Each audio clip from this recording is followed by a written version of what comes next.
Chapter 2 A new proposition from Captain Nemo on January 28, in latitude 9 degrees 4 minutes north, when the Nautilus returned at Tun to the surface off sea, it lay in sight of land some 8 miles to the west.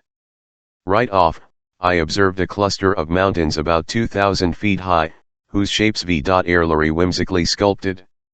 After our position fix, I re-entered the lounge, and when our bearings were reported on the chart I saw that we were off the island of Ceylon, that pearl dangling from the lower lobe of the Indian peninsula. I went looking in the library for a book about Diaz Island, one of the most fertile in the world. Sure enough, I found a volume entitled Ceylon and the Singhalese by H.C. Sin. Re-entering the lounge, I first noted the bearings of Ceylon, on which antiquity lavished so many different names. It was between latitude 5 degrees 55 minutes and G degrees 49 Nora, and between longitude 79 degrees 42 minutes and 82 degrees 4 minutes east of the meridian of Greenwich. Its length is 275 miles, its maximum width, ISO miles, its circumference, 900 miles, its surface area, 24,448 square miles, other words, a little smaller than that of Floryland. Just then Captain Nemo and his chief officer appeared. The captain glanced at the chart, then, turning to me, the island of Ceylon, he said, is famous for its pearl fisheries. Would you be interested, Professor Aronnax, in VL's loading one off those fisheries? Certainly, Captain. Fine. It's easily done. Only, when we see the fisheries, we'll see no fishermen. The annual harvest hasn't yet begun. No matter. 11 give orders to make for the Gulf off Manor, and we'll arrive there late tonight. The captain said a few words to his chief officer, who went out immediately. Soon the Nautilus re-entered its liquid element, and the pressure gauge indicated that it was staying at a depth of 30 feet. With the chart under my eyes, I looked for the Gulf of Manor. I found it by the 9th parallel off northwest shores of Ceylon. It was formed by due long curve of Little Manor Island. To reach it we had to go all the way up Ceylon's west coast. Professor, Captain Nemo then told me, there are pearl fisheries in the Bay of Bengal, the seas off East Indies, the seas of China and Japan, plus those seas south off United States, the Gulf of Panama and the Gulf of California, but it's off Ceylon that such fishing reaps its richest rewards. No doubt you'll be arriving a little early. Fishermen gather in the Gulf of Manor only during the month of March, and for 30 days some boats concentrate on the lucrative harvest of these treasures from the sea. Each boat is manned by 10 oarsmen and 10 fishermen. The latter divide into 2 groups, dive in rotation, and descend to a depth of 12 meters with the help of a heavy stone clutched between their feet and attached by a rope to their boat. You mean, I said, that such primitive methods are still all that they use? All, Captain Nemo answered me, although these fisheries belong to the most people the world, the English, to whom the Treaty of Amiens granted them 1802. Yet it strikes me that diving suits like yours could perform yeoman service in such work. Yes, since those poor fishermen can't stay long underwater. On his voyage to Ceylon, the Englishman Perceval made much of a camera who stayed under 5 minutes without coming up to the surface, but find that hard to believe. I know that some divers can last up to 57 seconds, and highly skillful ones to 87, but such men are rare, and when the poor fellows climb back on board, the water comes out off their noses and ears is tinted with blood. I believe the average time underwater that these fishermen can tolerate 30 seconds, during which they hastily stuff their little nets with all the pearl oysters they can tear loose. But these fishermen generally don't live to advanced age, their vision weakens, ulcers break out on their eyes, sores form on their bodles, and some are even stricken with apoplexy on the ocean floor. Yes, I said, it's a sad occupation, and one that exists only to girdle the whims of fashion. But tell me, how many oysters can a boat fish up a workday? About 40,000 to 50,000. It's even said that in 1814, when the English government went fishing on its own behalf, its divers just 20 days and brought up oysters. At least, I asked, the fishermen are well, aren't they? Hardly, Professor. In Panama they make just sim per week. In most places they earn only a penny for each oyster that has a pearl, and they bring up so many that have none. Only 1 penny to those people who make their employers rich. That's atrocious. On that note, Professor, Captain Nemo told me, you and your companions will visit the Manor Oyster Bank, and if by chance some eager fisherman ambs early, well, we can watch him at work. That suits me, Captain. By the way, Professor Aronnax, you aren't afraid of sharks, are you? Sharks? I exclaimed. This struck me as a pretty needless question, to say the least. Well, Captain Nemo went on. I admit, Captain, I'm not yet on very familiar terms with that genus of fish. We're used to them, the rest of us, Captain Nemo answered. And in time you will be TM. Anyhow, we'll be armed, and on our way we might hunt a man-eater, or it's a fascinating. So, Professor, I'll see you tomorrow, BRTGHT, and early. This said in a carefree tone, Captain Nemo left the lounge. If you're invited to hunt bears in the Swiss Mount Thames, you might say, oh Goko, get to go bear hunting tomorrow. If you're invited to hunt lions on the Atlas Plains or tigers in the jungles of Ind, might say, ha! Now's my chance to hunt lions and tigers. But if you're to hunt sharks their native element, you might want to think it over before accepting. As for me, I passed a hand over my brow, where beads of cold sweat were busy forming. Let's think this over, I said to myself, and let's take our time. Hunting otters in underwater forests, as we did in the forests of Crespo Island, is an acceptable activity. But to roam the bottom of the sea when you're almost certain to meet man-eaters in the neighborhood, that's another story. I know that in certain countries, particularly the Andaman Islands, Negroes don't hesitate to attack sharks, dagger in one hand and noose in the other, but I also know that many who face those fearsome animals don't come back alive. Besides, I'm not a Negro, and even if I were a Negro, in this instance I don't think a little hesitation on my part would be out of place. And there I was, fantasizing about sharks, envisioning huge jaws armed with multiple rows of teeth and capable of cutting a man in half. I could already feel a definite pam around my pelvic girdle. And how I resented the amused manner in which Du Captain had his deplorable invitation. Why, oh, you would have thought it was an issue of Gong into the woods on some harmless fox hunt. Thank heavens. I said to myself, Conseil will never want to come along, and that'll be my excuse for not going with the captain. As for Ned Land, I admit I felt less confident of his wisdom. Danger, however great, held a perennial attraction for his aggressive nature. I went back to reading Sin's book, but I leafed through it mechanically. Between the lines I kept seeing fearsome, bold open jaws. Just then Conseil and the Canadlan entered with a even gleeful air. Little did they know what was wafting for them. Ye gods, sir. Ned Land told me. Your Captain Nemo, the devil take him, has just made us a very pleasant proposition. Oh. I said, you know about. With all due respect to Master, Conseil replied, the Nautilus's commander has invited us, together with Master, for a visit tomorrow to Ceylon's magnificent pearl fisheries. He did so in the most cordial terms and conducted himself like a true gentleman. He didn't tell you anything else? Nothing, sir, the Canadian replied. He said you'd already this little stroll. Indeed, I said. But didn't he give you any details on not a one, Mr. Naturalist? You will going with us, right? Me? Why yes, certainly, of course. I can see that you like the 1M, Mr. Land. Yes. It will a really unusual experience. And possibly dangerous. I added in an insinuating tone. Dangerous. Ned Land replied. A simple trip to an oyster bank. Assuredly, Captain Nemo hadn't seen fit to plant the idea of sharks in the MMDS of me companions. For my part, I stared at them with anxious eyes, as if they were already MTSSMG a limb or two. Should I alert them? Yes, surely, but I hardly knew how to go about it. Would Master, Conseil said to me, "Give us some background on pearl fishing." "On the fishing itself?" I asked. "Or on the occupational hazards that on the fishing," the Canadian replied.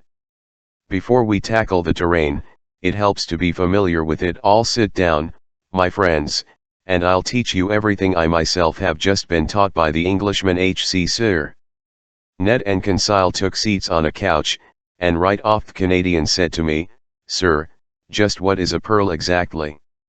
"My gallant," I replied, "for poets a pearl is a tear from the sea, for Orientals it's a drop of solidified dew, for the ladies it's a jewel they can wear on their fingers and ears that's oblong in shape, glassy in luster, and formed from mother of pearl. For chemists it's a mixture of calcium hospate and calcium carbonate with a little gelatin protein, and finally, for naturalists it's a simple festering from the organ that produces mothe of pearl in certain bivalves _ branch." Conseil said. "Class Acephala, order Testacea." "Correct, my scholarly Conseil _ Now then, those Testacea capable of producing pearls include rainbow abalone, turbo snails, gland clams, and saltwater scallops. Particularly, all those that secrete mother of pearl, in other words, that blue, azure, violet, or white substance lining the insides of their valves." "Are mussels included too?" the Canadian asked. "Yes. The mussels ascertain streams in Scotland, Wales, Ireland, Saxony, and France." "Good," the Canadian replied. "From now on we'll pay closer attention to M_Bulletin W." I went on, "for secreting pearls, the ideal mollusk is the pearl oyster Meleagrina margaritifer, that valuable shellfish. Pearls result simply from mother of pearl solidal dollering into a globular shape. Either they stick to the oyster's shell, or they become embedded in the creature's folds. On the valves a pearl sucks fast, on the flesh it lies loose. But its nucleus is always some small, hard object, say a sterile egg or a grain of sand, around WHLCH the mother of pearl deposited in thin, concentric layers over several years succession. Can one find several pearls in the same oyster?" Conseil asked. "Yes, my boy. There are some shellfish that tum into real jewel coffers. They even mention one oyster, about which I remain dubious, that supposedly contained at least sharks. 150 sharks." Ned Land yelped. "Did I say sharks?" I exclaimed hastily. "L meant 150 pearls. Sharks wouldn't make sense." "Did," Conseil said. "But will master now tell us how one goes about extracting these pearls?" "One proceeds in several ways, and often when pearls stick to the valves, fishermen even pull them loose with pliers. But usually the shellfish are spread out on mats made from the esparto grass that covers the thus they die in the open air, and by the end of 10 days they've rotted sufficiently. Next they're immersed in huge tanks of salt water, then they're opened up and washed. At this point the sorters begin a twofold task.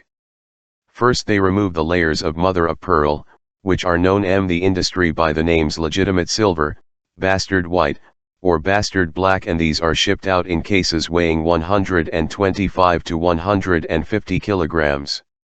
Then they remove the oyster's meaty tissue, boil it, and finally strain it, in order to extract even the smallest pearls. Do the prices of these pearls differ depending on their size?" Conseil asked. "Not only on their size," I replied, "but also according to their shape, their water, in other words, their color, and their orient, in other words, that dappled, shimmered glow that makes them so delightful to the eye. The finest pearls are called virgin pearls, or paragons. They form in isolation ulthan du mollusk's tissue. They're white, often opaque but sometimes of opalescent transparency, and usually spherical or pear-shaped. The spherical ones are made into bracelets, the pear-shaped ones into earrings, and since they're the most valuable, they're priced individually. The other pearls that stick to FFE oyster's shell are more erratically shaped and are priced by weight. Finally, classed in the lowest order, the smallest pearls are known by the name pearls. They're priced by the measuring cup and are used mainly in the creation of embroidery for church vestments. But it must be a long, hard job, sorting out these pearls by size, the Canadian said. No, my and lend underscore that task is performed with 11 streamers, or sieves, that are pierced with different numbers of holes. Those pearl Stamkin FFE streamers with 20 to 80 holes are in the first order, those not slipping through the sieves pierced with IOO to 800 holes are the second order. Finally, those pearls for which one uses strainers pierced with GU to IOO holes make up the seed pearls.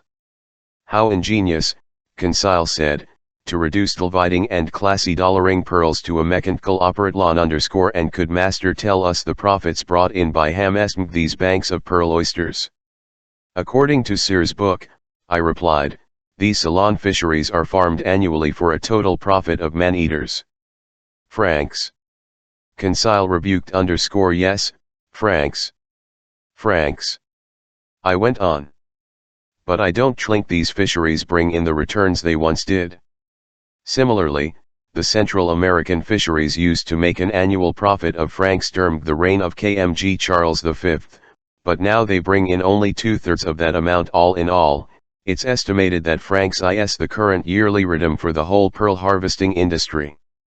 Bulletin W. Consile asked, haven't certain famous pearls been quoted at extremely high prices? Yes, my boy. They say Julius Caesar gave Servilia a pearl worth 120 cm francs our currency. T've even heard stones, the Canadian said, about some lady in ancient times who drank pearls in vinegar. Cleopa and Consile shot back. It must have tasted pretty bad, Ned Land and abominable, Ned my friend, Consile replied. But when a little glass of vinegar is worth $1.00,000 francs, its taste is a small price to pay. Sorry I didn't marry the gal, the Canadian said, throwing up his hands with an air of discouragement. Ned Land to Cleopatra. Consile exclaimed. But I was all set to tie the knot, Consile, the Canadian replied in all seriousness, and it wasn't my fault the whole business fell through. I even bought a pearl for my fiancée, Kate Tender, but she muffled somebody else instead. Well, that necklace cost me only SI, but you can absolutely trust me on this, Professor, its pearls were so big, they wouldn't have gone through that strainer with 20 holes. My gallant, I replied, laughing, those were artificial pearls, ordinary glass beads whose insides were with essence of Orient. Wow, the Canadian replied. That essence of Orient must sell for quite a large sum. As little as zero. It comes from the scales of a European carp, it's nothing more than a silver substance that collects in the water and is preserved in ammonia. It's worthless. Maybe that's why Kate Tender married somebody else, replied Mr. Land philosophically, but I said, getting back to pearls of great value, I don't think any sovereign ever possessed one superior to the pearl owned by Captain Nemo. This one. Consile said, pointing to a magnificent jewel in its glass case. Exactly. And I'm certainly not off when I estimate its value francs. Consile said quickly. Yes, I said, francs, and no doubt all it cost our captain was the effort to pick it up. Ha! Ned Land exclaimed. During our stroll tomorrow, who says we won't run into one just like it? Bah! Conseil put in. And why not? Good would a pearl worth millions do us here on the Nautilus? Here, no, Ned Land said. But elsewhere? Oh. Elsewhere. Conseil put in, shaking his head. In face I said, Mr. Land is right. And if we ever brought back to Europe or America a pearl worth millions, it would make the story of our adventures more authentic and much more rewarding. EDHA how I see it, the Canadian said Consile, who perpetually returned to the didactic side of things, is this pearl fishing ever dangerous? No, I replied quickly, especially if one takes certain precautions. Risks would run in a job like that. Ned Land said. Swallowing a few gulps of salt water. Say, Ned underscore then, trying to imitate Captain Nemo's carefree tone, I asked, by the way, gallant Ned, are you afraid of sharks? Me, the Canadlan replied. I'm a professional harpooner. It's my job to make a mockery of them. It isn't an issue, I salled, of fishing for them with a swivel hook, hoisting them onto the deck of a ship, chopping off the tail with a sweep-off axe, opening the belly, ripping out the hean and tossing it into the sea. So it's an issue of underscore yes, precisely. In the water. In the water. Ye gods, just give me a good harpoon. You see, sir, these sharks are badly designed. They have to roll their bellies over to snap you up, and in the meantime Ned Land had a way of pronouncing the word snap that sent chills down the spine underscore well, how about you, Conseil? What are feelings about these man-eaters? Me. Conseil said. I'm afraid I must be frank with Master. Good for you, I thought if Master aces these sharks, Conseil said, I think his loyal manservant should face them with him. Chapter 3 A Pearl Worth 10 Million Night fell underscore I went to bed. I slept pretty poorly. Man-eaters played a major role in my dreams. And I found it more or less appropriate that the French word for shark, requin, has its linguistic roots in the word requiem. The next day at 4 o'clock in the morning, I was awakened by the steward whom Captain Nemo had placed expressly at my service. I got up quickly, dressed, and went into the lounge. Captain Nemo was waiting for me. Professor Aronnax, he said to me, TM ready. Kindly follow me. Are you ready to start? About my companions, Captain. They've been alerted and are waiting for us underscore aren't we going to put on our diving suits? I asked. Not yet. I haven't let the Nautilus pull too near the coast, and we're fairly well out from the Manor Oyster Bank. But I have the skiff ready, and it will take us to the exact spot where we'll disembark, which will save us a pretty long trek. It's Karamgardlving equipment, and we'll suit up just before we begin our underwater exploring. Captain Nemo took me to the central companionway whose steps led to the platform. Ned and Conseil were there, enraptured with the pleasure trip getting under V.zy. Oars in position, 5 of Du Nautilus's sailors were waiting for us aboard the skiff, which was moored alongside. The night was still dark. Layers of clouds cloaked the sky and left only a few stars in view. My eyes flew to the side where land lay, but I saw only a blurred line covering 3/4 of the horizon from southwest to northwest going up Ceylon's west coast during the night. The Nautilus lay west of the bay, or rather that gulf formed by the mainland and Manor Island. Under Fee's dark waters there sieged the bank off Shellfish, an inexhaustible field of pearls more than 20 miles long underscore Captain Nemo, Conseil, Ned Land, and I found seats in the stem of the skiff. The longboat's coxswain took the tiller, his 4 companions leaned into their oars, the moorings v.air cast off and we pulled clear. The skiff headed southward underscore the oarsmen took their time underscore I watched fair strokes vigorously catch the water, and they always waited 10 seconds before rowing again, following the practice used in most navies. While the longboat coasted, drops of liquid flicked from the oars and hit the dark troughs off the waves, pitter-pattering like splashes of molten lead. Coming from well out, a mild swell made the skiff roll gently, and a few cresting billows lapped at its bow. We were silent. What was Captain Nemo thinking? Perhaps that this approach shore was too close for comfort, contrary to the Canadians' v.left.z in which it still seemed too far away. As for Conseil, he had come along out of simple curiosity near the first glimmers of light on the horizon to find the upper lines off coast with Greater Dulles Tincnam fairly flat to the east.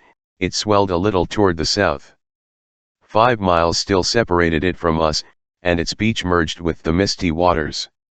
Between us and the shore, the sea was deserted. Not a boat, not a diver. Profound solitude reigned over this gaffering place off Pearl Fisherman. As Captain Nemo had commented, we were airtnk these waterways a month TCN, soon. At 6 o'clock the day broke suddenly, with that speed unique to tropical regions, which experience no real dawn or dusk. The sun's rays pierced the cloud curtain gathered on the easterly horizon, and the radiant orb rose swiftly. I could clearly see the shore, which featured a few sparse trees here and there. The skiff advanced toward Manor Island, which curved to the south. Captain Nemo up from his thwart and studied the sea. At his signal the anchor was lowered, but its chain barely ran because the bottom lay no more than a meter to and this locality was one of the shallowest spots near the bank of shellfish. Instantly the skiff wheeled around under the ebb tide's outbound thrust. "Here we are, Professor Aronnax," Captain Nemo then said. "You observe this confined bay? A month from now in this very place, the numerous fishing boats of the Ham Esters will gather, and these are the waters their divers will ransack so daringly. This bay is felicitously laid out for their type of fishing. It's sheltered from the strongest winds, and the sea is never very turbulent here, highly favorable conditions for diving work. Now let's put on our underwater suits, and we'll bem our idldnt reply, and while Starm get these suspicious waves, I began to put on my heavy aquatic clothes, helped by the longboat sailors. Captain Nemo and my two companions suited up as well. None of the Nautilus's men were to go with us on this new excursion. We were imprisoned up to the neck in India rubber clotling, and straps fastened the air devices onto our backs. As for the Ruhmkorff device, it didn't seem to be in the picture. Before inserting my head into its copper capsule, I commented on this to the captain. "Our lighting equipment would be useless to us," the captain answered me. "We won't be going very deep, and the sun's rays will be sufficient to light our way.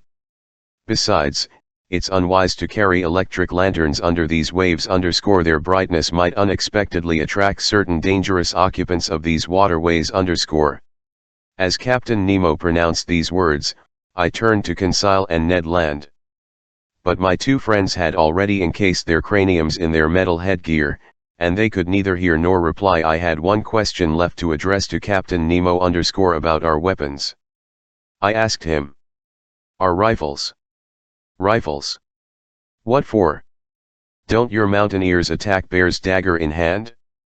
And isn't steel surer than lead? Here's a sturdy blade. Slip it under your belt and let's be off." I stared at my companions. They were armed in the same mission, and Ned Land was also brandishing an enormous harpoon he had stowed in the skiff before leaving the Nautilus.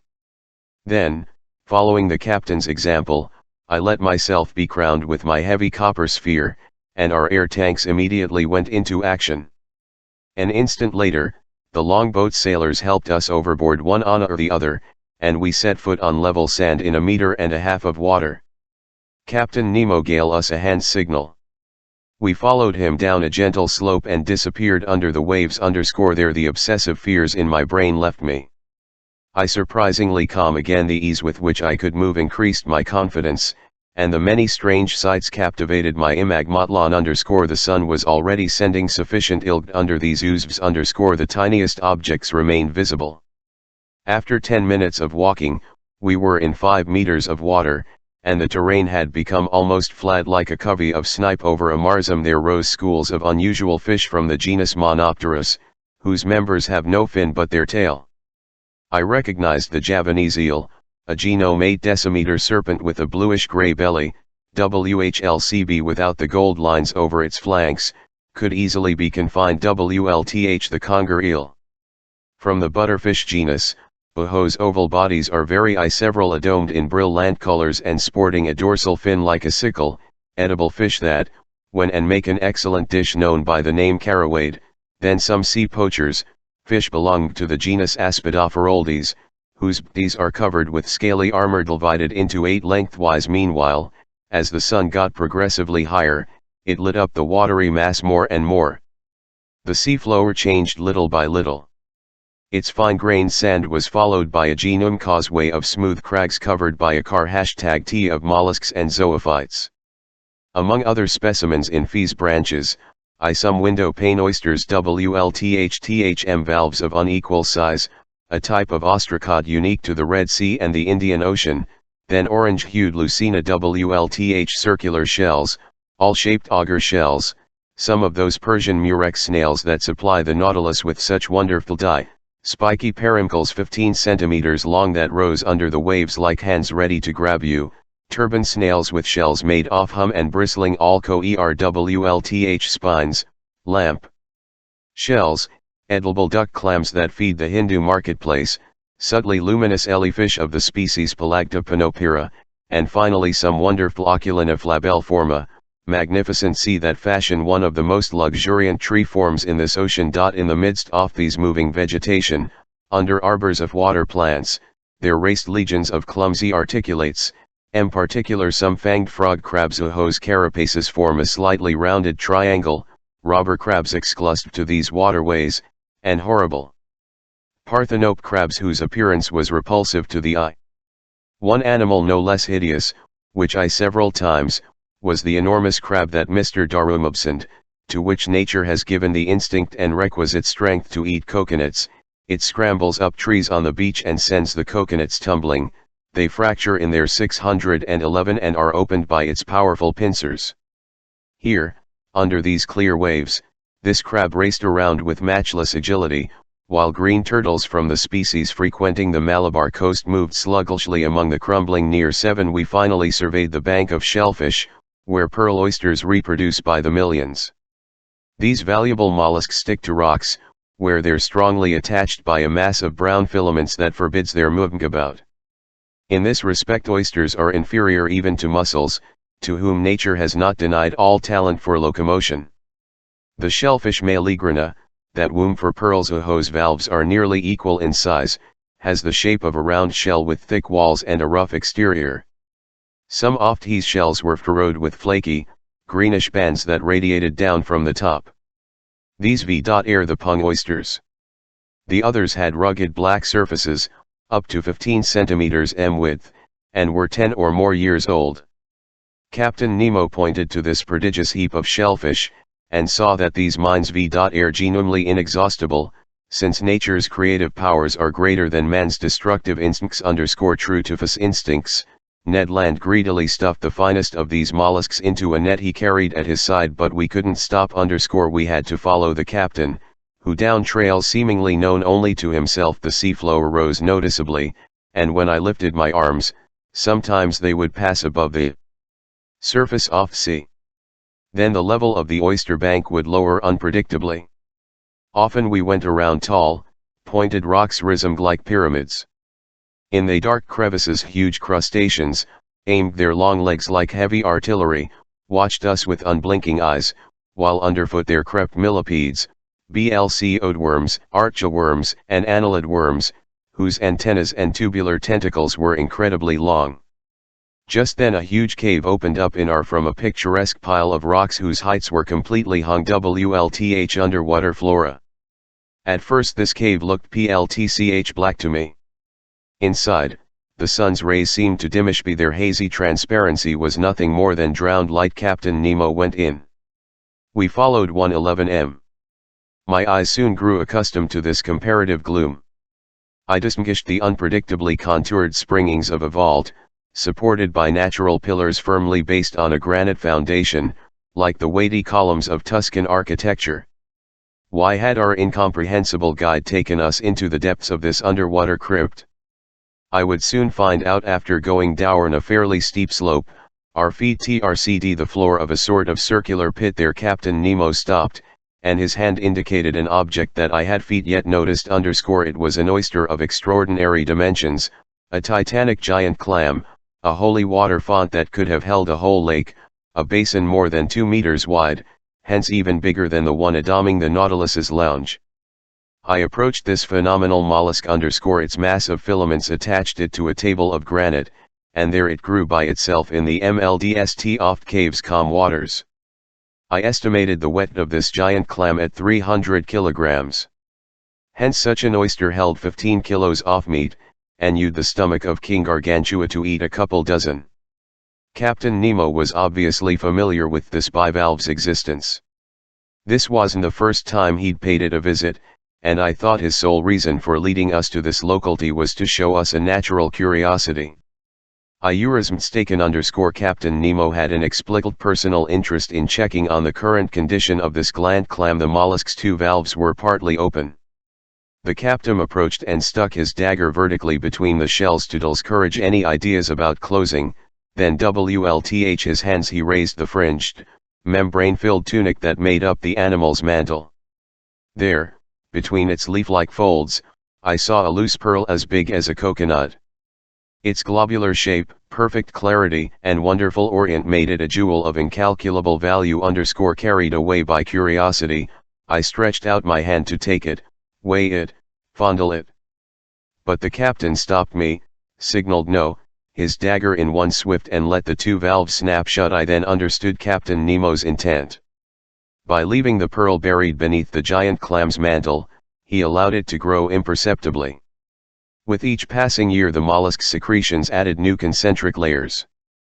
The captain alone was familiar with the cave where this wonderful fruit of nature was ripening. He alone reared it, so to speak, in order to transfer it one day to his dearly beloved museum. Perhaps, following the examples of oyster farmers in China, and he had even predetermined the creation of these pearl by sucking under the mollusk's folds some piece of glass or metal that was gradually covered with mother of pearl. In any case, compared this pearl to others I already knew about, and to those shimmering in the captain's I estimated that it was worth at least francs. It was a superb natural curiosity rather than a luxurious piece of jewelry, because I don't know of any female ear that could handle it. Our visit to this opulent giant clam came to an end. Captain Nemo left the cave, and we climbed back up the bank of shellfish. In the midst of these clear waters not yet disturbed by divers at work, we walked by ourselves, genuine loiterers, stopping or straying as our angst dictated.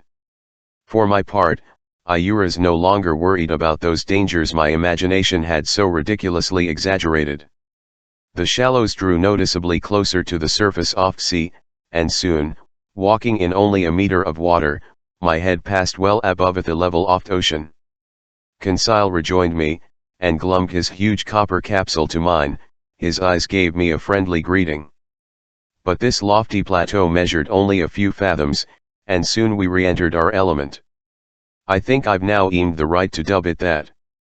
10 minutes later, Captain Nemo stopped suddenly. I thought he'd called a halt so that we could turn and staff back. No. With a gesture he ordered us to crouch beside him at the foot of a wide crevice. His hand motioned toward a spot WLTHM the ilkled mass, and I looked carefully. 5 meters away a shadow appeared and dropped to the seafloor. The alarming idea of sharks crossed my mind. But I was mistaken, and once again we didn't have to deal WLTH monsters off deep. It was a man, a living man, a black Indian, a devil who no doubt had come to gather what he could before harvest time. I saw the bottom of his dinghy, moored a few feet above his head. He would dive and go back up in quick succession. A stone cut in the shape of a sugar loaf, WHLCH, he gripped between Il's feet while a rope connected it to his boat, served to lower him more quickly to the ocean floor. This was the extent of his equipment. Arriving on the seafloor at a depth of about 5 meters, he fell to his knees and stuffed his sack WLTH shellfish gathered at random. Then he went back up, emptied his sack, pulled up his stone, and started all over again.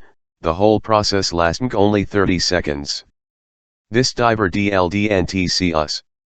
A shadow cast by our crag hid us from his view. And besides, how could this PNR Indian ever have guessed that human beings, creatures like himself, were near him under the waters, eavesdropping on his movements, not MTSSMG a single detail of his fishing? So he went up and down several times. He gathered only about 10 shellfish per dive, because he had to tear them from the banks where each clung with its tough mass of filaments. And how many of these oysters for which he risked his life would have no pearl in them? Eye him with great care. His movements were systematically executed, and for half an hour no danger seemed to threaten him. So I had gotten used to the STGHT of this fascinating fish when all at once, as the Indian was img on the seafloor, I saw him make a frightened gesture, stand, and gather himself to spring back to the surface of waves. I understood his fear. A gigantic shadow appeared above the diver. It was a shark of huge size, moving in diagonally, eyes ablaze, jaws wide open. I was speechless with horror, unable to make a single movement. With one vigorous stroke of its fins, the voracious animal shot toward the Indian, who jumped aside and avoided the shark's bite but not the thrashing of its tail, because that tail struck him across the chest and stretched him out on the seafloor. This scene barely a few seconds. The shark retumed, rolled over on its back, and was getting ready to cut the Indian in half when Captain Nemo, who was stationed beside me, suddenly stood up. Then he strode right toward the monster, dagger in hand, ready to fight it at close quarters. Just as it was about to snap up the poor fisherman, the man-eater saw its new adversary, repositioned itself on its belly, and headed swiftly toward him. I can see Captain Nemo's bearing to this day. Bracing himself, he waited for the fearsome man-eater with wonderful composure, and when the latter rushed at him, the captain leaped aside with prodigious quickness, avoided a collision, and sank his dagger into its belly. But that wasn't the end of the story. A dreadful battle was joined. The shark bellowed, so to speak. Blasi was pouring into the waves from its ucuns. The sea was dyed red, and through this opaque liquid I could see nothing else. Nothing else until the moment when, through a rift in the clouds, I saw the darned captain clinging to one of the animal's fins, fighting the monster at close quarters, belaboring his enemy's belly with stabs of the dagger yet unable to deliver the decided thrust, in other words, a direct hit to the heart in its snuggles. The man-eater churned the watery mass so furiously, its eddies threatened to knock me. I wanted to run to the captain's rescue, but was transfixed with horror, unable to move. I stared, wild-eyed. I saw the fight enter a new phase. The captain fell to the seafloor, toppled by the enormous mass weighing him down. Then the shark's jaws opened astoundingly wide, like a pair of industrial shears, and that would have been the finish of Captain Nemo had not Ned Land, quick as rushed forward with his harpoon and driven its dreadful point into the shark's underside. The waves were with masses of blood. The waters shook with the movements of the man-eater, which thrashed about with indescribable fury. Ned Land hadn't missed his target. This was the monster's death rattle pierced to the heart. It was struggling with dreadful spasms whose aftershocks conceal off his feet. Meanwhile Ned Land pulled the captain clear. Uninjured, the latter stood up, went right to the Indian, quickly cut the rope binding the man to his stone, took the fellow in his arms, and with a vigorous kick off heel, rose to the surface of the sea. The three of us, him, and a few moments later, miraculously safe, we reached the fisherman's longboat. Captain Nemo's first concern was to revive this unfortunate man. I wasn't sure he would succeed. I hoped so, since the poor devil hadn't been under very long. But that stroke from the shark's tail could have been his death blow. Fortunately, after vigorous massaging by Conseil and the captain, I saw the nearly drowned man regain consciousness little by little. He opened his eyes. How startled he must have felt, how frightened even, at seeing four huge, copper craniums leaning over 111 And above all, what must he have thought when Captain Nemo pulled a bag of pearls from a pocket in his diving suit and placed it in the fisherman's hands. This magnificent benefaction from the man of waters to the poor Indian from Ceylon was accepted by the latter with trembling hands. His bewildered eyes indicated that he didn't know to what superhuman creatures he owed both his life and his fortune. At the captain's signal we returned to the bank of shellfish, and retracing our steps, we walked for half an hour until we encountered the anchor connecting the seafloor with the Nautilus's skiff. Back on board, the sailors helped divest us of our heavy copper carapaces. Captain Nemo's first words were spoken to the Canadian VT. "Thank you, Mr. Land," he told him. "VT it for tat," Land replied. "Loaded to you." The ghost of a smile glided across the captain's lips, and that was all. "VTO the Nautilus," he said. The longboat flew over the waves. A few minutes later we encountered the shark's corpse again, floating from the black markings on the tips of its fins. I recognized the dreadful Squalus melanopterus from the seas of the East Indies, a variety the species of sharks proper. Foot was more than 25 feet long, its enormous mouth occupied a third of its body. It was an as could be seen from the 6 rows of teeth formed an isosceles triangle its jaw. Conseil looked at it with purely scientific fascination, and I'm sure he placed it, not old out good reason, in the class of cartilaginous fish, Order Chondropterygla with fixed gills, family Salacia, genus Squalus. While I was contemplating this inert mass, suddenly a dozen of these voracious Melanoptera appeared around our longboat, but, paying no attention to us, they pounced on the corpse and quarreled over every scrap of it. By 8:30 we were back on board the Nautilus. There I fell to thinking about the incidents that marked our excursion over the Manor Oyster Bank. Tuesday impressions inevitably stood out. One concerned Captain Nemo's matchless bravery, the other his devotion to a human being, a oft-had race from which he had fled beneath the seas. In spite of everything, this strange man hadn't yet succeeded in completely stifling his heart. When I shared these impressions with him, he answered me in a tone touched with emotion, that Indian, Professor, lives in the land of the oppressed, and I am to this day, and will until my last breath, a native of that same land. Chapter 4. The Red Sea. During the day of January 29, the island of Ceylon disappeared below the horizon, and at a speed of 20 miles per hour, the Nautilus glided into the labyrinthine channels that separate the Maldive and Laccadive Islands. It likewise hugged Kiltan Island, a shore of Madreporic origami discovered by Vasco da Gama M1499 and one of 19 chief islands in the island group of the Laccadives, located between latitude I0 degrees and 14 degrees 30 minutes north, and between long altitude 50 degrees 72 and 69 degrees east. By then we had fired 16,220 miles, or 7,500 leagues, from our starting point in the seas of Japan. The next day, January 30th, when the Nautilus rose to the surface of the ocean, there was no more land in sight. Setting its course to the north-northwest, the ship headed toward the Gulf of carved out between Arabia and the inland peninsula and providing access to the Persian Gulf. This was obviously a blind alley with no possible outlet. So where Captain Nemo taking us? I was unable to say.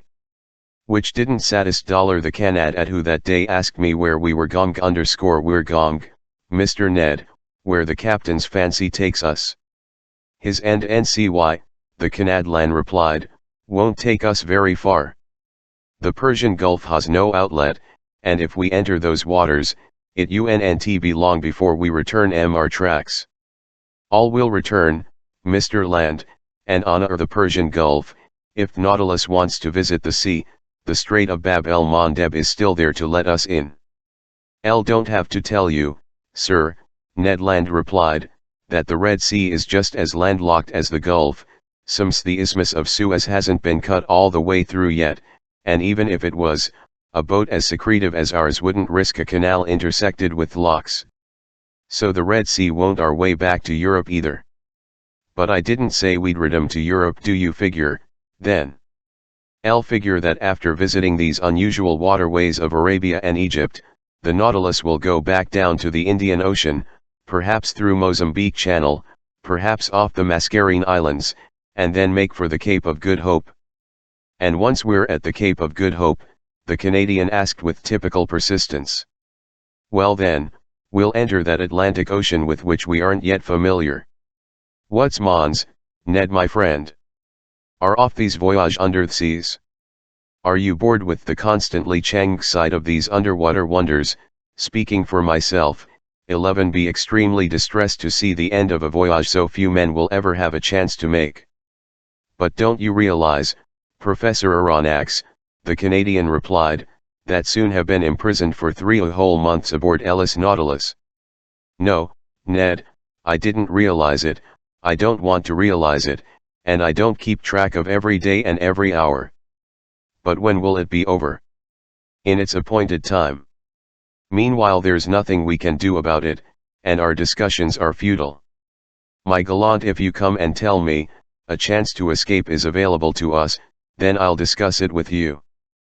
But that isn't the case, and in all honesty, I don't think Captain Nemo ever ventures into European seas. This short dialogue reveals that in my mania for the Nautilus, I was turning into the spitting image of its commander. As for Ned Land, he ended our talk in his best speechifying style, "Thas all fine and dandy. But in my humble opinion, a life in jail is a life without joy." For 4 days until February 3rd, the Nautilus inspected FFE Gulf of Oman at various spots and depths. Foot to be traveled at random, as if hesitating over a course to follow, but it never crossed the Tropic of Cancer. After leaving this gulf we raised Muscat for an instant, the most important town in the country of Oman. I marveled at its strange appearance in the midst of the black rocks surrounding it. Agamstuhak, the white of its houses and forts out sharply. I spotted the rounded domes of its mosques, the elegant tips of its minarets, and its Lidollar terraces. But it was only a fleeting vism, and the Nautilus spin sank beneath the dark waves of these waterways. Then our ship went along at a distance of 6 miles from the Arabic coasts of Mara and Hadramaut, their undulating lines of Mount Tams relieved by a few ancient ruins. On February we finally put into the Gulf of Aden, a genome funnel stuck into the neck of Bab el-Mandeb and bottling these Indian waters the Red Sea. On February 6 the Nautilus cruised inside of the city of Aden, perched on a promontory connected to the continent by a narrow isthmus, a sort of inaccessible Gibraltar whose fortifications the English rebuilt after capturing it in 1839. I glimpsed the octagonal minarets of this town, which used to be one of the wealthiest, busiest commercial centers along this coast. As the Arab historian Idrisi tells it, I was convinced that when Captain Nemo reached this he would back out again, but I was mistaken, and much to my surprise, he did nothing of the sort. The next day, February 7, we entered FFESNALT of Bab el-Mandeb, whose name means Gate of Tears in the Arabic language. 20 miles wide, it's only 52 kilometers long, and with the Nautilus launched at full speed, clearing it was the work of barely an hour. But I didn't see a thing, not even Perim Island, where the British government built fortifications to strengthen Aden position. There were many English and French steamers ploughing this narrow passage FZY, liners going from Suez to Bombay, Melbourne, Réunion Island, and Mauritius, far too much traffic for the Nautilus to make an appearance on FFE surface. So it wisely stayed in midwater. Finally, at noon, we were ploughing the waves of the Red Sea. The Red Sea, that great lake so famous in biblical traditions, seldom replenished by rams, fed by no important rivers, continually drained by a high rate of evaporation, its water level dropping 1.5 meters every year. If it were fully landlocked like a lake, this odd gulf might dry up completely. On this score it's inferior to its neighbors, FFE Caspian Sea and FFE Dead Sea, whose levels IOU are only to the point where diameter evaporation exactly equals the amounts of water they take to the T-hearts. This Red Sea is 2,600 kilometers long with an average width of 240. In the days of the Ptolemies and the Roman emperors, it was a great commercial artery for the world, and when its isthmus has been cut through, it will completely regain that bygone importance that the Suez railways have already brought back in pen. I would not even attempt to understand the whim that induced Captain Nemo to take us into this gulf, but wholeheartedly approved of the Nautilus's entermgit. It adopted a medlem pace, sometimes staying on the surface, sometimes diving to avoid some ship, and so I could observe both the inside and topside of Elis' highly unusual sea.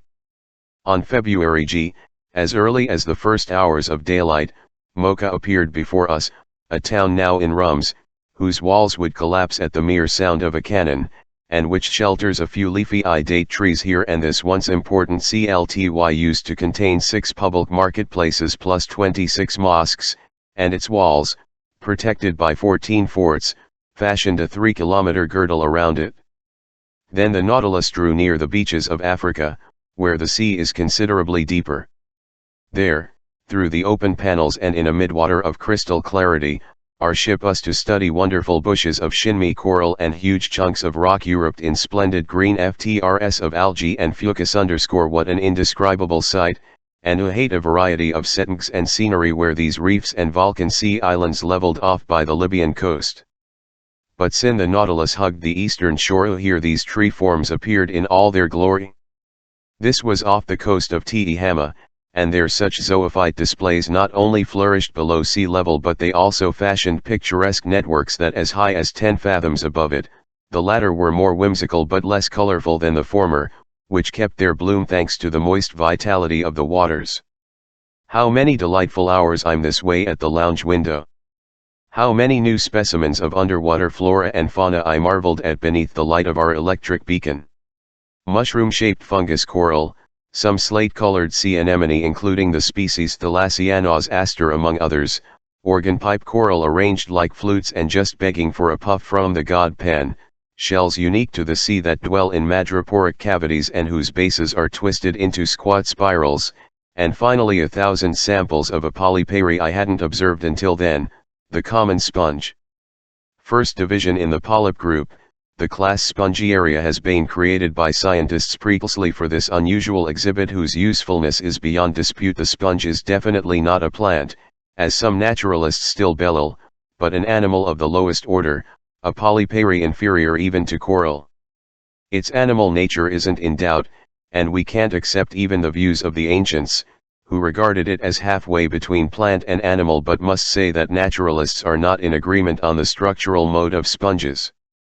For some it's a polypary, and for others, such as Professor Milne Edwards, it's a single, solitary individual. The class Spongiaria contains about 300 species that are encountered in a large number of seas and even in certain streams, where they've been given the name freshwater sponges. But the waters of choice are the Red Sea and the Mediterranean near the Greek islands or the coast of Syria. These waters witness the reproduction and growth of sought delicate bath sponges whose prices run as high as 150 francs apiece, the yellow sponge from Syria, the horn sponge from Barbary, etc. But since I had no hope of studying these zoophytes in the seaports off Levant, from which we were separated by the insuperable Isthmus of Suez, I had to be content with observing them in the waters of the Red Sea. So I called Conseil to my Slota, while at an average depth of 8 to 9 meters, the Nautilus slowly skimmed every beautiful rock on the easterly coast. Their sponges grew in every shape, globular, stalk-like, leaf-like, finger-like with reasonable accuracy. They lived up to their nicknames of basket sponges, Chalice sp thuringes, distaff sponges, elkhorn sponges, lion's paws, peacock's tails, and Neptune's gloves, designations best used on them by fishermen, more poetically inclined than scientists. A gelatinous, semi-fluid substance coated the fibrous tissue of these sponges, and from this tissue there escaped a steady trickle of water that, on a caring sustenance to each cell, was being expelled by a contracting movement. This jelly-like substance disappears when the polyp dies, emitting ammonia as it knowing remains but the fibers, either gelatinous or made, that constitute per household sponge, which takes on a russet hue and is used for various tasks depending on its degree of elasticity, permeability, or resistance to saturation. These polyparies were sticking to rocks, shells of mollusks, and even the stalks of water plants. They adorned the smallest crevices, some sprawling, others standing or hanging ilka coral outgrowths. I told Conseil that sponges are fished up two ways, either by dragnet or by hand. The latter method calls for the services of a diver, but it's preferable because it spares the polypary's tissue, leaving it with a much higher market value. Other zoophytes swarmed near the sponges consisted chiefly of a very elegant species of jellyfish. Mollusks were represented by varieties of squid that, according to Professor Orbini, are unique to the Red Sea, and reptiles by vergata turtles belonging to the genus Chelinla, which furnished our table with a dainty but wholesome dish. As for phism, they were numerous and one and remarkable. Here are the ones that the Nautilus's nets most frequently hauled on board: rays, including spotted rays that v.air oval M shape and brick red M color, their bodies strewn with erratic blue speckles and identifiable by their jagged double stings, silverback skates, common stingrays with stippled tails, butterfly rays that looked like huge 2-meter cloaks flapping at mid-depth, toothless guitarfish that were a type of cartilaginous fish closer to the shark, trunk fish known as dromedards that were 1.5 feet long and had humps ending M backward curving STMGS, serpentine moray eels with silver tails and bluish backs plus brown pectorals trimmed in gray piping, a species of butterfish the Phytola decked out in thin gold stripes and the 3 colors of the French flag, Montague blennies 4 decimeters long, superb jacks handsomely embellished by 7 black crosswise syakes with blue and yellow fins plus gold and silver scales, snooks, standard mullet with yellow heads. Parrotfish, wrasse, triggerfish, gobies, etc., plus 1,000 other fish common to the oceans we had already crossed. On February 9 the Nautilus cruised in the widest part of the Red Sea, measuring 190 miles sailed across from Suakin on FFE west coast to Kunfadha on the east coast. At noon that day after our position fix, Captain Nemo climbed onto the platform, where I happened to be. Vowed not to let him go below again without at least sounding him out on his future plans. As soon as he saw me, he came over, graciously offered me a cigar, and said to me, "Well, Professor, are you pleased with this Red Sea? Have you seen enough of its hidden wonders, its fish and zoophytes, its gardens of sponges and forests of coral? Have you glimpsed the TONS built on its shores?" "Yes, Captain Nemo," I replied, "and the Nautilus is wonderfully suited to this whole survey." "All, it's a clever boat." "Yes, sir, clever, daring, and invulnerable. It fears neither the Red Sea's dreadful storms nor its currents and reefs." "Indeed," I said, "this sea is mentioned as one oft MRST, and the days of the ancients, if I am not mistaken, it had an abominable reputation _ thorough abominable." Professor Aronnax _ the Greek and Latin historians can find nothing to say its favor, and the Greek geographer Strabo adds that it's especially rough during the rainy season and the perlot of summer prevailing. WMDS _ the Arab Idrisi, referring to it by the name Gulf of Kulzum, relates that ships perished in large numbers on its sandbanks and that no one sked navigating it by night. This, he claims, is a sea subject to fearful hurricanes, strewn with inhospitable islands, and with nothing good to offer, either on its surface or in its depths. As a matter of fact, same can also be found in Orion, Agatharchides, and Artemidorus _ one can easily see. I answered, that those Histotans didn't navigate aboard the Nautilus. "Indeed," the captain replied with a smile, "and in close respect, the moderns aren't much farther along than the ancients. It took many centuries to discover the mechanical PWER of steam. Who knows whether we'll see a second Nautilus with them the next 100 years. Progress is slow, Professor Aronnax _ it's true," I replied. "Your ship is a century ahead of its time, perhaps several. It would be most unfortunate if such a secret were to die with its inventor." Captain Nemo did not reply. After some minutes of silence, "We were discussing," he said, "the views of ancient historians on the dangers of navigating this Red Sea." "True," I replied. "But weren't their fears exaggerated?" "Yes and no, Professor Aronnax," answered Captain Nemo, who seemed to know his Red Sea by heart. "To a modern ship, well rigged, solidly and in control of its course thanks to obedient steam, some conditions are no longer hazardous that offered all sorts of dangers to the vessels of ancients. Picture those early navigators venturing forth in sailboats built from planks lashed together with palm-free ropes, caulked with powdered resin, and coated WLTH dogfish grille. They didn't even have instruments for tacking their bearings, they went by guesswork. In the midst of currents they barely knew. Under such conditions, shipwrecks had to be numerous. But nowadays steamers loading serve between Suez and the South Seas have nothing to fear from FFE fury of this Gulf, despite the contrary WMDS of its monsoons. Their captains and passengers no longer prepare for departure with sacrifices to placate the gods, and after returning, they don't trats in wreaths and gold ribbons to say thanks at the local temple." "Agreed," I said. "And steam seems to have killed off all gratitude in seamen's hearts. But since you seem to have made a special study of this sea, Captain, can you tell me how it got its name?" "Many explanations exist on the subject, Professor Aronnax _ would you like to hear the views of one chronicler in the 14th century? "Gladly." This ancient fellow claims the sea was given its name after the crossing of the Israelites, when the Pharaoh perished. Those waves that came together again at Moses' command, to mark that miraculous sequel, the sea tumda without equal. Thus no other course would do but to name it for its hue. An artistic explanation, Captain Nemo, I replied, but I'm unable to rest content with it. So I'll ask you for your own personal views. Here they come.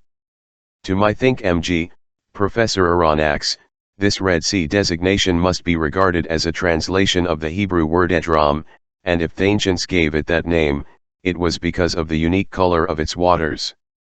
Until now, however, I've seen only clear waves, without any unique hue.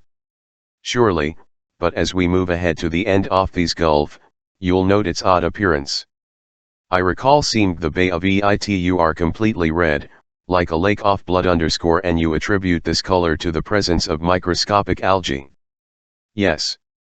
It's a mucilaginous substance produced by those tiny buds known by the name Trichodesmia, 40,000 of which are to occupy the space of 1 square millimeter _ perhaps you'll encounter them when we reach Eitur. Hence, Captain Nemo, this isn't the first time you've gone through the Red Sea aboard the Nautilus. No, sir, since you've already mentioned the cross of Israelites and the catastrophe that befell the Egyptians, I would ask if you've ever discovered any traces under the waters of that great historic event. No, Professor, and for an excellent reason that. It's because that same locality where Moses crossed with all his people is now so clogged with sand, camels can barely get their legs wet. You can understand that my Nautilus wouldn't have enough water for itself. And that locality is __2. I asked that locality lies a little above Suez in a sound that used to form a deep estuary when the Red Sea stretched as far as the Bitter Lakes. Now, whether or not their crossing was literally miraculous, the Israelites did cross there in returning to the Promised Land, and the Pharaoh's army did perish at precisely that locality _ so I think that excavating those sands would be RMG to light a great many and tools of Egyptian origami _ obviously, I replied. And for the sake of archaeology, let's hope that sooner or later such excavations do take place, once new towns are settled on Du Isthmus after FFE Suez Canal has been cut till Rafah Canal, by the way, of little use to a ship such as the Nautilus. Surely, but of great use to the world at large, Captain Nemo said. The ancients well understood the usefulness to commerce of connecting the Red Sea WLTH but they never dreamed of cutting a canal between the and instead they picked the Nile as their link. If we can trust Tradidico, it was probably Egypt's King Sesostris who started digging the canal to jam the Nile with the Red Sea. Certain is that M615 BC King Nikal was hard at work on a canal that was fed by Nile water and ran through the Egyptian plains opposite Arabia. This canal could be traveled in 4 days, and it was so wide, 2 triple-tiered galleys could pass through it abreast. Its construction was continued by Darius the Great, son of Hystaspes, and probably completed by King Ptolemy I. Strabo saw it used for SHLPPMG, but the weakness of its slope between its starting point, near Bubastes, and the Red Sea left it navigable only a few months out of the year. This canal served commerce until the century of Rome's and Ptolemy emperors. It was then abandoned and covered with sand, subsequently reinstated by Arabia's Caliph Omar I, and finally filled in for good in 761 or 762 AD. By Caliph A1 Mansur, in an effort to prevent supplies from reaching Muhammad ibn Abdullah, who had rebelled against him. During his Egyptian campaign, General Napoleon Bonaparte discovered traces of this old canal in the Suez Desert, and when the tide caught him by surprise, he well nigh perished just a few hours before rejoining his regiment at Hayarot, the very place where Moses had pitched camp 32,300 years before him. Well, Captain, what the ancients hesitated to undertake, Mr. de Lesseps now finishing up, his Joming oft he sees Wii shorten the route from Cadiz to the East Indies by 9,000 kilometers, and he'll soon change Africa into an immense island. Yes, Sir Aronnax, and you have every right to be proud of your fellow countrymen. Such a man brings a nanon more honor than the greatest commanders. Like so many offers, he began with difficulties and setbacks, but he triumphed because he has the volunteer spirit, and it's sad to think that this deed, should have been an international which would have ensured that any administration went down in ill story, will succeed only through the efforts of one man. So all hail to Mr. de Lesseps. Yes, all hail to that great French citizen, I replied, quite startled by how emphatically Captain Nemo had just spoken. Unfortunately, he went on, I can't take you through that Suez Canal, but the day after tomorrow, you'll be able to see the long jetties of Port Said when we're in the Mediterranean in the I exclaimed. Yes, Professor. Does that amaze you? Amazes me Istvan King will be there the day after tomorrow. Oh really? Yes, Captain, although since I've been aboard your vessel, I should have formed the habit of not being amazed by any of them. But what is it that startles you? Either thought of how hideously the Nautilus will need to go, if it's to double the Cape of Hope, circle around Africa, and lie in the open Mediterranean by the day after tomorrow. And who says it will circle Africa, Pro and Sir? What's this talk about doubling the Cape of Good Hope? But unless the Nautilus navigates on dry land and crosses over the isthmus or under it, Professor Aronnax. Under it? Surely, Captain Nemo replied serenely. Under that tongue off land, nature long ago made what man today is making on its surface. There's a passageway. Yes, an underground passageway that I've named the Arabian Tunnel. It starts below Suez and leads to the Bay of Pelusium _ but isn't that isthmus only composed of quicksand? VTO a certain depth. But at merely 50 meters, one encounters a firm foundation of rock. And it's by luck that you discovered this passageway? I asked, more and more startled. Luck lose logic, Professor, and logic even more than luck. I hear you, but I can't believe my ears. 0b Sir. The old saying still holds good, ors habent et non audient. Asterisk not only does this passageway exist, but I've taken advantage of it on several occasions. Be without it, I wouldn't have today into such a blind alley as the Red Sea. Asterisk Latin, they have ears but hear not. Ed es it indiscreet to ask how you discovered this tunnel? Sir, the captain answered me, there can be no secrets between men who will never leave each other. I ignored this innuendo and waited for Captain Nemo's explanation. Professor, he told me, the simple logic of naturalist led me to discover this passageway, and I alone am familiar with it. I'd noted that in the Red Sea and the Mediterranean there exist a number of absolutely identical species of fish, eels, butterfish, greenfish, bass, jewelfish, flying fish. Certain of these I wondered if there weren't a connection between the two seas. If there v.air, its underground current had to go from the Red Sea to the Mediterranean simply because of their difference in level. So I caught a large number of fish in the vicinity of Suez. I slipped copper rings around their tails and tossed them back into the sea. A few months later, off the coast of Syria, I recaptured a few specimens of my fish, adorned with their telltale rings.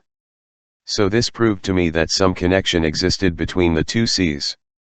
I searched for it with my Nautilus, I discovered it, I ventured into it, and soon, Professor, also will have cleared my Arabic tunnel. Chapter S Arabian Tunnel. The same day, I reported to Conseil and Ned Land that part of the foregoing conversation directly concerning them. When I told them we would be lying in Mediterranean waters WLTHM 2 days, Conseil clapped his hands, but the Canadian shrugged his shoulders. An underwater tunnel, he exclaimed. A connection between two seas. Who ever heard of such malarkey? Ned my friend, Conseil replied, had you ever heard of the Nautilus? No, yet here it is. So don't shrug your shoulders so blithely, and don't discount something with the feeble excuse that you've never heard of it. Well, soon see. Ned Land shot back, shaking his head. After all, I'd like nothing better than to believe your captain's little passageway, and may heaven grant it really does take us to the Mediterranean. The same evening, at latitude 21 degrees 30 minutes north, the Nautilus was afloat on the surface of the sea and drawing nearer to the Arab coast.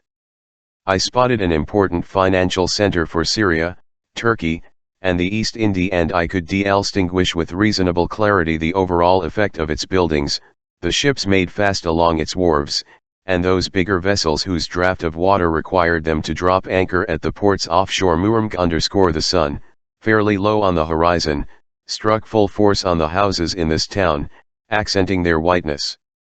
Outside the CLTY limits, some wood or reed huts indicated the quarter where the Bedumsluftjada into the shadows of evening, and the Nautilus went back beneath the mildly phosphorescent. The next day, February IA, several ships appeared, running on our opposite tack.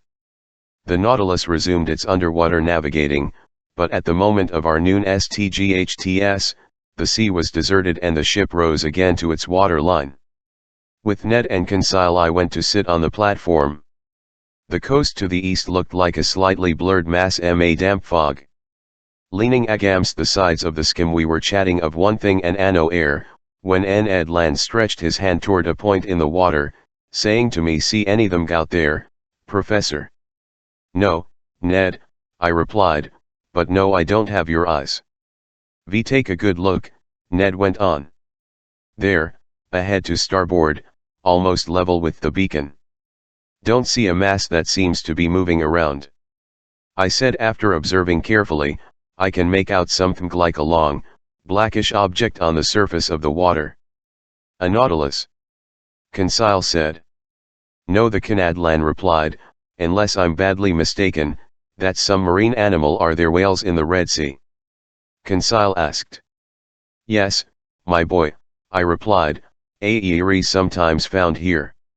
"EDHA no whale," continued Ned Land, whose eyes never strayed from the object they had sighted. "We're old chums, whales, and I couldn't mistake their little ways." "Let's wait and see," Conseil said. "The Nautilus is heading that direction, and we'll soon know what we're in for. In fact, that blackish object was soon only a mile away from us. It looked like a huge reef Idocene. What was it? I still couldn't make up my mind. _OE It's moving off. It's DIMG. Ned Land exclaimed. Damnation. Can that animal? It doesn't have a forked tail like baleen whales or sperm whales, and its fins look like sawed-off limbs. But in that case I put in. Good Lord, the Canadlan went on, it's rolled over on its back, and it's raising its breasts in the air. It's a siren. Conseil exclaimed. With all due respect to Master, it's an actual mermaid. That word siren put me back on track, and I realized that the animal belonged to the order Slorenia, marine creatures that legends have turned into mermaids, half fish.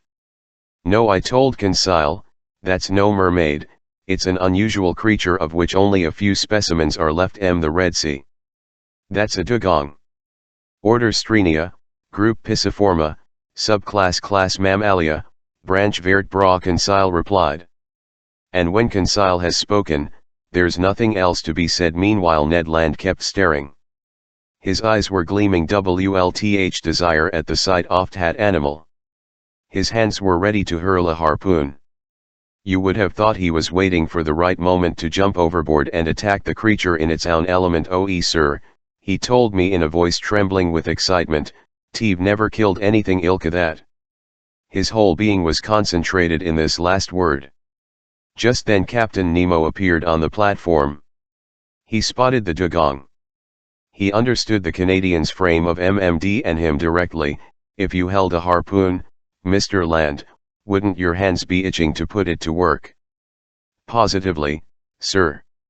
"And just for one day, would it displease you to return to your fisherman's trade and add 5 cetacean to the list of toes you've already hunted down?"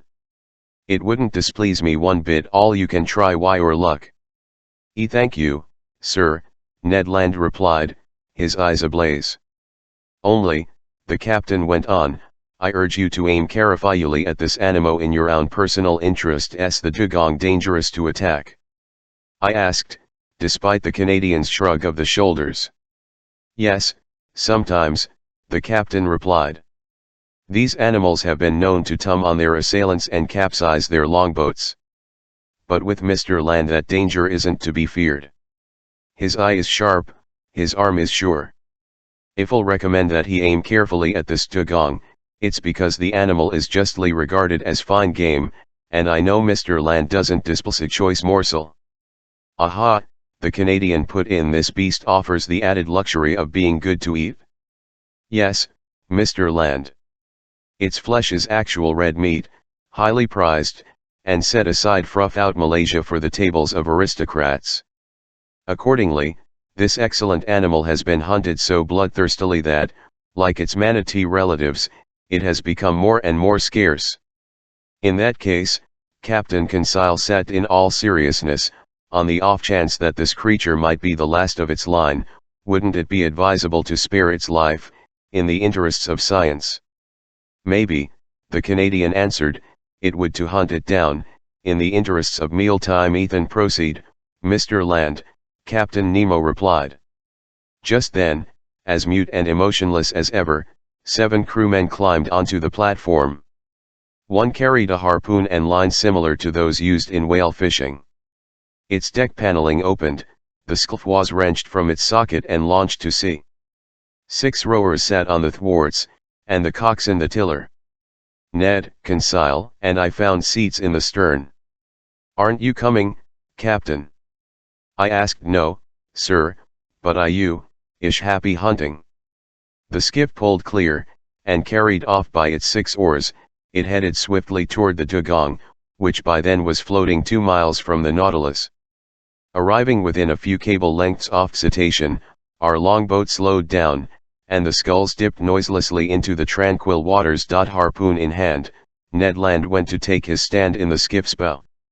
Harpoons used for hunting whales are usually attached to a very long rope that pays out quickly when the wounded animal drags it with him. But this rope measured no more than about 10 fathoms, and its end had simply been to a small barrel while floating, would indicate the dugong's movements beneath the waters. I stood up and could clearly observe the Canadian's adversary. This dugong, which also boasts the name halicoer, closely resembled a manatee. Its oblong body ended in a very long caudal fin and its lateral fins in actual fingers. Foot differs from the manatee in that its upper jaw is armed with 2 long pointed teeth that form diverging tusks on either side. This dugong that Ned Land was preparing to attack was of colossal dimensions, easily exceeding 7 meters in length. It stirred and seemed to sleeping on the surface oft waves, a circumstance that should have made it easier to capture. The skiff approached cautiously to within 3 fathoms off animal.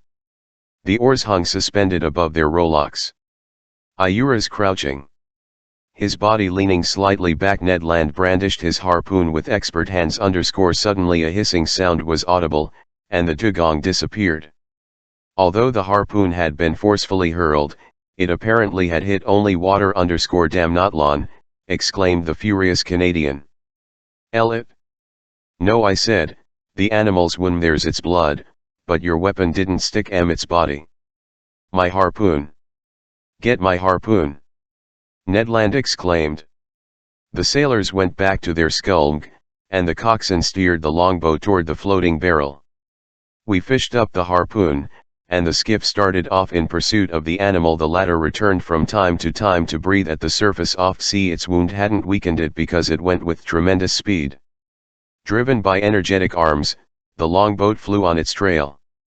Several times we got within a few fathoms of it, and the Canadian hovered in readiness to strike, but then the dugong would steal away with a sudden dive, and it proved impossible to overtake the beast. I'll let you assess the degree of anger consuming our impatient Ned Land. He hurled at the hapless animal the most P2 swear words in the English language. For my part, I was simply to see this dugong outwilt our E-airy scheme. We chased it unflaggingly for a whole hour, and I'd begun to think it would prove too difficult to capture, when the animal got the untimely idea of taking revenge on us, a notion it would soon have cause to regret. It wheeled on the skim to assault us in its turn. This maneuver did not the Canadian. "Watch out," he said. The coxswain pronounced a few words in his bizarre language, and no doubt he alerted his men to keep on their guard. Arriving within 20 feet of the skim, the dugong stopped, sharply sniffing the air with its huge nostrils, pierced not at the tip of its muzzle but on its topside. Then it gathered itself and sprang at us. The skiff couldn't avoid the collision. Half overturned, it shipped a ton or 2 of water that we had to bawl out.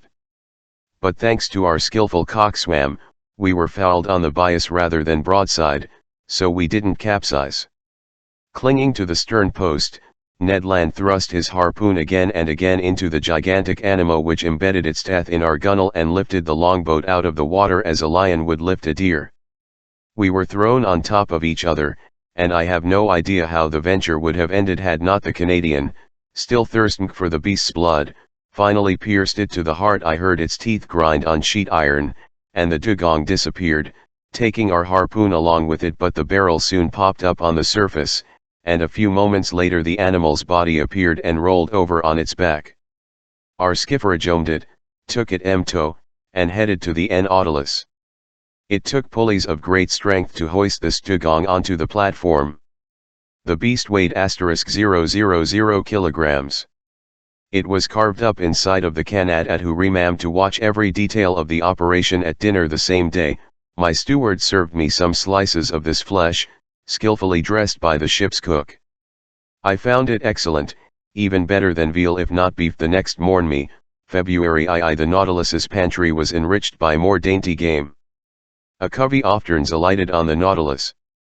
They were a species of Sterna nilotica unique to Egypt, beak black, head gray and stippled, eyes by white dots, back, wings, and tall grayish, belly and throat white, feet red.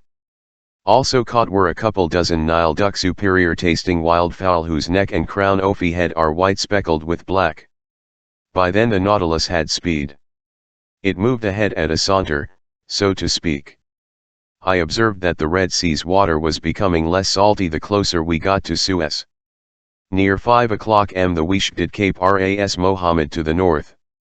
This cape forms the tip of Arabia Petrea, which lies between the Gulf of Suez and the Gulf of Aqaba. The Nautilus entered the Strait of Jubal, which leads to the Gulf of Suez. I could clearly make out a high mountain crowning Ras Mohammed between the gulfs.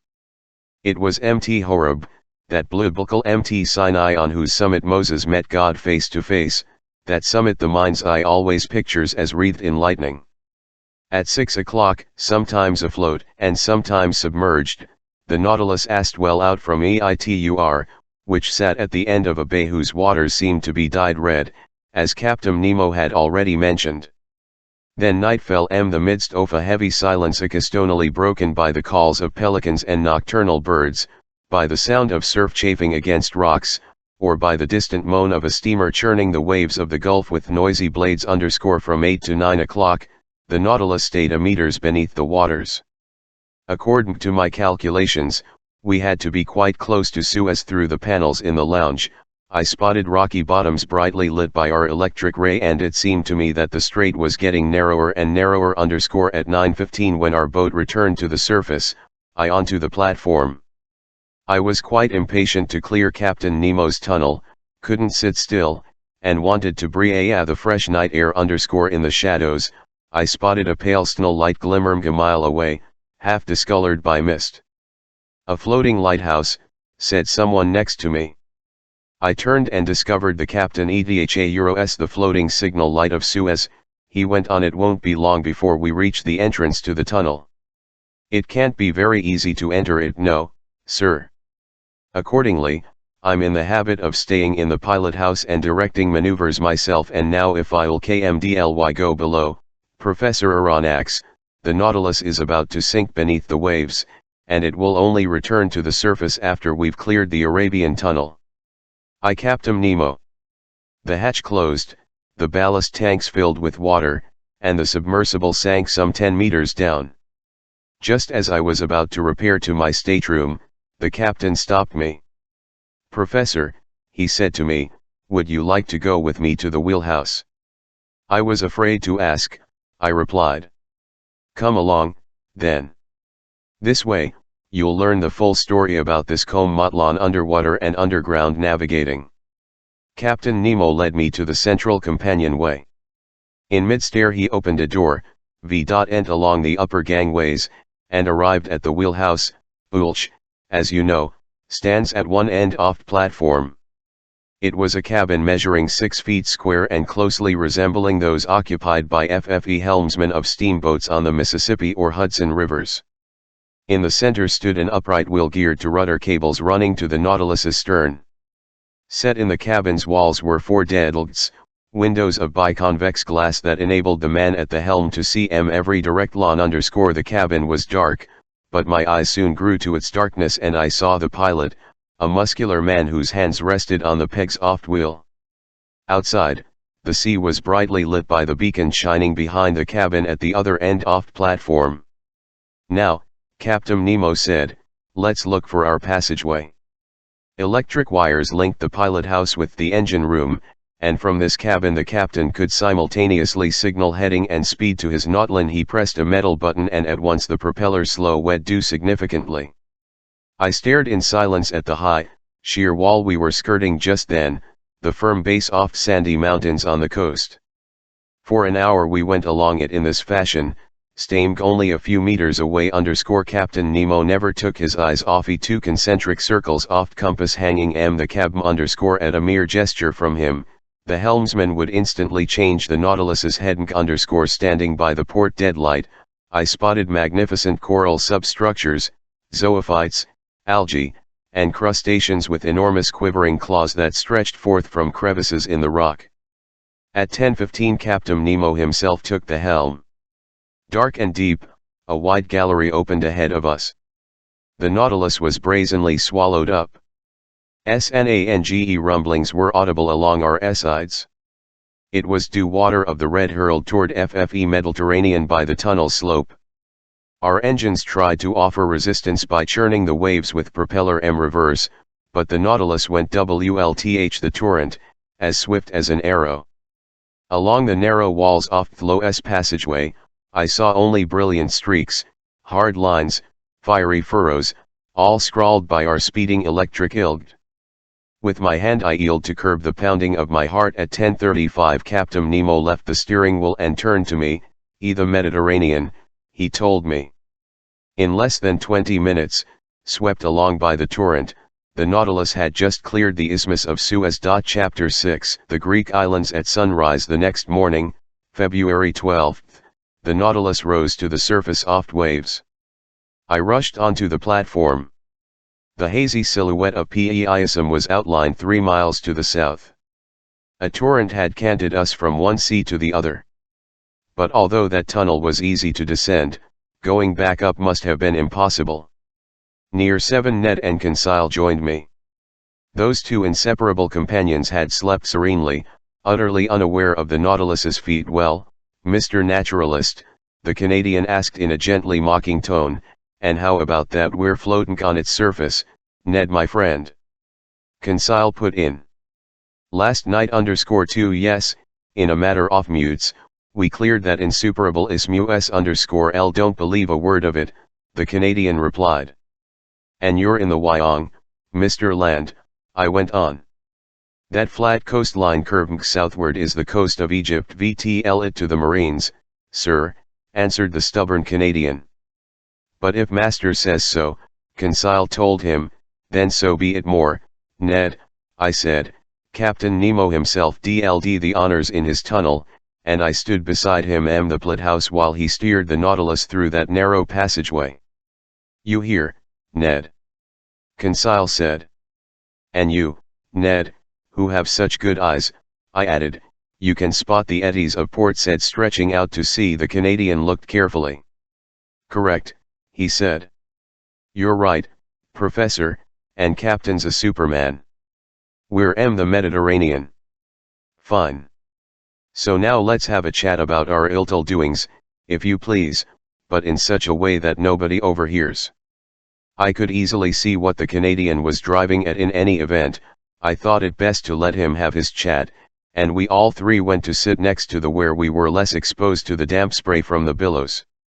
"Now, and for we're all ears," I said. "What have to tell us?" "Nate, I've got to tell is very simple," the Canadian replied. "We're in Europe, and before Captain Nemo's whims take us deep into the polar seas or back to Oceania, I say we should leave this Nautilus _. I confess that such discussions with the Canadian always bamed me. I didn't want to restrict my companions in any way, and yet I had no desire to leave Captain Nemo. Thanks to him and his submersible, I was finishing my undersea research by the day, and I was rewriting my book on the great ocean depths in the MLDST of its very element. Would I ever again have such an opportunity to observe the ocean's wonders? Absolutely not. So I couldn't entertain this idea of leaving the Nautilus before completing our course of inquiry. Ned, my friend, I said, answer me honestly. Are you bored with this ship? Are you sorry that fate has cast you into Captain Nemo's hands? The Canadian paused for a short while before replying. Then, crossed his arms. Honestly, he said, I'm not sorry about this voyage under the seas. I'll be glad to have done it, but in order to have done it, it has to finish. That's my feeling. It will finish, and when?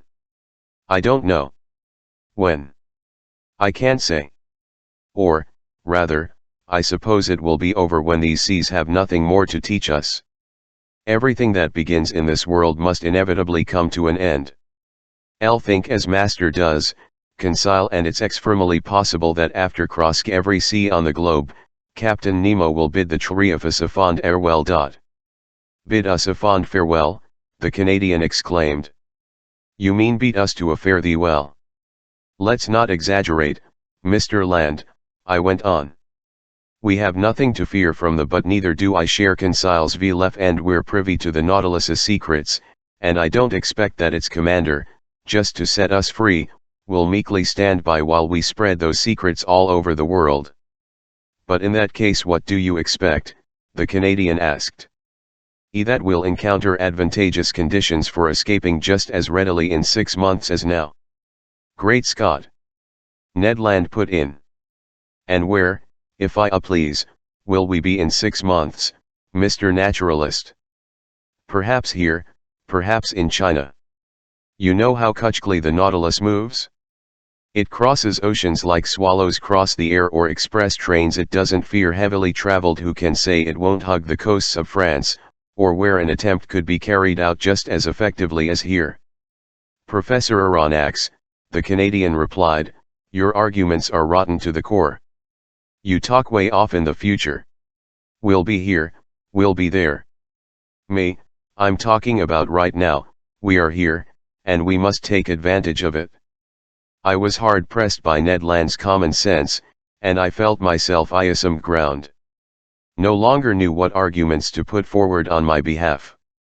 Sir, Ned went on, let's suppose that by some impossibility, Captain Nemo offered your freedom to you this very day. Would you accept? Don't know, I replied. And suppose he adds that Ellis offer he's making you today won't ever be repeated, then would you accept? I did not reply. And what thinks our friend Conseil? Ned Land asked. Your friend Conseil, the fine lad replied serenely, has nothing to say for himself. He's a completely disinterested party on this question, like his master, like his comrade Ned. He's a bachelor. Neither wife, parents, nor children are waiting for him back home. He's master's employee, he thinks like master, he speaks like master, and much to his regret, he can't be counted on to form a majority. Only 2 persons face each other here, master on one side, Ned Land on the other. That said, why to our friend Conseil is ill-stunning, and he's ready to keep score. I couldn't help smiling as Conseil wiped himself out of existence. Deep Clue, the Canadian must have been overjoyed at not having to contend with him. Sir, Ned Land said, since Conseil no more, we'll have this discussion between just the 2 of us. I've talked, you've listened. What's your reply? It was obvious that the matter had to settled, and evasions were distasteful to me. Ned, my friend, I said, here's my reply. You have right on your stde, and my arguments can't stand up to it. Will never do to count on Captain Nemo's benevolence. The most ordinary good sense would forbid him to set us on. The other good sense decrees that we take advantage of our first opportunity to leave the Nautilus. Fine, Professor Aronnax, that's wisely said. But one proviso, I said, just one. The opportunity must be the real tiling. Our first attempt to escape must succeed, because if it misfires, we can't get a second chance, and Captain Nemo will never forgive us. EDHA Euros also well Pew, the Canadian replied. But your proviso applies to any escape attempt, whether it happens in TUC years or 2 days. So this is still FFE question, if a promising opportunity comes up, we have to grab it. Agreed. And now, Ned, will you tell me what you mean by a promising opportunity? One that leads the Nautilus on a cloudy night within a short distance of some European coast and you'll try to get away by swimming. Yes, if we're close enough to shore and the ship's afloat on the surface. No, if we're well out and the ship's navigating under the waters. And in that event? In that event I'll try to get hold of the skiff. I know how to handle it. We'll stick ourselves in slota, undo the bolts, and rise to the surface, without the helmsman in the bow seeing a thing. Fine, Ned. Stay on the lookout for such an opportunity, but don't forget, one slip-up will finish us. L won't forget, sir. And now, Ned, would you like to know my overall thinking on your plan? Gladly, Professor Aronnax_. Well then, I think, and I don't mean I hope, that promising opportunity won't ever arise _W high not. Because Captain Nemo recognizes that we haven't given up all hope of recovering our freedom, and he'll keep on his guard, above all in seas within STGHT of the coasts of Europe. TM off master's opinion, Conseil said. We'll soon see, Ned Land replied, shaking his head with a determined expression _. And now, Ned Land, I added, let's leave it at that, not another word on any of this. The day you're ready, alert us and we're with I turn it all to you. That's how we ended this conversation, which later was to have such serious consequences. At first, I must say, events seemed to confirm my forecasts. Much to the Canadians' dismay, did Captain Nemo view us with distrust in these heavily traveled seas, or did he simply want to hide from the STGHT of those ships of E-Airy nation that plowed the Mediterranean? I have no idea, but usually he stayed Meltwater and well out from any coast. Either the Nautilus surfaced only enough to let its pilot house emerge, or it slipped away to the lower depths, although, between the Greek islands and Asia Minor, we didn't find bottom even at 2,000 meters down. Accordingly, I became aware off Isle of Carpathos, one of the Sporades Islands, only when Captain Nemo placed his finger over a spot on the Ugrald map and quoted me this verse from Virgil: Est in Carpathio Neptuni Gergite Vate Cerule Eus Proteus * Latin, there in King Neptune's domain by Carpathos, his spokesman / his azure-hued Proteus. It was that bygone abode of Proteus, the old shepherd of King Neptune's flocks, an island between Rhodes and Crete, which Greeks now call Carpaeos, Italians Scarpanto. Through the lounge-window I could see only its granite bedrock. The next day, February 14th, I decided to spend a few hours studying the fish off these island group, but for whatever reason, the panels remained hermetically sealed. After determining the Nautilus's heading, I noted that it was proceeding toward the ancient island of Crete, also called Candia. At the time I had shipped aboard the Abraham Lincoln, this whole island was in rebellion against its tyrannical rulers, the Ottoman Empire of Turkey, but since then had absolutely no idea what happened to this revolution, and Captain Nemo, deprived of all contact with the shore, was hardly the man to keep me informed, so I didn't allude to this event when, that evening, I chanced to be alone with the captain in the lounge. Besides, he seemed silent and preoccupied. Then, contrary to custom, he ordered that both panels in the lounge be opened, and going from the one to the other, he carefully observed the watery mass. For what purpose? I hadn't a guess, and for my pen, I spent my time studying the fish that passed before my eyes. Among others I noted that sand goby mentioned by Aristotle and commonly known by the name sea loach, bohak, is encountered exclusively in the salty waters next to the Nile Delta. Near them some semi-phosphorescent red porgy rolled by, a variety of gillhead that the Egyptians ranked among their sacred animals, lauding them in religion. Two ceremonies when they arrival in the river's waters announced the fertile flood season.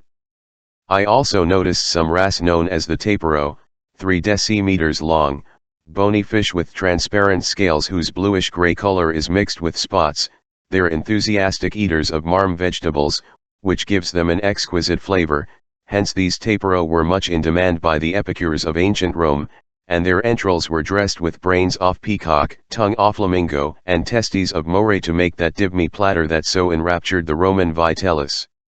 Another resident of these seas caught my attention and revived all my memories of antiquity. Thls was the remora, which travels attached to the bellies of sharks, as the ancients tell it. When these iltal fish cling to the undersides of a ship, they can bring it to a halt, and by so impede Mark Antony's vessel during the Battle of Actium, one of them the victory of Augustus Caesar. From such slender threads hang the destinies of nations. I also observed some wonderful snappers belonging to the order Luscianida, sacred fish for the Greeks, who claimed they could drive off sea monsters from the waters they frequent. Their Greek name Antheas means flower, and they live up to it in the play of their colors and in those fleeting reflections that turn their dorsal fins into silk. Their hues are confined to a gamut of from the pallor of pink to the glow of ruby. I couldn't take my eyes off these marm wonders, when I was suddenly jolted by an unexpected apparition. In the midst of waters, a man appeared, a diver carrying a little leather bag at his belt. It was no corpse lost in the waves. It was a living man, swtmmtng vigorously, sometimes disappeared to breathe at the surface, then instantly divgagam_. I turned to Captain Nemo, and in an agitated voice, "A man! A castaway!" I exclaimed. "We must rescue him at all cost." The captain didn't reply but went to lean against the window. The man drew near, and glummed his face to the panel. He stared at us. To my deep astonishment, Captain Nemo gave him a signal. The diver answered with his hand, immediately swam up to the surface of the sea, and didn't reappear. "Don't be alarmed," the captain told me. "That's Nicholas from Cape Matapan, nicknamed 11 Pesa 8. He's well known throughout the Cyclades Islands. A bold diver. Water is his true element, and he lives in the sea more than on shore, going constantly from one island to another, even to Crete. Italian, the fish. Ed, you know him, Captain. Why not, Professor Aronnax?" This said, Captain Nemo went to a cabinet standing near the lounge's left panel. Next to this cabinet I saw a chest bound with hoops of iron, its lid bearing a copper plaque that displayed the Nautilus's monogram WLTH, its motto Mobilis in Mobile. Just ignoring my presence, the captain opened this cabinet, a sort of safe that contained a large number of ingots. They were gold ingots. And they represented an enormous sum of money. Where had this precious metal come from? How had the captain amassed this gold, and what was he about to do with it? I didn't pronounce a word. I gaped. Captain Nemo took out the ingots one by one and arranged them methodically inside due chest, filling it to the top. At a point estimate that it held more than 12,000 kilograms of gold, other words, close to francs. After securely fastening the chest, Captain Nemo wrote an address on its lid in characters that must have been modern Greek.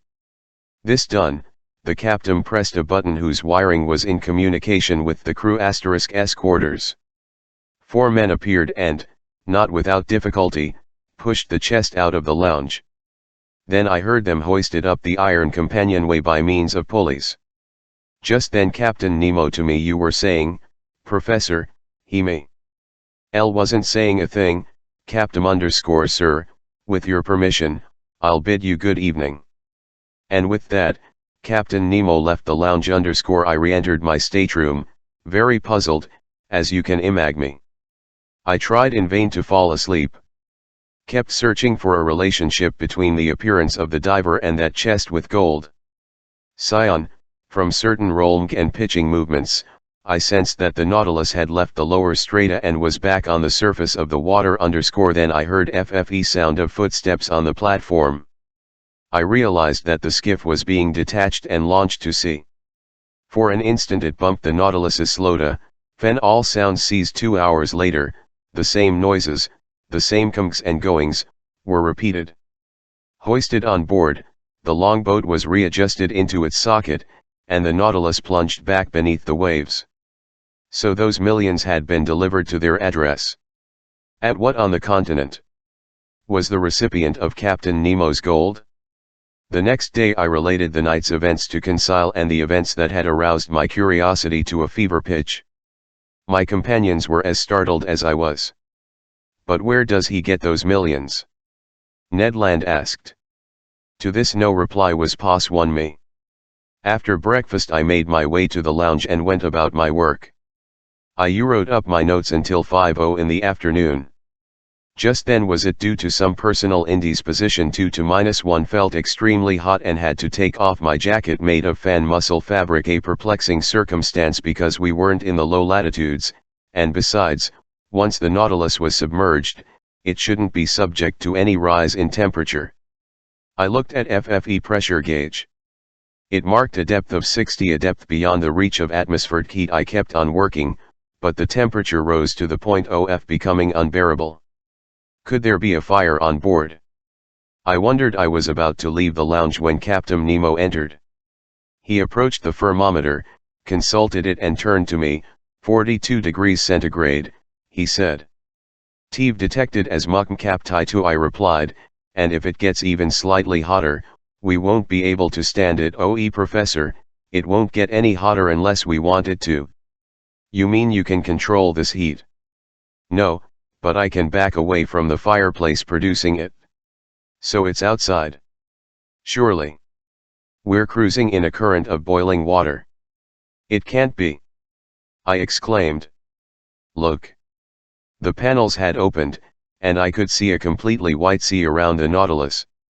Steaming sulphurous fitneys uncoiled in the MLDST of waves bubbling like water in a bowler. I leaned my hand against one aft windows, but the heat was so great, I had to match it back. "Are we?" I asked. "Near the island of Santorini, Professor," the captain answered me, "and right the channel that separates the volcanic islets of Nea Kamenel and Paleokameni _ I wanted to offer you the unusual sight of an underwater eruption." "L thought," I said, "that the formation of such new islands had come to an end." "Nothing ever comes to an end in these volcanic waterways," Captain Nemo replied, "and thanks to its underground fires, our globe is continuously under construction in these regions." According to the Latin historians Castendorus and Pliny, by the year IG of Christian era, a new island, the divine Thera, had already appeared in the very place these islets have more recently formed. Then Thera sank under FFE waves, only to rise and sink once more in the year 69 AD. From that day to this, such plutonic construction work has been in abeyance. But on February 3, 1866, a new islet named George Island emerged in the midst of sulphurous steam near Nea Kamenei and was to it on the 6th of same month. 7 days later, on February 13, the islet of Aphroessa appeared, leaving a 10-meter channel between itself and Nea Kamenel. I was in these seas when that phenomenon occurred and I was able to observe its every phase. The islet of Aphroessa was circular in shape, measuring 3 feet in diameter and 30 feet in height. It was made of black glassy lava mixed with bits of Andeldspar _ Finally, on March I.O., a smaller islet called Rika appeared next to Nea Kamenei, and since these 3 islets have fused to form one single, self-same island. About this channel we're in right now? I asked. Here it is, Captain Nemo replied, showing me a chart of Greek islands. You observe that I've entered the new islets in their place. But will this channel fill up one day? Very likely, Professor Aronnax, because since 1866 8 little lava islets have surged up in front of port of St. Nicholas on Paleokameni _ so it's obvious that Nea and Palea will join in days to come. In the middle of Pacific, tiny infusoria build continents, but here they're built by volcanic phenomena. Look, sir. Look at the construction work gone under these waves. I returned to the window. The Nautilus was no longer moving. The heat had become unbearable. From the white it had recently the sea was turned me red, a coloration caused by the presence of iron. Although the lounge was hermetically, it was filmed with an intolerable stink of sulfur, and I could see scarlet flames of such brightness, they overpowered our light I was swimming in. I was stifling, I was about to cooked. Yes, I felt myself cooking in actual fact. We can't stay any longer in this boating water, I told the captain. No, it wouldn't be advisable, replied Nemo the emotionless. He gave an order. The Nautilus tacked about and retreated from this furnace it couldn't brave with impunity. A quarter of an hour later, we were breathing fresh air on the surface off waves. It then occurred to me that if Ned had chosen these waterways for our escape attempt, we wouldn't have come out alive from the sea of fire. The next day, February 16th, we left this basin, which tallies deepest of 3,000 meters between Rhodes and Alexandria, and passed well out from Cirigo Island after doubling Cape Matapan. The Nautilus left the Greek islands behind. Chapter 7 The Mediterranean in 48 hours. The Mediterranean, your ideal blue sea, to Greeks simply the, to Hebrews the Great Sea, to Romans Mare Nostrum. Asterisk bordered by orange trees, aloes, cactus, and maritime pine trees, perfumed with the scent of myrtle, framed by rugged mountains, with clean, transparent air but continuously under construction by fires in FFE. Earth Sea is a genuine battlefield where Neptune and Pluto still struggle for world domination. Here on these beaches and waters, says the French historian Michelet, a man is revived by one of most degrading climates in the world. Asterisk Latin, RC. Ed. But as beautiful as it was, I could get only a quick look at this basin whose surface area comprises square kilometers _ even Captain Nemo's personal insights were me, because that misty FYMG individual didn't appear one single time during our high-speed cross _ I estimate that the Nautilus covered a track of some 600 leagues under the waves off this sea, and this enyag was accomplished in just 24 hours times 2. Departing from the Wateroozy of Greece on the morning of February 16th, we cleared the Strait of Gibraltar by sunrise on the 1/8. It was obvious to me that this pinned in the middle of those shores he wanted to avoid, gave Captain Nemo no pleasure. Its waves and breezes brought back too many memories, if not many regrets. Here he no longer had the ease of movement and freedom of maneuver that the oceans him, and his Nautilus felt cramped so close to the coasts of both Africa and Europe. Accordingly, our speed was 25 miles, that is, 12 4-kilometer leagues, per hour. Needless to say, Ned Land had to give up his escape plans, much to his distress. Swept along at the rate of 12 to 13 meters per second, he could hardly make use of the skiff. Leaving the Nautilus under these conditions would have been like jumping off a train. Racing at this speed, a rash move if there ever was one. Moreover, to renew our air supply, the submersible rose to the surface off waves only at and relying solely on compass and log, it steered by dead reckoning. Inside the Mediterranean, then, I could catch no more of its fast-paced scenery than a yobbler might see from an express train. In other words, I could view only the distant horizons because the foregrounds flashed by like lightning. But Conseil and I were able to observe those Mediterranean fish whose powerful fins kept pace for a while in the Nautilus's waters.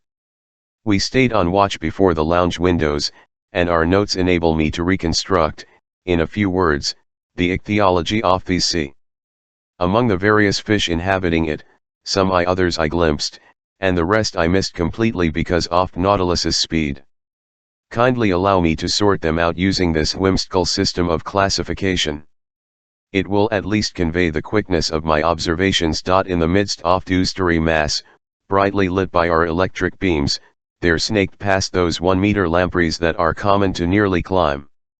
A type of ray from the genus Oxyrhynchus, 5 feet wide, had a white belly with a spotted, ash-gray back and was carried along by the currents like a huge, wide-open shell. Other rays passed by so quickly I couldn't tell if they that name eagle ray comed by do ancient Greeks, or those designations of rat ray, bat ray, and toad ray that modern fishermen have inflicted on them. Dogfish known as topes, 12 feet long and especially feared by divers, were racing with each other. Looking like big bluish shadows, thresher sharks went by, 8 feet long and red with an extremely acute sense of smell. Dorados from the genus Spams, some measuring up to 14 decimeters, appeared in silver and azure costumes encircled with ribbons, which contrasted with the dark color of their fins, Fish sacred to goddess Venus, their eyes set in brows of gold, a valuable species fat patronizes all waters fresh or salt, equally at home in rivers, lakes, and oceans, living in every clime, tolerating any temperature, their line dating back to prehistoric times on this EA_RA preserving all its beauty from those 61 off-Clake's magnificent sturgeons, 9 to 10 meters long and extremely fast, banged their powerful_LL tails against the glass of our panels, showing bluish backs with small brown spots. They resemble sharks, without equaling their strength, and are in every sea. In the spring they delight swim up the great rivers, fighting the currents off Danube, Pas Rhine, Loire, and Oder, while feeding on hermg, mackerel, samku, and codfish, although they belong to the class of cartilaginous fish. They rate as a delicacy. They're eaten dried, or salt priestful, and olden times they were borne in triumph to the table of the Roman epicure Lucullus_. But whenever the Nautilus drew near the surface, those denizens of the Mediterranean I could observe most productively belonged to the 63rd genus of bony fish. These V.Air tuna from the genus Scomber, blue-black on top, silver on the belly armor, their dorsal stripes giving off a golden gleam. They are said to follow ships in search of refreshing shade from the hot tropical sun, and they did just that with the Nautilus, as they had once done with the vessels of the Count de la Perouse. For long hours they competed in speed with our submersible. I couldn't stop marveling at these animals so perfectly cut out for wracking, their heads small, their bodies sleek, spindle-shaped, and in some cases over 3 meters long, their pectoral fins gifted WLTH remarkable SNENGTH, their caudal fins forked. Like certain off-birds, whose speed they equal, these tuna swim in triangle formation, which prompted the ancients to say they'd up on geometry and military strategy. And yet they can't escape the proven, fishermen, who prize them as highly as did the ancient inhabitants of Turkey and Italy, and these valuable animals, as oblivious as if they were deaf and blind, leap right into the Marseilles tuna nets and perish by the thousands.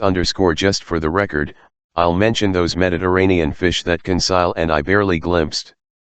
There were whitish off-species Gymnotus fasciatus that passed like illust wisps of steam, conger eels 3 to 4 meters long that were ilked out in green, blue, and yellow, furryfoot hake with a liver that makes a dainty morsel, wormfish drifting like thin seaweed, sea robins that call lyrefish, and seaman pipers and whose snout shave 2 jagged triangular plates shaped like old Homer's lyre, swallowfish swimming as fast as the bird they're named after, red-headed groupers whose dorsal fins are trimmed with filaments, some shad, spotted with black, gay, brown, blue, yellow, and green, that actually respond to tinkling handbells, splendid diamond-shaped turbot that were Ilka aquatic pheasants WLTH yellowish fins stippled in brown and the left topside mostly marbled in brown and yellow, finally schools of wonderful mullet, real oceanic birds of paradise that ancient Romans bought for as much as 10,000 sesterces aptus, and which fay at the table, so they could heartlessly watch it change color from cinnabar red when alive to pallid white when dead. And as for other fish common to the Atlantic and Mediterranean, I was unable to observe miralets, triggerfish, puffers, sea orzes, jewelfish, frumpetfish blennies, grey mullet, wrasse, smelt, flying fish, anchovies, sea bream, porgies, garfism, or any of the chief representatives of order Pleuronecta, such as sole, flounder, plaice, dab, and brill, simply because of the dizzying speed with which the Nautilus hustled through these opulent waters. As for marine mammals, on passing by the mouth of the Adriatic Sea, I thought I recognized 2 or 3 sperm whales equipped with the cymbala dorsal fin denoting the genus Physeter, some pilot whales from the genus Globicephalus exclusive to the forepart of the head striped with small distinct lines, and also a dozen seals with holelt bellies and black coats, known by due name monk seals, and just as solemn as if they were 3-meter Dominicans. For his part, Conseil thought he spotted a turtle 6 wide and adorned with 3 protruding ridges that ran lengthwise. I was sorry to MTSS this reptile, because from Conseil's I believe I recognized the leatherback turtle, a pretty rare species. For my pen I noted only some loggerhead turtles WLTH long carapaces. As for zoophytes, for a few moments I was able to marvel at a wonderful, orange-hued hydra from the genus Galeolaria that clung to the glass of our port panel. It consisted of a long, lean filament that spread out into countless branches and ended in the most delicate lace ever spun by the followers of Arachne. Unfortunately I couldn't fish up this wonderful, and surely no other Mediterranean zoophytes would have been offered to my gaze, if, on the evening of the 16A, the Nautilus hadn't slowed down in an CDD fashion. This was the Situatelon_. By then we were passing between Sicily and the coast of Tunis 1A_ in the cramped space between Cape Bone and the SNALT. The sea bottom rises almost all at once.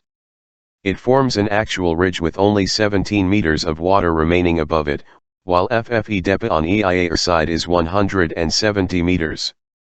Consequently, the Nautilus had to maneuver with caution so as not to bump into this underwater barrier. I showed Conseil the position of this long reef on our chart of the Mediterranean. But with all due respect to Master, Conseil ventured to observe, it's Ilka, an actual isthmus connecting Europe to Africa. Yes, my boy, I replied, it cuts across the whole Strait of Sicily, and Smith's soundings prove that in the past, these two continents were genuinely between Cape Bio and Cape Farina. I can easily believe it, Conseil said. L might add, I went on, that there's a similar barrier between Gibraltar and in prehistoric times it closed off the completely. Gracchus, Conseil put in. Suppose one day some volcanic upheaval raises these two barriers back above the waves. EDHA Euros most unlikely, Conseil_. If Master will allow me to finish, I mean that if this phenomenon occurs, it might prove dis and esseing to Mr_de Lesseps, who has gone to such pains to cut through his isthmus. Agreed, but I repeat, Conseil, such a phenomenon won't occur. The intensity of his underground forces continues to diminish. Volcanoes were quite numerous the world's early days, but fairy going extinct one by one, the heating of the earth is growing weaker. The temperature the globe's lower strata is cooling appreciably every century, and to our globe's detriment, because its heat is its life. But the sun isn't enough, Conseil. Can it restore heat to a corpse? Not that I've heard. Well, my friend, someday the earth will be just such a cold corpse. Like the which long ago lost its vital heat, our globe will become lifeless and unlivable. In how many centuries?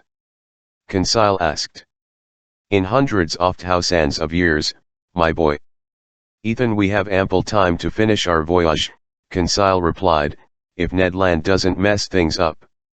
Thus reassured, Conseil went back to studying the shallows that the Nautilus was skimming at moderate speed.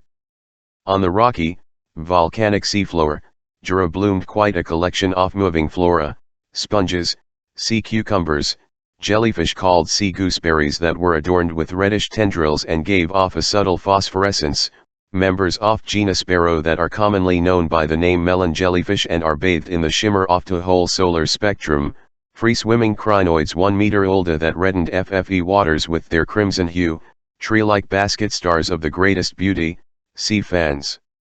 From the genus Pavonaceae with long stems, numerous edible sea urchins of various species, plus green sea anemones with a grayish trunk and a brown disc lost beneath the olive-colored tresses of their tentacles. Conseil kept especially busy observing mollusks and articulates, and although his catalogue is a little dry, I wouldn't want to wrong the gallant lad by leaving out his personal observations. From the branch he mentions numerous comb-shaped scallops, hoof-like SPMY oysters piled on top of each other, triangular coquina, three-pronged glass snails with yellow fins and transparent shells, orange snails from the genus Pleurobranchus that looked like eggs spotted or speckled with greenish dots, members of genus Aplysia also known by the name sea hares, other sea hares from the genus Dolabella, plump paper bubble shells, umbrella shells exclused to the Mediterranean, abalone whose shell produces a mother of pearl much in demand, PTLGRM scallops, saddle shells that diners in the French province of Languedoc are said to like better than oysters, some of those cockle shells so dear to the cloisons of Marseilles, fat white Venus shells to it are among the clams so abundant off the coasts of North America and eaten such quantities by New Yorkers, variously colored comb shells with gill covers, burrowing date mussels with a peppery flavor I relish, furrowed heart cockles whose shells have rib-like ridges on their arched summits, triton shells pocked with scarlet bumps. Carniolara snails with backward curving tips that make them resemble flimsy gondolas, crowned Pherola snails, Atlanta snarls with spiral shells, gray nudibranchs from the genus Tethys fat were spotted WLTH white and covered by fringed mantles, nudibranchs from the suborder Aeolidea that looked like small slugs, sea butterflies crawling on their backs, seashells from the genus Auricula including the oval-shaped Auricula myosotis, 10 Wentla trap snails, common periwinkles, velolid snails, Cinnaira snails, rock borers, ear shells, cabochon snails, Pandora shells, etc. As for the articulates, in his notes Conseil has lury appropriately them into 6 classes, 3 of which belong to FFE Marine World. These classes are the Crustacea, and Annelida. Crustaceans are subdivided into 9 orders, and the first of these consists of decapods, in other words, animals whose head and thorax are usually fused, whose cheek and mouth mechanism is made up of several pairs of appendages, and whose thorax has 4, 5, or 6 pairs of walking. Conseil used the methods of our mentor Professor Milne Edwards, who puts the decapods in 3 divisions, Brachyura, Macrura, and Anomura. These names may look a tad fierce, but very accurate and appropriate.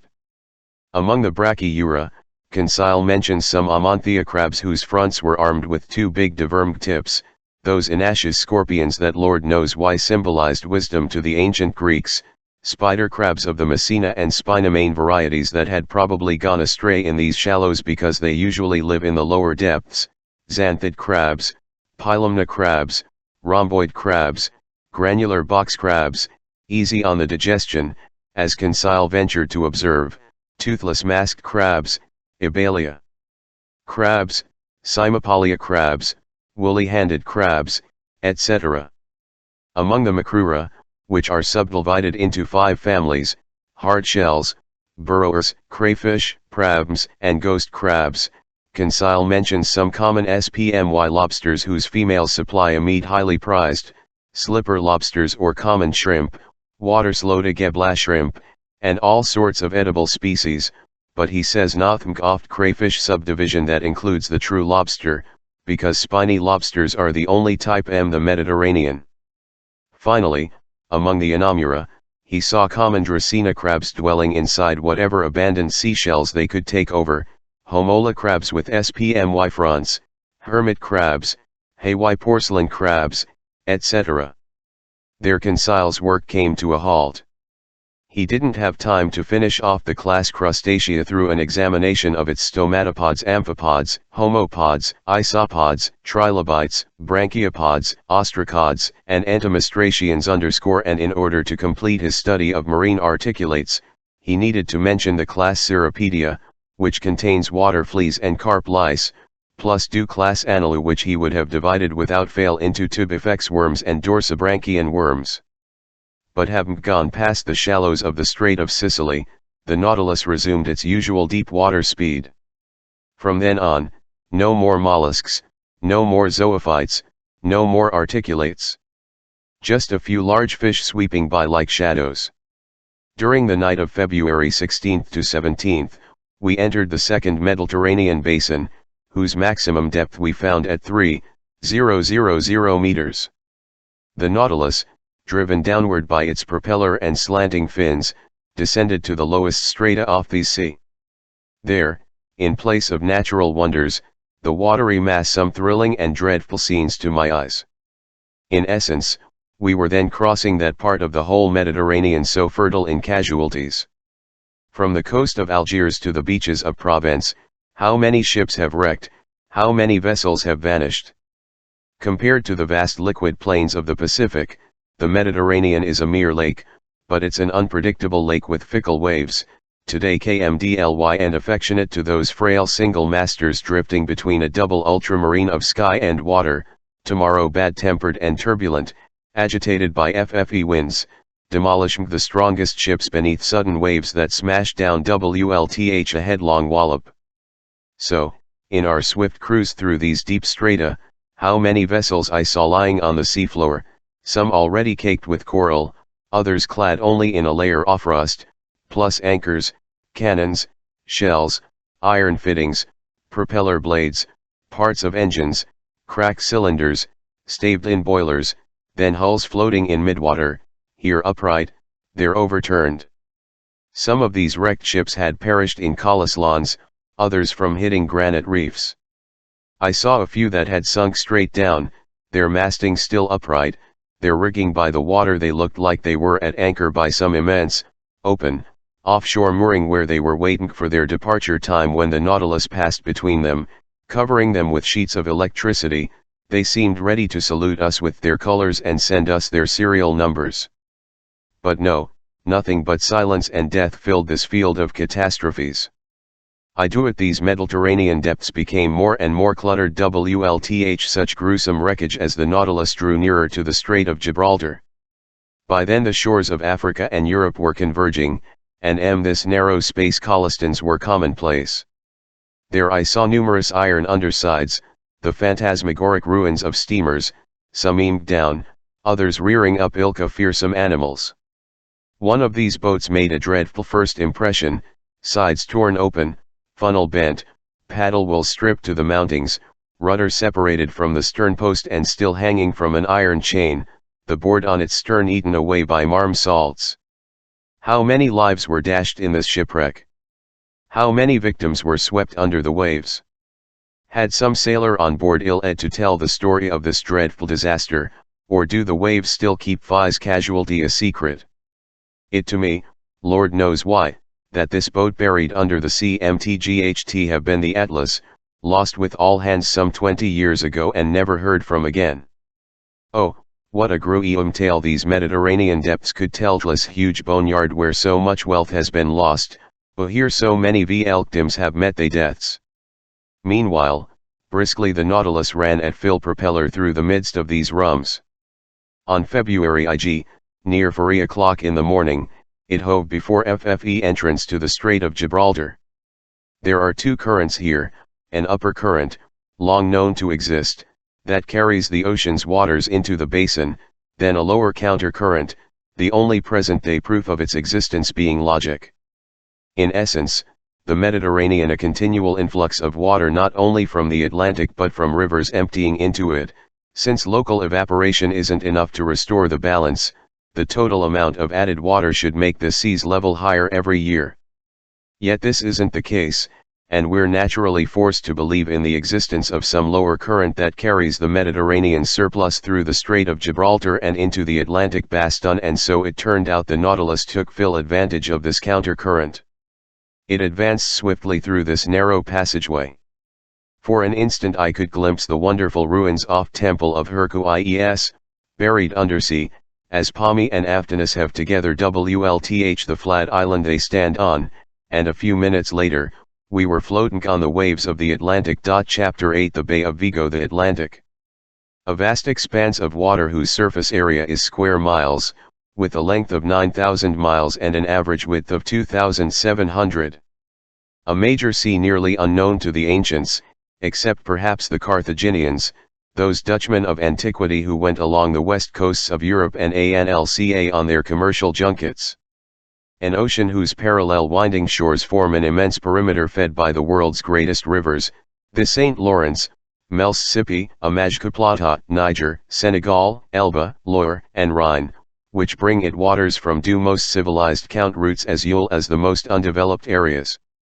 A magnificent plum of waves plowed continuously by ships of every nation, shaded by every flag in the world, and ending in those two dreadful headlands so feared by navigators, Cape Horn and the Cape of Tempests. The Nautilus broke these waters with the edge of its spur after domed nearly 10,000 leagues (3.5 months), a track longer than a great circle of the earth.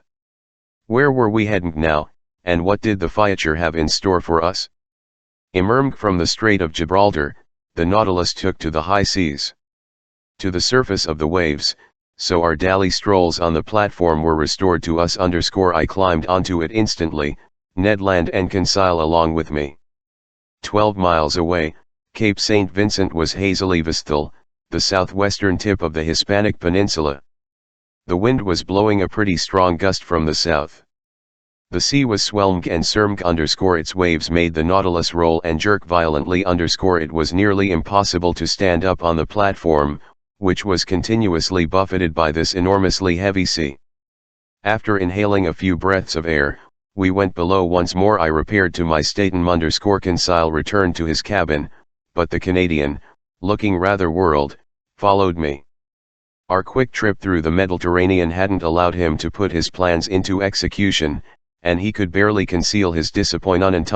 After the door to my stateroom was he sat and stared at me silently. "Ned, my friend," I told him, "I know how you feel, but you mustn't blame yourself. Given the way the Nautilus was navigating, it would have been sheer insanity to think of escaping." Ned Land didn't reply. His pursed lips and frowny brow indicate that he was in the grip of Il's monomania. "Look here," I went on, "as yet there's no cause for despair. We're going up the coast of Portugal. France and England aren't far off, and there we'll easily find refuge. Oh, I grant you, if the Nautilus had emerged from the Strait of Gibraltar and made for that cape in the south, if it were tacking us toward those regions that have no continents, then I'd share per alarm. But we now know that Captain Nemo doesn't avoid the seas of civilization, and in a few days I think we can safely take action." Ned Land stared at me still more intently and finally unpurged his lips. "Well, do it this evening," he said. I straightened suddenly. I admit that I was less than ready for this announcement. I wanted to reply to but words failed me. "We agreed to wait for the right circumstances," Ned Land went on. "Now we've got those circumstances. This evening we'll be just a few miles off the coast of Spain. Be cloudy tonight. The wind swing toward shore. You gave me your promise, Professor Aronnax, and I'm counting on since I didn't say anything." The Canadian stood up and approached me. "Well, do it this evening at 9 o'clock, he said. VE alerted Conseil _ by that time Captain Nemo will be locked in his and probably in bed. Neither the mechanics or the crewmen will be able to see us. Conseil and I will go to the central companionway. As for Professor Aronnax, you'll stay the Ilberry 2 steps away and wait for my signal. The oars, mast, and sail are in the skiff. VE even managed to stow some provisions inside. I've gotten hold of a monkey wrench to unscrew the nuts bolting the scolfito the Nautilus's hull. So everything's ready. I'll see you this evening." "The sea is rough," I said. "Admitted," the Canadian replied, "but we've got to risk it. Freedom is worth paying for. Besides, the longboat's solidly built, and a few miles with the WMD behind us is no big deal. By tomorrow, who knows if this ship won't be 100 leagues out to sea. If circumstances are our favor, between 10 and 11 this even me will be landing on some piece of solid or you'll be dead, so we're in God's hands, and I'll see you this evening." This said, the Canadian withdrew, leaving me close to dumbfound. I had imagined that if it came to this, I would have time to think about it, to talk it over. My stubborn companion hadn't granted me this courtesy. But after all, what would have said to him? Ned Land was right 100 times. These were near ideal circumstances, and he was taking ill advantage of them. In my selfish personal interests, could I go back on my word and be responsible for ruining the future lives of my companions? Tomorrow, might not Captain Nemo take us far away from any shore? Just then a eerily loud hissing told me that the ballast tanks were filling, and the Nautilus sank beneath the waves of the Atlantic. I stayed in my stateroom. I wanted to avoid to hide from his eyes the agitation overwhelming me. What an agonizing day I spent, torn between my desire to regain my free will and my regret at abandoning this mannerless Nautilus, leaving my underwater research incomplete. How could I relinquish Phi's Ocean, my own Atlantic as I like to call it, without observing its lower strata, without attesting from it the kinds of secrets that had been revealed to me by the seas off East Indies and the Pacific? I was putting down my novel half-read, I was waking up as my dream neared its climax. How painfully the hours passed, as I sometimes envisioned myself safe on shore with my companions, or, despite my better judgment, as I sometimes wished that some unforeseen circumstances would prevent Ned Land from carrying out his plans. Twice I went to the lounge. I wanted to consult the compass. I wanted to see if the Nautilus's heading was actually taking us closer to the coast or spiriting us farther away. But no. The Nautilus was still in Portuguese waters. Heading north, it was cruising along the ocean's beaches. So I had to resign myself to my fate and get ready to escape. My baggage wasn't heavy. My notes, nothing more _ as for Captain Nemo, I wondered what he would make of our escaping, what concern, or perhaps what distress it might cause him, and what he would do in the twofold event of our attempt either failing or being found out. Certainly I had no complaints to register with him, on the contrary never was hospitality more wholehearted than his. Yet leaving him I couldn't be accused of ingratitude, no solemn promises bound us to him. In order to keep us captive, he had counted only on the force of circumstances and not on our word of honor. But his avowed intention to imprison us forever on his ship justified our effort. I hadn't seen the captain since our visit to the island of Santorini. Would fate bring me into his presence before our departure? I both desired and dreaded it. I listened for footsteps in the stateroom adjoining mine. Not a sound reached my ear. His stateroom, TN had to be deserted. Then I began to wonder if this eccentric individual was even on board. Since that night when the Skald had left the Nautilus on some mysterious mission, my ideas about him had subtly changed. In spite of everything, I thought that Captain Nemo must have kept up some of relationship with the shore. Did he himself never leave the Nautilus? Whole weeks had often gone by without my encountering him. Was he doing all the while? During all those times I'd thought he was convalescing in the GRTP of some misanthropic fit. Was he instead far away from the ship, involved in some secret activity whose nature still eluded me? All these ideas and 1,000 others assaulted me at the same time. In these strange circumstances the scope for conjecture was unlimited. I felt an unbearable queasiness. This day of waiting seemed endless. The hours struck TCBO slowly to keep up WLTH my impatience. As usual, dinner was served me in my stateroom. Full of anxiety, I ate little. I left the table at 7 o'clock. 120 minutes I was keeping track of them still separated me from the moment I was to reach Ned Land. My agitation increased. My pulse was throbbing violently. I couldn't stand still. I walked up and down, hoping to calm my troubled mind with movement. The possibility of perishing in our reckless undertaking was the least of my worries.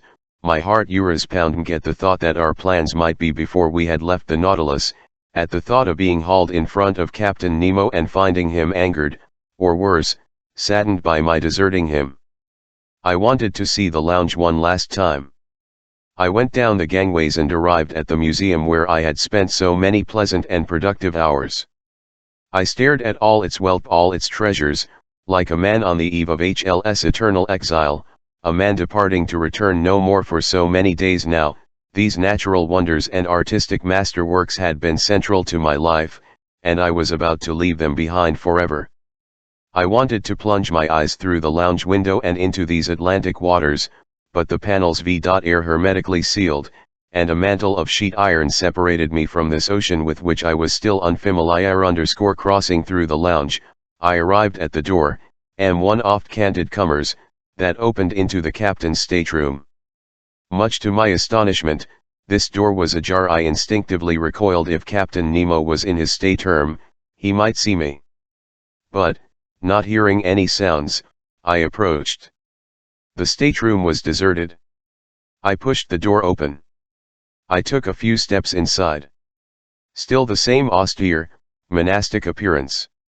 Just then my eye was caught by some etchings hanging on the wall which I hadn't noticed during my first visit. They were portraits of great men of history who had spent their lives in perpetual devotion to a great human ideal.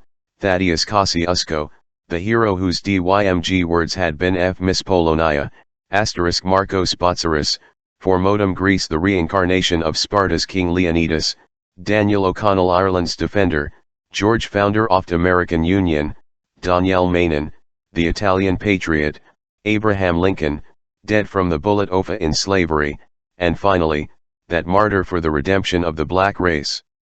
John Brown, hanging from his gallows as Victor Hugo's pencil has so terrifyingly depicted *** Latin, save Poland's borders.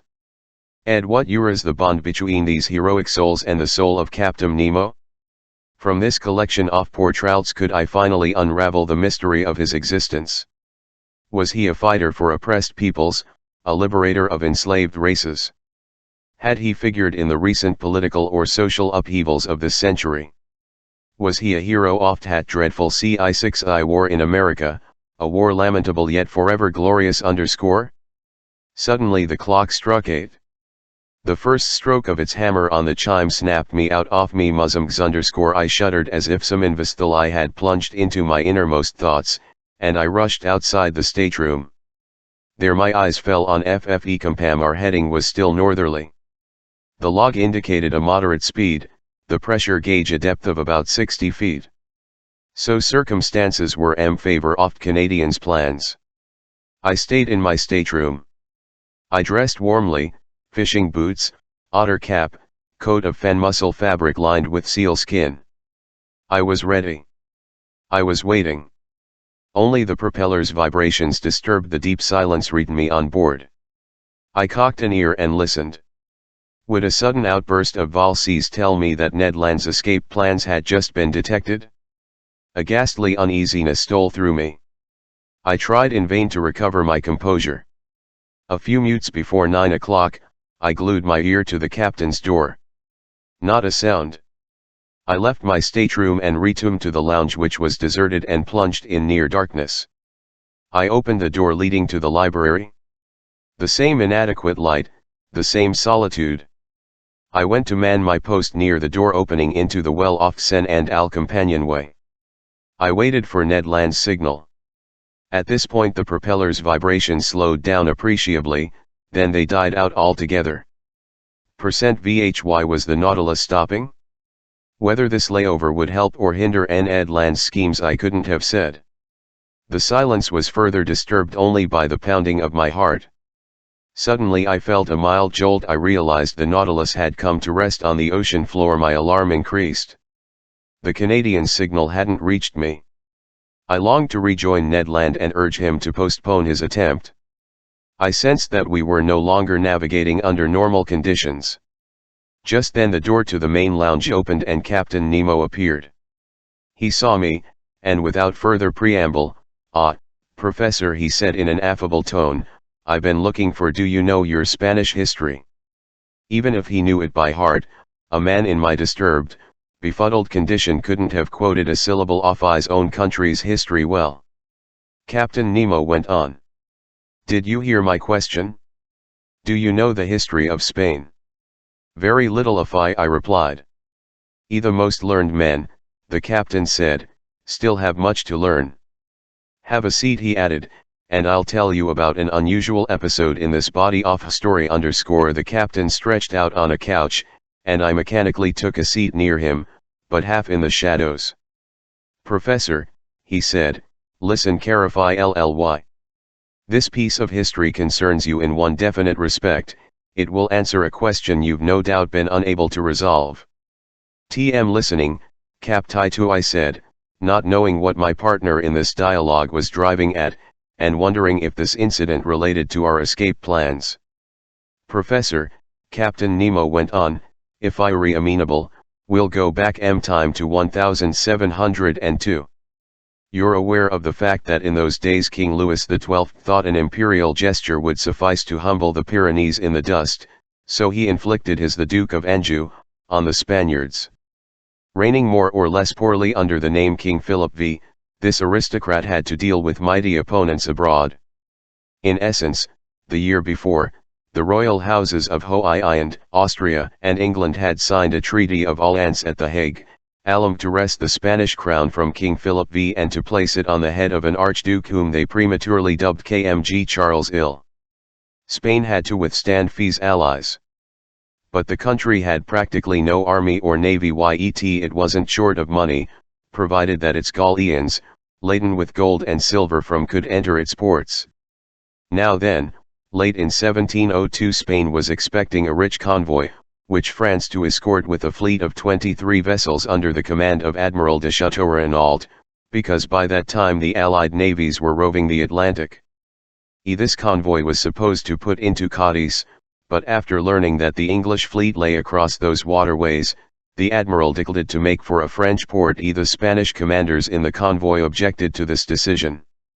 They wanted to be taken to a Spanish port, if not to Cadiz, then to the Bay of Vigo, located on Spain's northwest coast, and blockaded. Admiral de Chateau-Renaud was so indecisive as to obey this directive, and the galleons entered the Bay of Vigo. Unfortunately, this bay forms an open, offshore mooring that's impossible to defend. So it's essential to hurry and empty the galleons before the old fleets arrived, and Jura would have been ample time for this unloading, if a wretched question of trade agreements hadn't suddenly come up. "Are you clear on the chain of events?" Captain Nemo asked me. "Perfectly clear," I said, not knowing why I was being given this history lesson. "Ethan, I'll continue. Here's what came to pass. The tradesmen of Cadiz had negotiated a charter whereby they were to receive all merchandise come from the West Indies. Now then, unloading the ingots from those galleons at the port of Vigo would have been a violation of treaty rights. So they lodged a complaint in Madrid, and they obtained an order from the indecisive King Philip V. Without unloading, the Coatl at Cama would stay in custody at the offshore mooring of Vigo until the enemy fleets had retreated. Now then, just as this decision was being handed down, English vessels arrived in the Bay of Vigo on October 22, 1702. Despite his inferior forces, Admiral de Chateau-Renaud fought courageously. But when he saw that the convoy's wealth was about to fall into enemy hands, he burned and scuttled the galleons, which went to the bottom with the immense treasure, and Captain Nemo stopped. I admitted, I still couldn't see how this piece of history concerned me well. I asked HLTN well, Professor Aronnax. Captain Nemo answered me, "We're actually in that Bay of Vigo, and all that's left is for to probe the mysteries of place." The captain stood up and invited me to follow him. I'd had time to collect myself. The lounge was dark, but the sea's waves sparkled through the transparent windows. I stared around the Nautilus for a half-mile radius. The waters seemed saturated with electric light. The sandy bottom was clear and bright. Dressed in diving suits, crewmen were busy clearing away half-rotted barrels and trunks in the midst of dingy hulks of ships. Out of these trunks and kegs spilled ingots of gold and silver, cascades of fuels, pieces of 8. The sand was heaped with them. Then, laden with these valuable spoils, the men returned to the Nautilus, dropped off their burdens inside, and went to resume this inexhaustible fishing for silver and gold. I understood. This was the setting of that battle on October 22, 1702 here, this airy place. Those galleons carrying treasure to the Spanish government had gone to the bottom. Here, whenever he needed, Captain Nemo came to withdraw these millions to ballast Nautilus. It was for him alone, that America had yielded up its precious metals. He was the direct, sole heir to these treasures wrested from the Incas and those peoples conquered by Hernando Cortés. "Did you know, Professor," he asked me with a smile, "that the sea contains such wealth?" "I know it's estimated," I replied, "that there are metric tons of silver held in suspension in sea water surely, but in extracting that silver, your expenses would outweigh your profits. Here, by contrast, I have only to pick up what other men have, and not only this Bay of Vigo but at 1,000 offer sites where ships have gone down, whose positions are marked on my underwater chart. Do you understand now that I'm RLCH to the tune of billions?" "I'll understand, Captain. Nevertheless, allow me to inform you that by harvesting this very Bay of Vigo, you're simply forestalling the efforts of a rival organization." "Organization?" "A company chartered by the Spanish government to search for these sunken galleons. The company's investors were lured by the bald of enormous gains, because this scuttled treasure is estimated to be worth francs." "It was francs," Captain Nemo replied, "but no more." I said.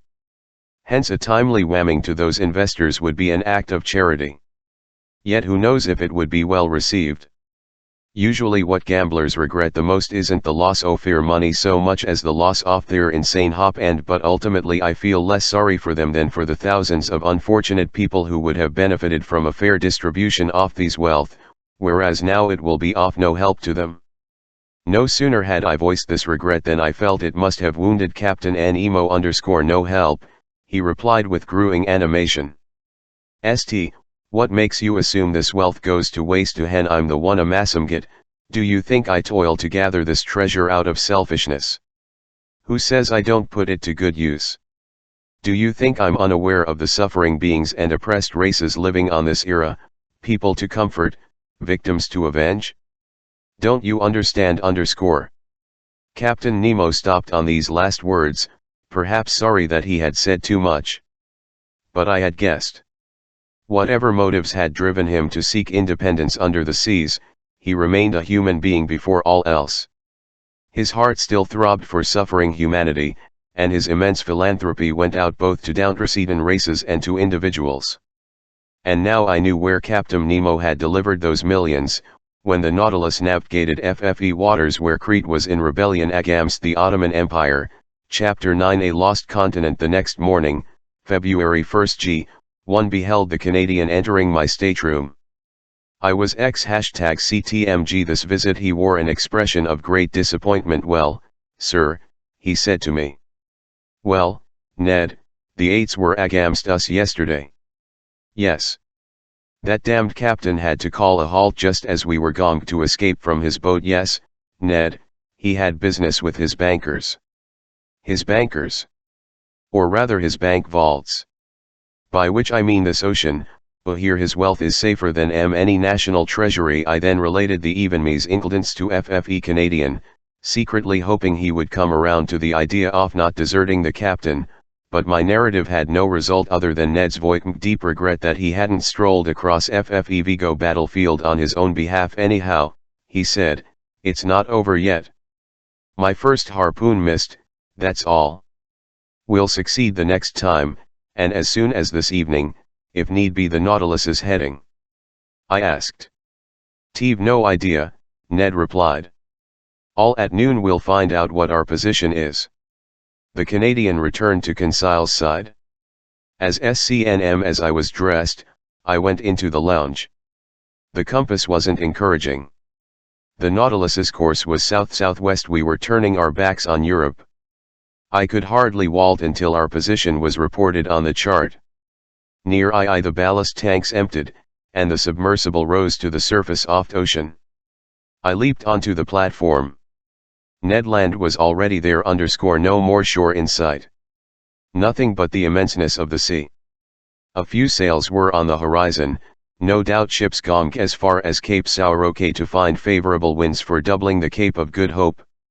The sky was overcast. A squall was on the way. Furious, Ned tried to settle rough the mists on the horizon. He still hoped that behind all that fog there lay those shores he longed for. At noon the sun made a momentary appearance.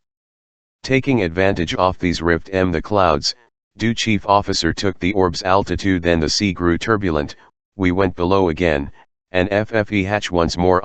When I consulted the chart an hour later, I saw that the Nautilus's position was marked at longitude 16 degrees 17 minutes and latitude 33 degrees 22 minutes, a good leagues from the nearest coast. It wouldn't do to even dream of escaping, and 11 let the reader declare how promptly the Canadian threw a tantrum when I to tell him our situation. As for me, I wasn't exactly grief-stricken. I felt as if a heavy weight had been lifted from me, and I was able to resume my regular tasks in a state of comparative calm. Near 11 o'clock in the evening I received a most unexpected visit from Captain Nemo. He asked me very graciously if I felt exhausted from our VL the night before. I said no. "Professor Aronnax, an unusual excursion." "Propose away, Captain. So far you've visited the ocean depths only by day and under sunlight. Would you like to see these depths on a dark night?" "Very much. I warn this will be an exhausting stroll." We'll need to walk long hours and scale a mountain. The roads aren't terribly well kept up. Everything say, Captain, just increases my curiosity. I'm ready to go with you, Ethan. Come along, Professor, and we'll go put on our diving suits. Arriving at the wardrobe, I saw that neither my companions nor any crewmen would be come with us on this excursion. Captain Nemo hadn't even suggested my fetching or conceal. In a few moments we had put on our equipment. Air tanks, abundantly charged, were placed on our backs, but the electric lamps were not in readiness. I commented on this to the captain. "They to be useless to us," he replied. I thought I hadn't heard 111M, but I couldn't repeat my comment because the captain's head had already disappeared into its metal cover. I finished harnessing myself. I felt an alpenstock being placed in my hand, and a few minutes later, after the usual procedures, we set foot on the floor of the Atlantic, 300 meters down. Midnight was approaching. The waters were profoundly dark, but Captain Nemo pointed to a reddish spot in the distance, a sort of white glow shimmering about 2 miles from the Nautilus. What this fire was, what substances fed it, how and why it kept burning in the liquid mass, I couldn't say. Anyhow it lit our way, although hazily, but I grew accustomed to this unique and in these circumstances I understood the uselessness of the Ruhmkorff device. Side by side, Captain Nemo and I walked directly toward this conspicuous flame. The level seafloor rose imperceptibly. We long strides, helped by our alpenstocks, but in general our progress was slow, because our foot kept sinking into a kind of slimy mud mixed with seaweed and assorted flat stones. As we moved forward, I heard a kind of pitter-patter above my head. Sometimes this noise increased and became a continuous crackle. I soon realized the cause. It was a heavy rainfall rattling on the surface of waves. Instinctively I worried that I might get by water in the midst of water. I couldn't help smiling at this outlandish notion. But to tell the truth, wearing these heavy diving suits, you no longer feel the ill-cold element, you simply think you're in the midst of air a little denser than air on land, that's all.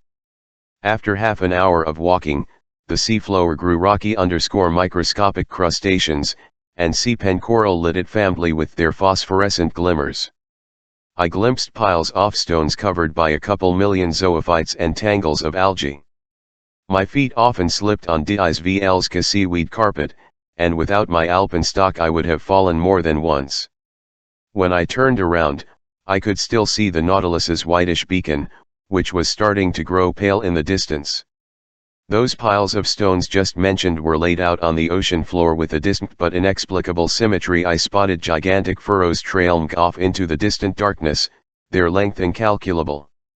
There also were other peculiarities I couldn't make sense of. It seemed to me that my heavy lead soles were crushing a litter of bones that made a dry crackling noise. So what were these vast plains we were now crossing? Wanted to ask but I still didn't grasp that sign language that allowed him to chat with his companions when they went with him on his underwater excursions. Meanwhile the light gilding us had expanded and inflamed the horizon. The presence of these furnaces under the waters had me extremely puzzled. Was it some sort of electrical discharge? Was I approaching some natural phenomenon still unknown to scientists on shore? Or, rather, and this thought did cross my mind, had the hand of man intervened in that blaze? Had human beings fanned those flames? In these deep strata would I meet up with more of Captain Nemo's companions, friends he was about to visit who led lives as strange as his own? Would I find a whole colony of exiles down here, men tired of world's woes, men who had sought and found independence in the ocean's lower depths? All these insane, inadmissible ideas dogged me, and in this frame of mind, continually excited by the series of wonders passing before my eyes, I wouldn't have been surprised to find on the sea bottom one of those underwater tombs Captain Nemo dreamed about. Our path was getting brighter and brighter. The red glow had turned white and was radiating from a mountain peak about feet high. But what I saw was simply a reflection produced by the crystal waters of these strata. The furnace that was the source of this inexplicable light occupied the far stde of the mountain. In the midst of stone mazes furrowed this Atlantic seafloor, Captain Nemo moved forward without hesitation. He knew this dark path. No doubt he had often yoveled it and was incapable of eying his way. I him with unshakable confidence. He seemed like some spirit office, and as he walked ahead of me, I marveled at his tall figure, which stood out in black against the glowing background of the horizon. It was 1 o'clock in the morning. We arrived at the mountain's lower gradients but in grappling with we had to venture up difficult trails through a huge thicket, yes, a thicket of dead trees. Trees without leaves, without sap, turned to stone by the action of the waters, and crowned here and there by gigantic pines. Foot yours like a coalfield, its rmts clutching broken soil, its boughs clearly outlined against the seeding of the waters like thin, black paper picture a forest clmgmg to the sides of a peak the heart's Mount Thames, but a submerged forest. The trails were cluttered with algae and fucus plants, hosts of crustaceans swarming among them. I plunged on, scaling rocks, straddling fallen tree trunks, snapping man creepers. Fat swayed from one tree to another, startling the fish that flitted from branch to branch. Away, I didn't feel exhausted anymore. I followed a guide who was immune to exhaustion. What a sight! How can I describe it? How can I portray these rocks in Phi's liquid setting, their lower parts dark and sullen, their upper parts red in this light whose intensity was doubled by the reflecting power of waters? We scaled rocks that crumbled behind us, collapsing in enormous sections with the hollow rumble of an avalanche to our right and left. There were carved gloomy galleries where FFEI lost its way. Huge glades opened up, seemingly cleared by the hand of man, and I sometimes wondered whether some residents of these underwater regions would suddenly appear before me. But Captain Nemo kept climbing. I didn't want to fall behind. I him boldly. My alpenstock was a great help. One long step would have been disastrous on the narrow paths cut into the sides of these chasms, but I walked along with a firm tread and without the slightest feeling of dizziness. Sometimes I leaped over a crevasse whose depth would have made me recoil had I been in the midst of glaciers on shore. Sometimes I ventured out on a wobbling tree trunk fallen across a gorge, without looking down, having eyes only for marveling at the wild scenery of this reglown there. Leaning on erratically cut foundations, monumental rocks seemed to dollar the laws of balance. From between their stony knees, trees sprang up like jets under fearsome pressure, supporting other trees. Fat supported them. Turn. Next, natural tove.ers with wide, steeply carved battlements leaned at angles that, on dry land, the laws of gravity would never have authorized. And I too could the difference by the water's powerful density. Despite my heavy clothing, copper headpiece, and metal solace, I climbed the most impossibly steep gradients with all the nimbleness, I swear, of a chamois or a Pyrenees mountain goat. As for my account of these excursion under the waters, I'm well aware that it sounds incredible. I'm the chronicler of deeds seemingly impossible and yet incontestably real. THLS was no fantasy. This was what I saw and felt. 2 hours after leaving the Nautilus, we had cleared the timberline, and 100 feet above our heads stood the mountain peak, forming a dark silhouette against the brilliant glare that came from its far slope. Petrified shrubs here and there in sprawling zigzags fish rose in a bockley at our feet like birds startled in tall grass. The rocky mass was gouged with impenetrable crevices, deep caves, unfathomable holes at whose far ends I could hear fearsome things moving around. My blood would curdle as I watched some enormous antenna bar my paddle, or saw some frightful pincer snap shut in the shadow of some cavity. 1,000 specks of light glittered in the midst of the gloom. They were the eyes of gigantic crustaceans crouching in their lairs, gland lobsters rearmed up like spear carriers and moving their claws with a scrap iron clank, titanic crabs aiming their bodies like cannons on their carnages, and hideous devilfish intertwining their tentacles like bushes of writhing snakes. What is this astounding world that I didn't know? In what order did these articulates belong, these creatures for which the rocks provided a second carapace? Where had nature learned the secret of their vegetating existence, and for how many centuries had they lived in the ocean's lower strata? But I couldn't linger. Captain Nemo, on familiar terms with these dreadful animals, no longer minded them. We arrived at a preliminary plateau where still other surprises were waiting for me. Their picturesque ruins took shape, betraying the hand of man, not our creator. They were huge stacks of stones which you could distinguish the indistinct forms of palaces and temples, now arrayed hosts of blossomed zoophytes, and over it all, not ivy but a heavy mantle of algae and fucus plants. But what part of the globe could this be, this land swallowed by cataclysms? Had set up these and stones like the dolmens of prehistoric times. Where was I? Where had Captain Nemo's fancies taken me? I wanted to ask him. Unable to, I stopped him.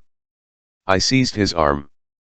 But he shook his head, pointed to the mountain's topmost peak, and seemed to tell me, "Come on. Come with me. Come higher." I him with one last burst of energy, and in a few minutes I had scaled the peak, which crowned the whole rocky mass by some 10 meters. I looked back down the side we had just cleared. There the mountain rose only 700 to 800 feet above the plains, but on its far slope it crowned the receding bottom of this part of the Atlantic by a height twice that. My eyes scanned the distance and took in a vast area lit by intense flashes of light. In essence, this mountain was a volcano. 50 feet below its peak, amid a shower of stones and slag, a wide crater vomited torrents of lava that were dispersed in fiery cascades into the heart of the liquid mass. So this volcano was an immense torch that lit up the lower plains all the way to the horizon. As I said, this underwater crater spewed but not flames.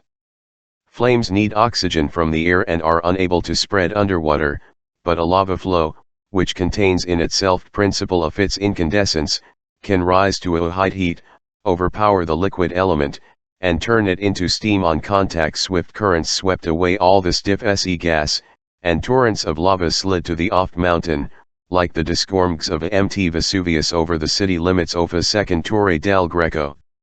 In fact, there beneath my eyes was a town in ruins, demolished, overwhelmed, laid low, its caved in, its temples pulled due, its arches dislocated, its columns stretching over the earth.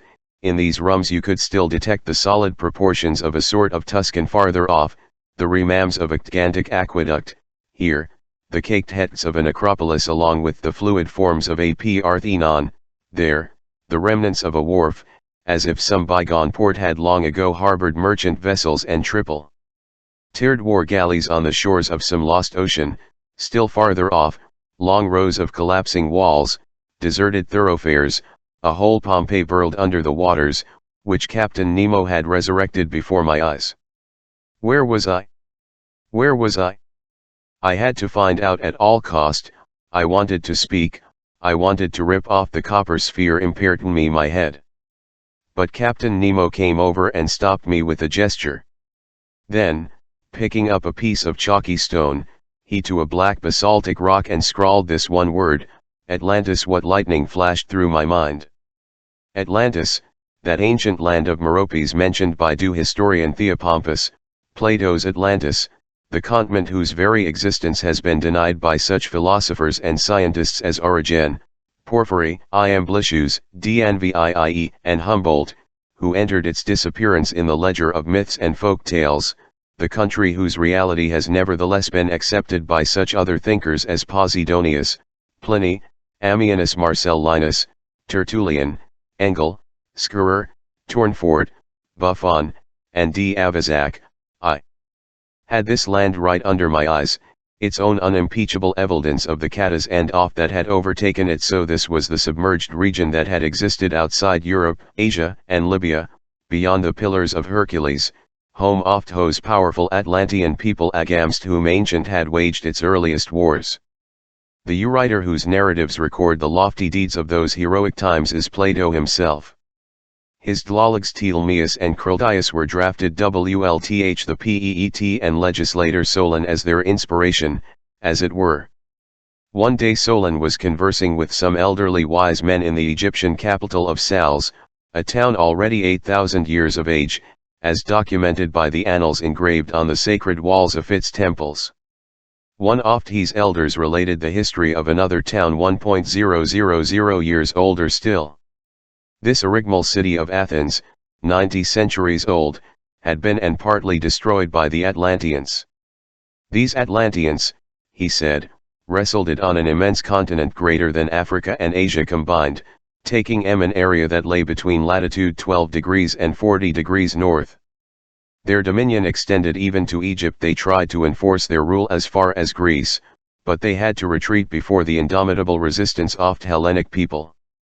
Centuries passed. A cataclysm occurred. Floods, earthquakes _ a single night and day were enough to obliterate this Atlantis, whose highest peaks, the Azores, FFE Canaries, the Cape Verde Islands, still emerge above the waves. These were the historical memories that Captain Nemo's scrawl sent rushing through my mind. Thus, led by the strangest of fates, I was treading one of mountains of that continent. My hands were touching rums many thousands of years contemporary with prehistoric times.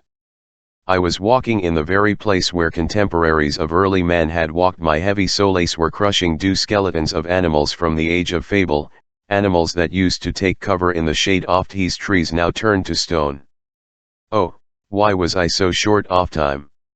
I would have gone down the steep slopes of this mountain, crossed this entire immense continent, which surely connects Africa with, and visited its great prehistoric cities. Under my eyes there perhaps lay the warlike town of Makwuntnos or the pious adage of Eusebes, whose gigantic inhabitants lived for whole centuries and had the strength to raise of stone that still withstood the action of waters.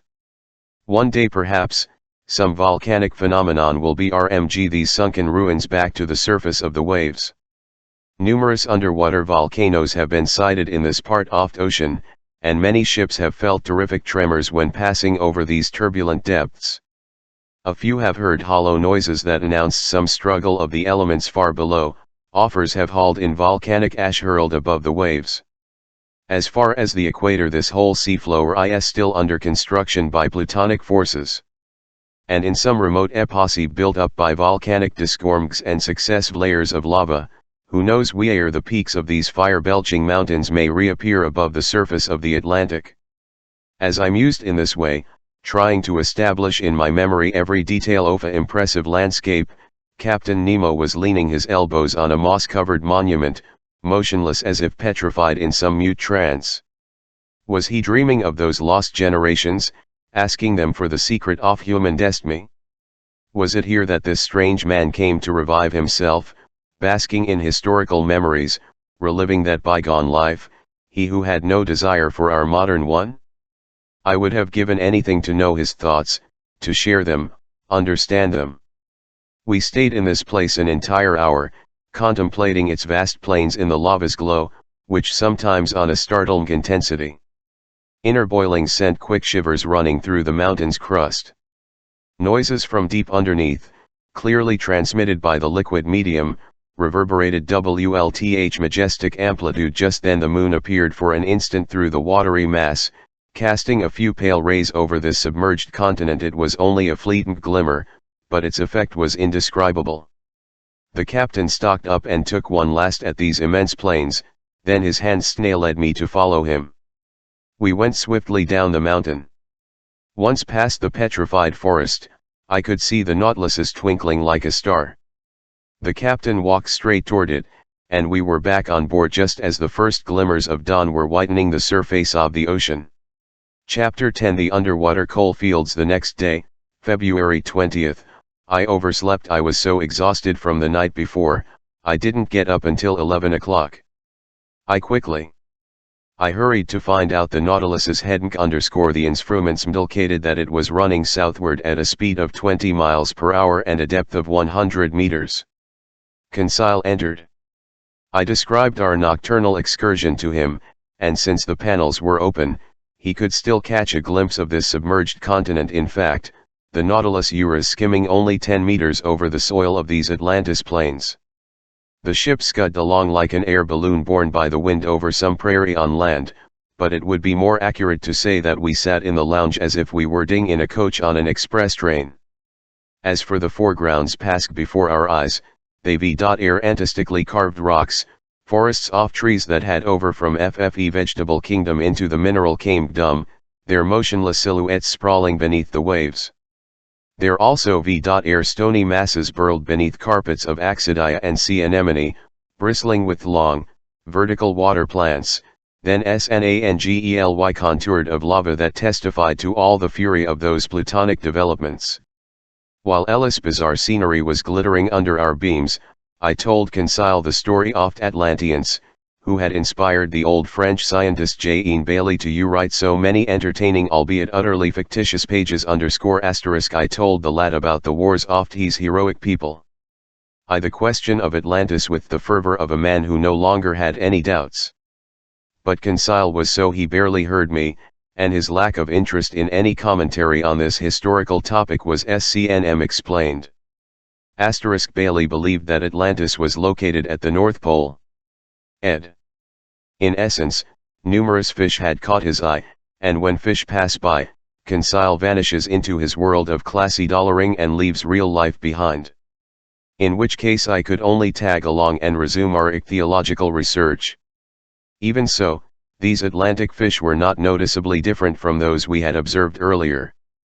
There were rays of gigantic size, 5 meters long and with muscles so powerful they could leap above the waves, sharks of various species including a 15-foot glaucous shark with sharp triangular teeth and so transparent it was almost invisible amid the waters, Brune lantern sharks, PRTSM-shaped human sharks armored with protuberant hides, sturgeons resembling their relatives in the trumpet-snouted pipefish a foot and a half long, yellowish-brown with small gray fins and no teeth or tongue, unreeling like supple snakes.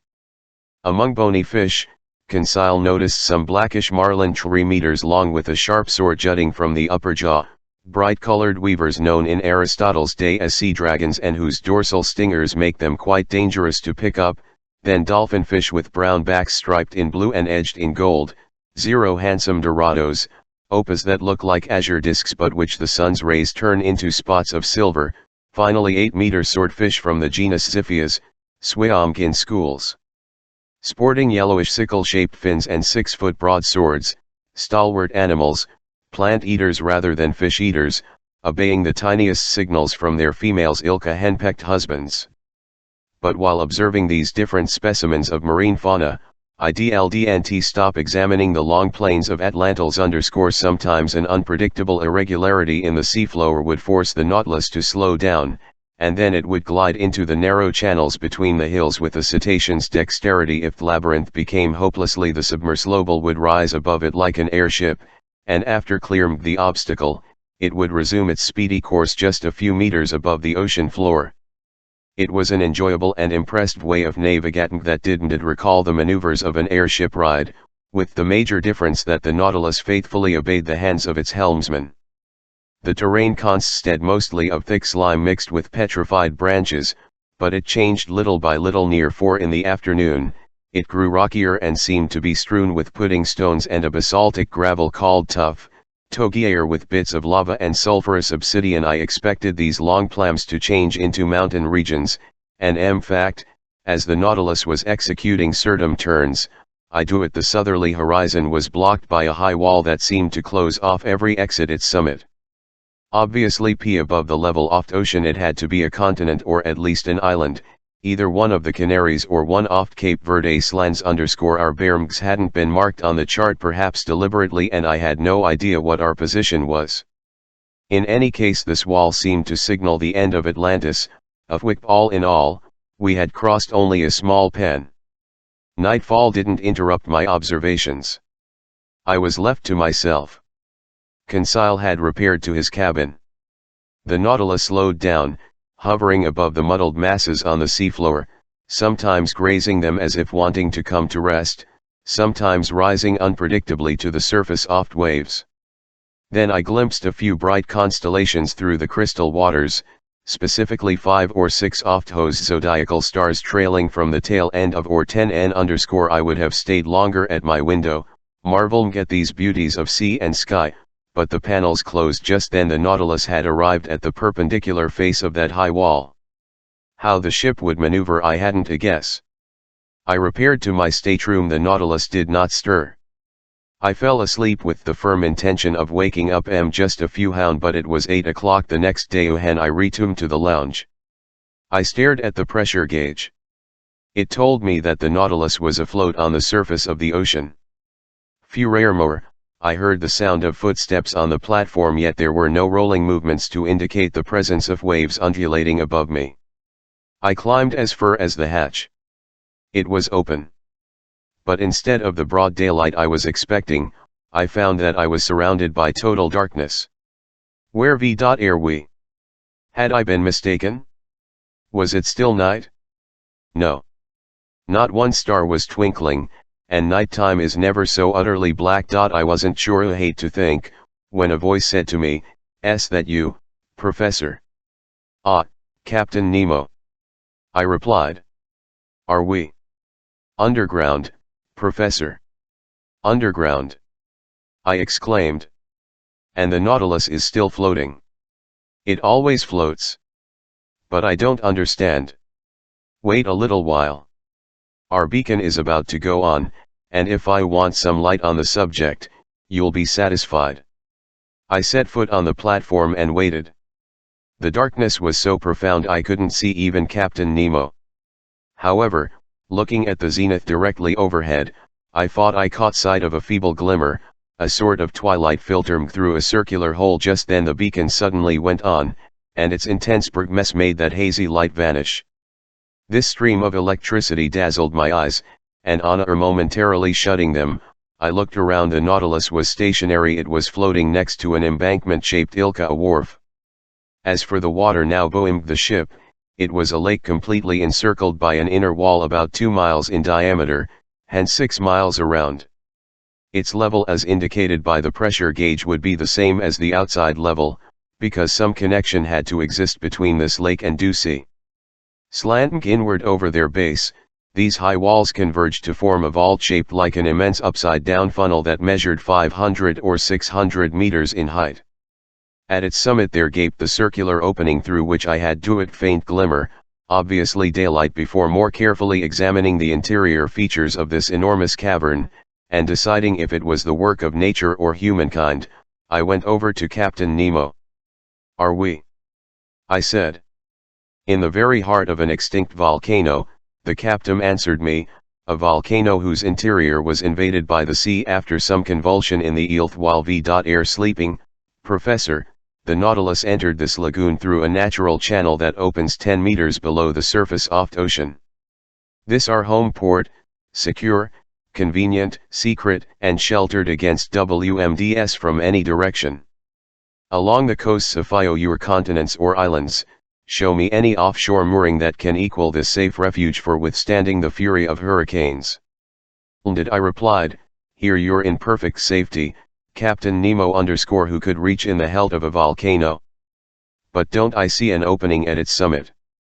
"Yes, its crater, a crater formerly filled with lava, steam, and flames, but which now lets in this life-giving air we're breathing. But which volcanic mountain is this?"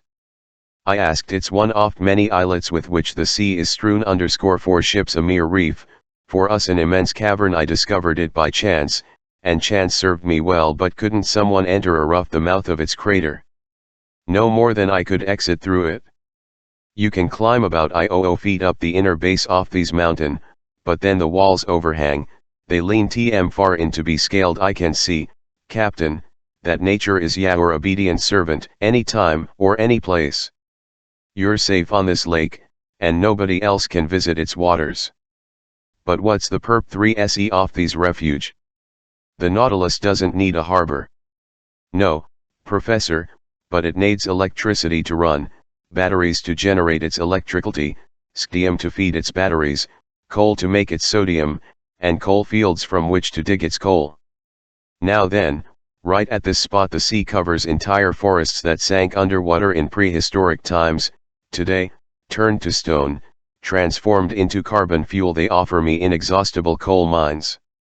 So, Captain, your men practice the trade of miners here?" "Precisely. These mines extend under the waves like the coal fields at Newcastle. Here, diving suits, pick and mattock hand, my men go out and dig fizz carbon fuel for which I don't need a single mine on land. When burn this combustible to produce sodium, the smoke escaping from the mountain's crater gives it the appearance of a still active volcano _ and will we see your companions at work? No, at least not this time, because I'm eager to continue our underwater tour off-world. Accordingly, I'll rest content with drawing on my reserve stock of sodium. We'll stay here long enough to load it on board, in offer words, a single workday, then you'll resume our voyage. So, Professor Aronnax, if you'd like to explore this cavern and circle its lagoon, seize the day. I thanked the captain and went to look for my two companions, who hadn't yet left their cabin. I invited them to follow me, not telling them where we were _ they climbed onto the platform. Conseil, whom nothing could startle, saw it as a perfectly natural thing to fall asleep under the waves and wake up under a mountain. But Ned Land had no idea in his head other than to see if this cavern offered some way out. After breakfast near 10 OCLCCK, we went down onto the embankment. So here we are, back on shore, Conseil said. "TD hardly call this shore," the Canadian replied. "And besides, we aren't on it but under it." A sandy beach unfolded for us, measuring 500 feet at its widest point between the waters off Lake and the Ophi Mountains walls. Via this strand you could easily cycle the lake. But the base of these high walls consisted of broken soil which there lay picturesque piles of volcanic blocks and enormous pumice stones. All these crumbling masses were covered WLTH in enamel polished by the action of underground fires, and they glistened under the stream of electric light from our beacon. Stirred up by our footsteps, the mica-rich dust on this beach flew into the air like a cloud of sparks _ the ground rose appreciably as it moved away from the sand flats by the waves, and we soon arrived at some long, winding gradients, genuinely steep paths that allowed us to climb little by little, but we had to yeed cautiously in the midst of pudding stones that weren't together, and our feet kept skidding on glassy yachite, made of feldspar and quartz crystals. The volcanic nature of this enormous pit was apparent all around us. I ventured to comment on it to my companions. "Can you picture," I asked them, "what this funnel must have been like when it was filled with boiling lava, and the level oft had incandescent liquid rose right to the mountain's mouth, like cast iron up the insides of a furnace?" "I can picture it perfectly," Conseil replied. "But will master tell me why this huge smelter suspended operations, and how it is that an oven was replaced by the Yangkul waters of a lake?" "In all likelihood, Conseil, because some convulsion created an opening below the surface of the ocean, the opening that serves as a passageway for the Nautilus. Then the waters of the Atlantic rushed inside the mountain. There ensued a dreadful struggle between the elements of fire and water, a struggle ending in Kmg and Eption's favor. But many centuries have passed since then, and this submerged volcano has changed into a peaceful cavern." "EDHA fine," Land answered. "I accept the explanation, but in our personal interests, why this opening the professor mentions wasn't made above sea level." "But Ned my friend," Conseil answered, "if it weren't an underwater passageway, the Nautilus couldn't enter it." "And I might add, Mr. Land," I said, "that the waters wouldn't have rushed under FFE Mountain, and the volcano would still be a volcano. So you have nothing to be sorry about." Our climb continued. The gradients got steeper and narrower sometimes they were cut across by deep pits that had to be cleared, masses of overhanging rock had to be gotten around. You slid on your knees, you crept on belly. But helped by the Canadian's strength and Conseil's dexterity, we overcame every obstacle.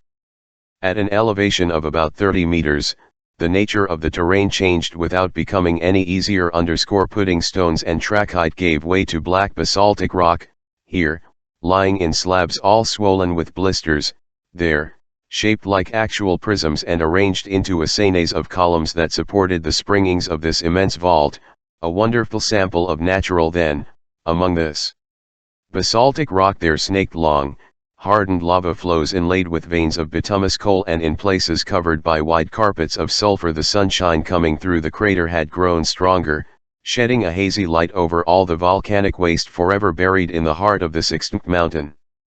But when we had ascended to an elevation of about 250, we were stopped by insurmountable obstacles. The Convermkin side walls changed into overhangs, and our climb into a circular stroll at this topmost level. The vegetable kingdom began to challenge the mineral kingdom. Shrubs, and even a few trees, emerged from crevices in the walls. I recognized some spurges that let their caustic, purgative sap trickle out. There were helio and opes, very remiss at living up to their sun-worshipping reputation since no sunlight ever reached them.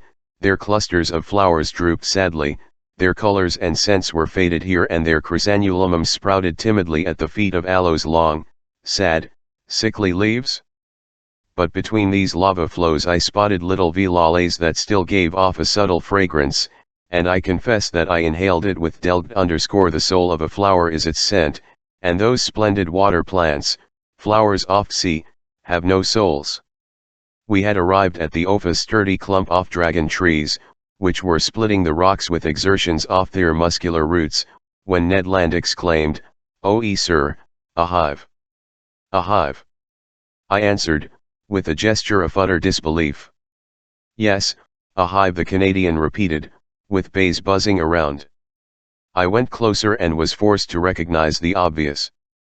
At the mouth of a hole cut the yunk of a dragon tree, there swarmed thousands of these ingenious insects so common to all the Canary Islands, where their output is especially prized. Naturally enough, me FFE Canadian wanted to lay in a supply of honey, and it would have been of me to say no. He mixed sulphur with some dry leaves, set them on fire with a spark from HLS tinderbox, and proceeded to smoke the bees out.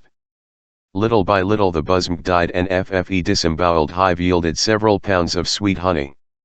Ned Land stuffed his haversack WLTH at Vina NVE mixed this honey with our breadfruit batter, he told us, to be ready to serve a delectable piece of cake. But of course, Conseil put in, it will be gingerbread. TM all for gingerbread, I said, but let's resume this fascinating stroll. At certain turns in the trail we were going along, the lake appeared in its expanse. The ship's beacon lit up that whole placid surface, experienced neither ripples nor undulations. The Nautilus lay perfectly still. On its platform and on the embankment, crewmen were bustling around, black shadows that stood out clearly in the midst of the luminous all. Just then we went around the highest rilga of these rocky foothills that supported the vault. Then I saw that bees weren't the animal kingdom's only representatives inside this volcano. Here and in the shadows, birds of prey soared and whirled, flying avzy from nests perched on tips of rock. There were sparrowhawks with white bells, and screeching kestrels. With all the speed their stilt-like legs could muster, fine fat bustards scampered over dew slopes. I'll let the reader decide whether the Canadian's appetite was aroused by the stght of this tasty game, and whether he regretted having no rifle in HLS hands. He tried to make stones do the work of bullets, and after several fruitless attempts, he managed to wound one of his magnificent bustards. To say he sked his ill feet 20 times in order to capture the bird is simply the unadulterated youth, but he fared so well, the animal went into his sack to join the honeycombs. By then we were forced to go back down to the beach because the ridge had become impossible above us, the yawning crater like the wide mouth of a well. From here we stood, FFE sky was pretty easy to see, and clouds race by, disheveled by the west wind, letting tatters of mist trail over the mountain summit. Proof positive that those clouds kept at a moderate altitude, because this volcano didn't rise more than 1,800 feet above the level of the ocean. Half an hour after the Canadians' latest exploits, we were back on the inner beach. Their FFE local flora was represented by a wide carpet of samphire, a small umbelliferous plant that keeps quite nicely, which also boasts the names glasswort, saxifrage, and sea fennel. Conseil picked a couple bunches. As for the local fauna, it included thousands of crustaceans of ellery type, lobsters, hermit crabs, prawns, mysid shrimps, daddy longlegs, rock crabs, and a prodigious number of seashells, such as cowries, murex snails, and limpets. In this locality there gaped the mouth of a magnificent cave. My companions and I took great pleasure in stretching out on its fine-grained sand. Fire had polished the sparkling enamel of its inner walls, sprinkled all over WLTH mica-rich dust. Ned Land tapped these walls and tried to probe their thickness. I couldn't help smiling. Our conversation then turned to HLS everlasting escape plans, and without going too far, I felt I could offer him this hope. Captain Nemo had gone down south only to replenish his sodium supplies. So I hoped he could now hug the coasts of Europe and America, which would allow the Canadian to try again with a greater chance of success. We were out in this delightful cave for an hour. Our conversation, lively at due outset, then languished. A definite drowsiness overcame us. Since I saw no good reason to resist the call of sleep, I fell into a heavy doze. I dreamed one doesn't choose his dreams that my life had been reduced to the vegetating existence of a simple mollusk. It seemed to me that Di's cave made up my double-valved shell. Suddenly Conseil's voice startled me awake. "Get up! Get up, the fine lad! Is it?" I asked, in a sitting position. The water's coming up to us." I got back on my feet like a torrent. FFEC was rushing into our retreat, and some we definitely were not mollusks. We had to clear out in a few seconds. We were safe on top of the cave. "Happened?" Conseil asked. "Some new phenomenon?" "Not quite, my friends," I replied. "It was the tide, merely the tide, which well nigh caught us by surprise, just as it did Sir Walter Scott's hero. The ocean out Slota is rising, and by a perfectly natural law of balance, the level of Th1's lake also rising. We've gotten off with a mild dunking. Let's go change clothes on the Nautilus." 3/4 of an hour later, we had completed our circular stroll and were back on board. Just when the crewmen finished loading the sodium supplies, and the Nautilus could have departed immediately. But Captain Nemo gave no orders. Would he wait for nightfall and exit through his underwater passageway in secrecy? Perhaps. Be that as it may, by the next day the Nautilus had left its home port and was getting well out from any shore, a few meters beneath the waves off Atlantic. Chapter 11 The Sargasso Sea. The Nautilus didn't change direction. For the time being, then, we had to set aside any hope offered humming to European seas. Captain Nemo kept his prow pointing south. Where was he taking us? I was afraid to guess. That day the Nautilus crossed an odd part off Atlantic Ocean. No one is unaware of the existence of that great warm water current known by name as the Gulf Stream. After emerging from channels off Florida, it heads towards Spitsbergen. But before entering the Gulf of Mexico near latitude 44 degrees north, this current divides into two arms. Its chief arm makes for the shores off Ireland and Norway, while the second flexes southward at the level of the Azores. Then it hits the coast of Africa, sweeps in a long oval, and returns to the Caribbean Sea. Now then, this arm, more accurately, a collar, forms a ring of warm water around a section of cool, tranquil, motionless ocean called the Sargasso Sea. This is an actual lake in the open Atlantic, and the great current's waters take at least 3 years to circle it. Properly speaking, the Sargasso Sea covers every submerged part of Atlantis. Certain authors have even held that the many wades strewn over the sea were torn loose from the prairies of that ancient continent.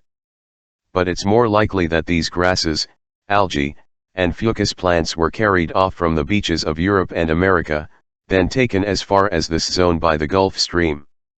This is one of the reasons why Christopher Columbus assumed the existence of a new world. When the ships of that bold investigator aired in the Sargasso Sea, they had great difficulty navigating in the midst of these weeds, which, much to their crew's dismay, slowed them down to a halt, and they wasted 3 long weeks crossing this sector. Such was the region our Nautilus was visiting just then, a genome prairie, a tightly woven carpet of algae, gulfweed, and bladder wrack so dense and compact a crafts couldn't tear through it without difficulty. Accordingly, not wanting to entangle his propeller in this wade-choked mass, Captain Nemo stayed at a depth some meters below the surface of the waves. The name Sargasso comes from the Spanish word sargazo, meaning gulf-ived. This gulf-ived, the swimming gulfweed or berry carrier, is the chief substance making up this immense shoal, and here's why FE's water plants collect in this placid Atlantic basin, according to the expen on the subject Commander Maury, author of the Physical Geography of Sea. The explanation he gives seems to entail a set of conditions that everybody knows. Now Maury says, if bits of cork or chaff, or any floating substance, be put into a BAM and a circular motion be given to the water, all the light substances will be found crowding together near the center of pool, where there is the least motion. Just such a basin the Atlantic Ocean to the Gulf Stream, and the Sargasso Sea is the center of whirl. I share Maury's view, and I was able to study the phenomenon in this exclusive setting where ships rarely go. Above us, huddled among the brown weeds, there floated objects originating from all over, tree trunks ripped from FFE Rocky Mountains or the Andes and sent floating down the Amazon or the Mississippi, numerous pieces of wreckage, remnants of keels or undersides, bulwarks staved in and so weighed down with seashells and barnacles, they couldn't meet to the surface of the ocean. And the past years will someday bear out Maury's other clue that by collecting in this V.Zy over the centuries, these substances will be tummed to stone by the action of waters and will then form inexhaustible coal fields. Valuable reserves prepared by far-seeing nature for that time when man will have exhausted his madams on the continents. In the midst of this hopelessly tangled fabric of weeds and fungus plants, I noted some delightful pink-colored, star-shaped Alcyon coral, sea anemone trailing the long tresses off their tentacles, some green, red, and blue jellyfish, and especially those big rhizostome jellyfish that Cuvier Descrel bed, whose bluish paras are trimmed with violet festoons. We spent the whole day of February 22 in the Sargasso Sea, where fish that dote on marine plants and crustaceans find plenty to eat. The next day the ocean resumed its usual appearance.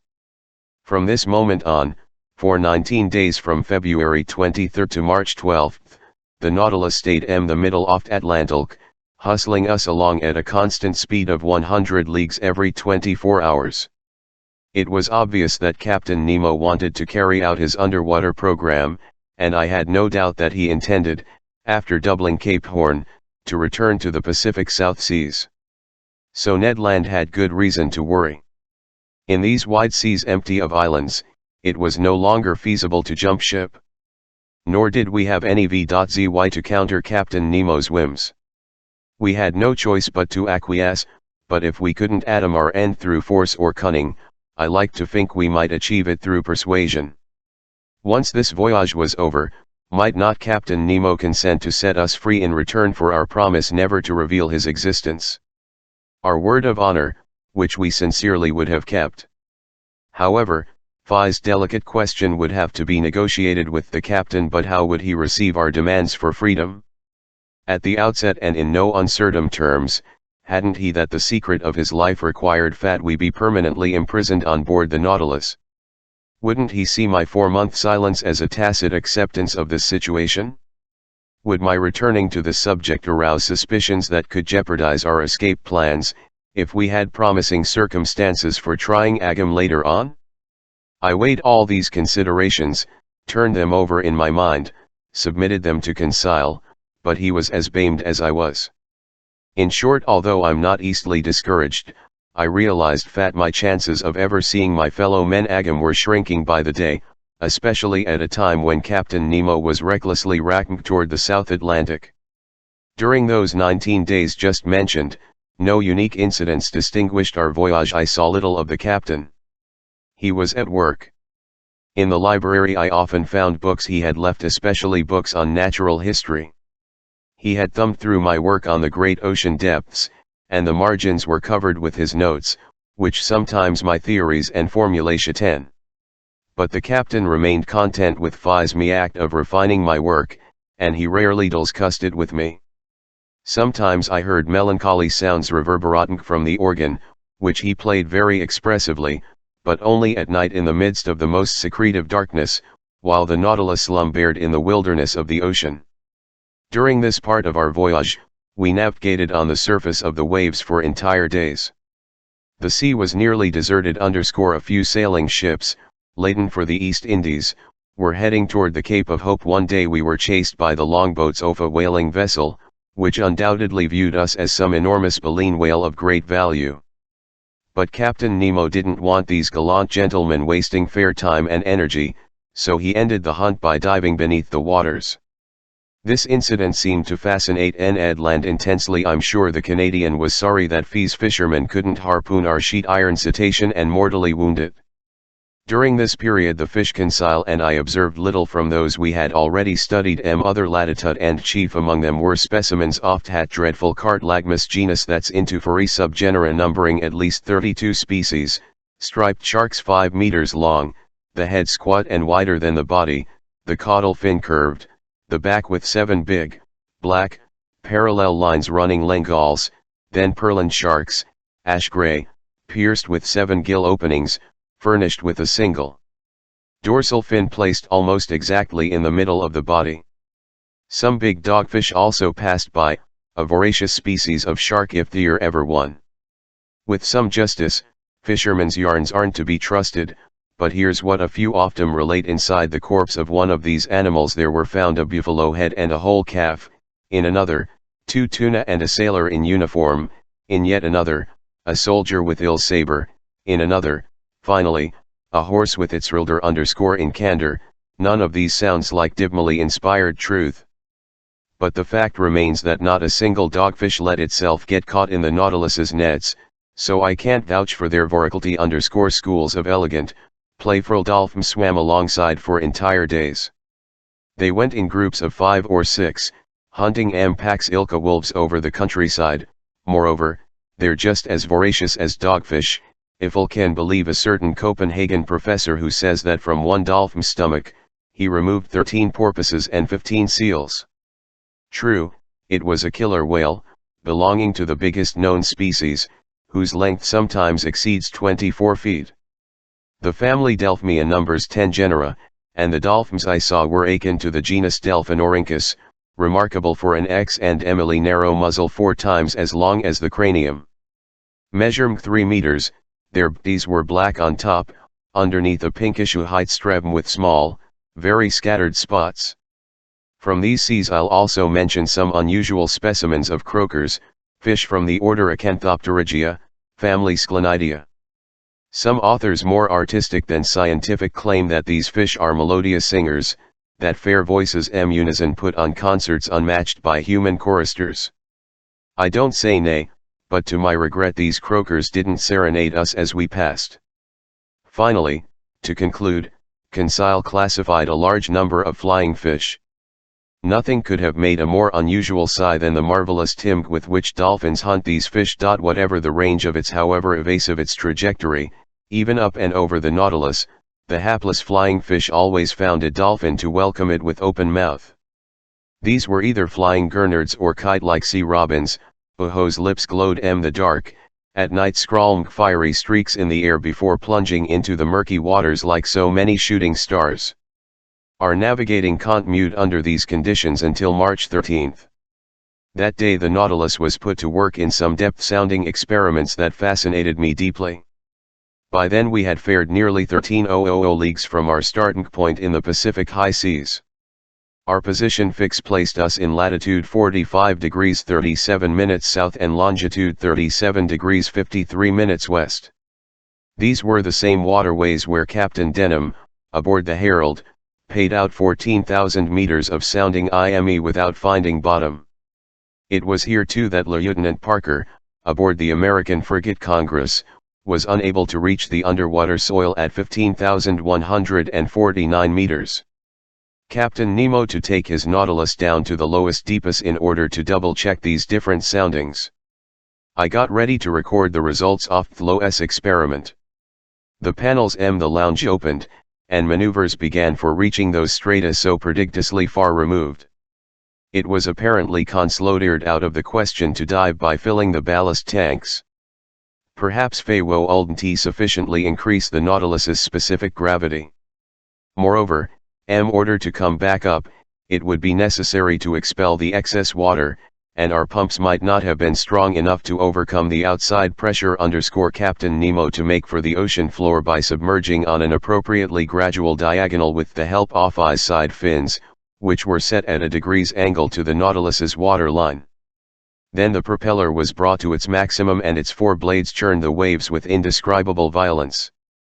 Under this powerful thrust the Nautilus's hull quivered like a resonant cord, and FFE ship sank steadily under the waters. Stationed in the lounge, the captain and I, the needle swerving swiftly over FFE pressure gauge. Soon we had gone below the livable zone where most fish reside. Some of these animals can thrive only at the surface of seas or rivers, but a minority can dwell at fairly great depths. Among the latter I observed a species of dogfish called the cow shark that's equipped with 6 respiratory slits, the telescope fish its enormous eyes, the Gernard WLTH gray thoracic fins plus black pectoral fins and a breastplate protected by pale red slabs of bone, then finally the grenadier, living at a depth of 200 meters, by that point tolerating a pressure of 120 atmospheres. I asked Captain Nemo if he had observed any fish at more considerable depths. Fish? Rarely, he answered me. But given the current state of marine science, who are we to presume, what do we really know of these depths?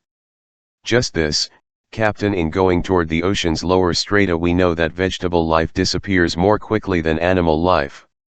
We know that moving creatures can still be encountered where water plants no longer grow. We know that oysters and pilgrim scallops live in 2,000 meters of water, and that Admiral McClintock, England's hero of the polar seas, pulled in a live sea star from a depth of 2,500 meters. We know that the crew off Royal Navy's Bulldog fished up a starfish from 22,620 fathoms, hence from a depth of more than 1 vertical league. Would you still say, Captain Nemo, that we really know nothing? No, Professor, the captain replied, I wouldn't be so discourteous. Yet I'll ask you to explain how these creatures can live at such depths. I'll explain it on grounds, replied. In the first place, because vertical currents, which are by differences m the water's salinity and density, can produce enough motion to sustain the rudimentary lifestyles of sea lilies and starfish. True, the captain put in. In the second place, oxygen is the basis of life, and we know that the amount of oxygen dissolved in salt water increases rather than with depth. The pressure in these lower strata helps to concentrate their oxygen content. We know that, do we? Captain Nemo rippled in a tone of mild surpertzy. Well, Professor, we have good reason to know it because it's the truth.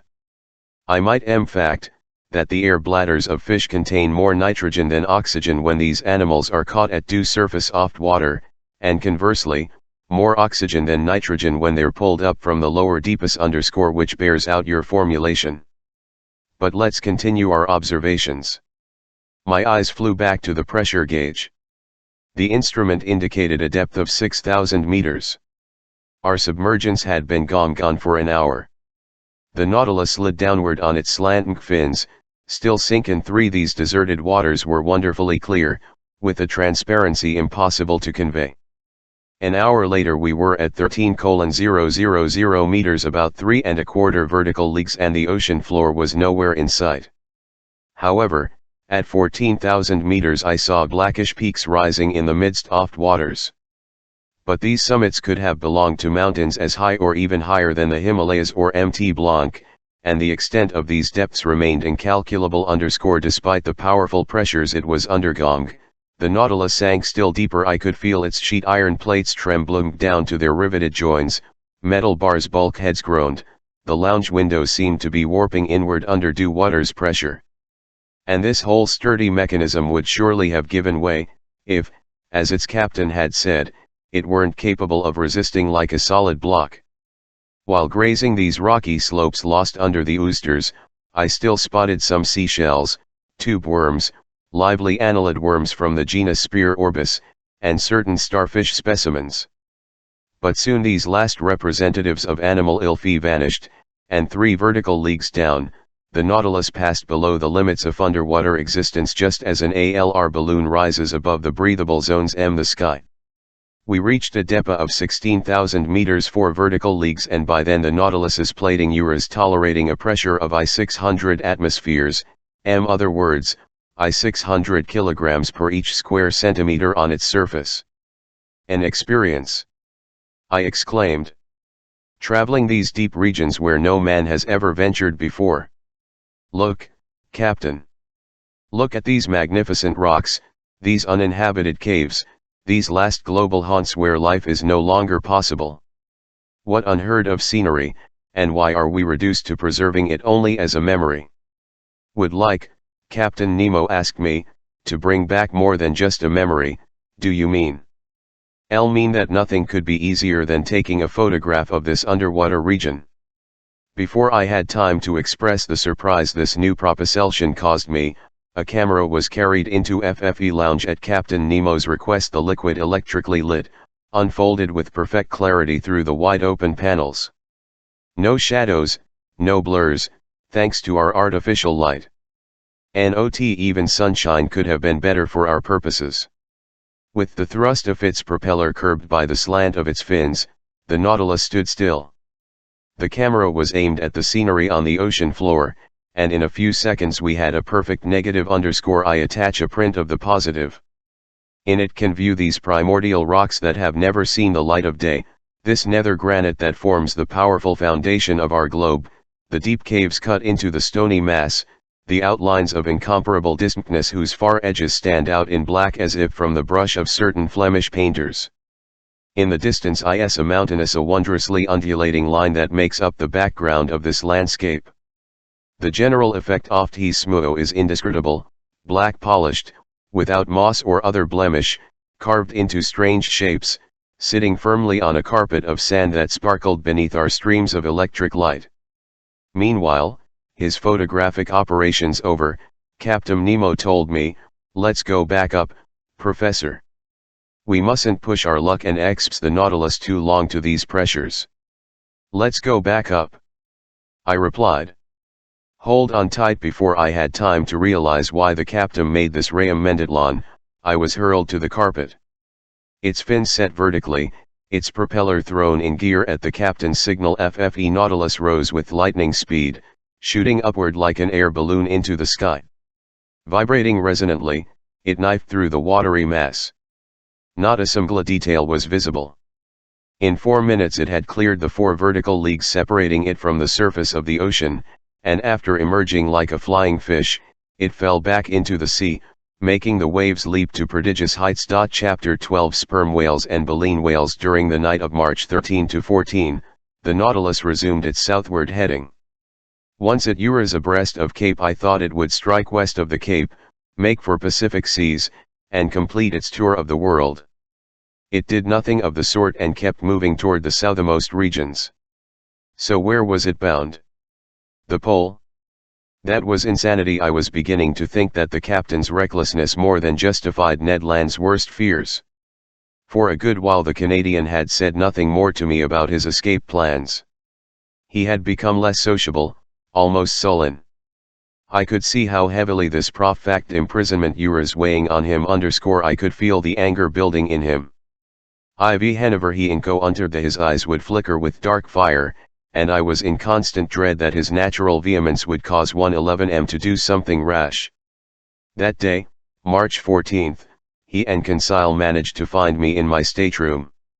I asked them the purpose of their visit. VTO put a simple question to you, sir, the Canadian answered me _goon, Ned how many men do you think are on board the Nautilus? TM unable to say, my friend. It seems to me, Ned Land went on, that it wouldn't take much of a crew to run a ship like this one. Correct, I replied. Under existing conditions some 10 men at the most should enough to operate it. All the Canadian said, then why should there be any more than that? Hi. I answered. I stared at Ned Land, whose motives were easy to guess. Because I said, if I can trust my hunches, if I'll truly understand the captain's zy of life, his Nautilus isn't simply a ship. It's meant to be a refuge for people like its commander, people who have severed all ties with the shore. Perhaps, Conseil said, but in a nutshell FFE Nautilus can hold only a certain number of men, so couldn't Master estimate their maximum? How, Conseil? By calculating it. Master is familiar with the ship's capacity, hence the amount of air it contains. On the other hand, Master knows how much air each man consumes the act of breathing, and he can compare this data with the fact that the Nautilus must rise to the surface every 24 hours. Conseil didn't finish his sentence, but I could easily see the height he was driving at. I'll follow you, I said. But while they're simple to do, such calculations can give only a very uncertain figure. No problem, the Canadian went on insistently. Ethan, here's how to calculate I replied. In 1 hour each man consumes the oxygen contained in 100 liters of air, hence during 24 hours the oxygen contained in 400 liters. Therefore, we must look for the multiple of 2,400 liters of air that gives us the amount found in the Nautilus. Precisely, Conseil said. Now then, I went on, the Nautilus's capacity is 1,500 metric tons, and that of a ton is 1,000 liters, so the Nautilus holds liters of air, ULH, divided by 2,400. I did a quick pencil calculation. Gives us the quotient of 625 which is tantamount to saying that the air the Nautilus would be exactly enough for 625 men over 24 hours 625. Ned repeated. But rest assured, I added, that between passengers, seamen, or officers, we don't total 1/10 of that figure is still too many for 3 men. Conseil muttered. So, my Ned, I can only counsel patience. And, Conseil replied, even more than patience, resignation. Conseil had said the true word. Even so, he went on, Captain Nemo can't go south forever. He'll surely have to stop, if only at the Ice Bank, and he'll return to the seas of civilization. Then it will be time to resume Ned Land's plans. The Canadian, his head, passed his hand over his brow, made no reply, and left us with Master's permission. I'll make an observation to him, Conseil then told me. Our poor Ned broods about all the things he can't have. He's haunted by his former life. He seems to miss everything that's denied us. He's obsessed by his old memories and it's breaking his heart. We must understand him. What does he have to occupy him here? Nothing. 3. He isn't a scientist like Master, and he doesn't share our enthusiasm for the sea's wonders. He would risk anything just to enter a tavern in his own country. To be sure, the monotony of life on board must have seemed unbearable to the Canadian, who was accustomed to freedom and activity. It was a rare event that could excite him. That day, however, a development occurred that reminded him of his happy years as a harpooner. Near 11 o'clock in the morning, while on the surface of the ocean, the Nautilus fell MWLTH a herd of baleen whales. This encounter didn't surprise me, because I knew these animals were being hunted so relentlessly that they took refuge in the ocean basins of the high latitudes. In the maritime world and the realm of geographic exploration, whales have played a major role. This is the animal that first dragged the Basques its wake, then Asturian Spaniards, Englishmen, and emboldening them against the ocean's perils, and leading them to the ends of Bala. And whales like to frequent the southernmost and northernmost seas. Old legends even claim that these cetaceans fishermen to WLTH a mere 7 leagues off the North Pole. Although this feat is fictitious, it will someday come true, because it's likely that by hunting whales in the Arctic or Antarctic regions, man will finally reach this unknown spot on the globe. We were seated on the platform next to a Yankulsi. The month of March, since it's the equivalent of October in these latitudes, was giving us some fine autumn days. It was due Canadian on this topic he was never mistaken who did a baleen whale on the eastern horizon. If you looked carefully, you could see its blackish back alternately rise and fall above the waves, 5 miles from the Nautilus. Wow! Ned Land exclaimed. If we're on board a hauler, there's an encounter that would be great fun. That's one BLG animal. Look how high its blowholes are spouting all that air and steam. Damnation! Why am I chammed to this hunk of sheet iron? Hi, Andy, I replied, you still aren't over your old fishing urges. How could a whale fisherman forget his old trade, sir? Who could ever get tired of such exciting hunting? You've never fished these seas, Ned. Never, sir. Just the northernmost seas, equally in the Bering Strait and the Davis Strait, so the southern right whale is still unknown to you. Until now it's the bowhead whale you've hunted, and it won't risk going past the warm waters off equator. Professor, what are you feeding me? The Canadian answered in a tolerably skeptical tone. TM feeding you the facts by thunder. In just 2.5 years ago, I to whom you speak, I myself stepped onto FFE carcass of a whale near Greenland, and its flank still carried the marked harpoon of a whaling ship from the Bering Sea. Now ask, after it had been wounded west of America, how could this animal be killed in due east, unless it had cleared the equator and doubled Cape Ham or the Cape of Good Hope? I'll agree with our friend, Conseil said, and I'm waiting to hear how Master will reply to him. Master will reply, my friends, that baleen whales are localized, according to species, with certain seas that they never leave. And if one of these animals went from the Bering Strait to the Davis Strait, it's quite simply because there's some passageway from the one sea to the other, either along the coasts of Canada or Siberia. You expect us to fall for that? The Canadian asked, tipping me a wink.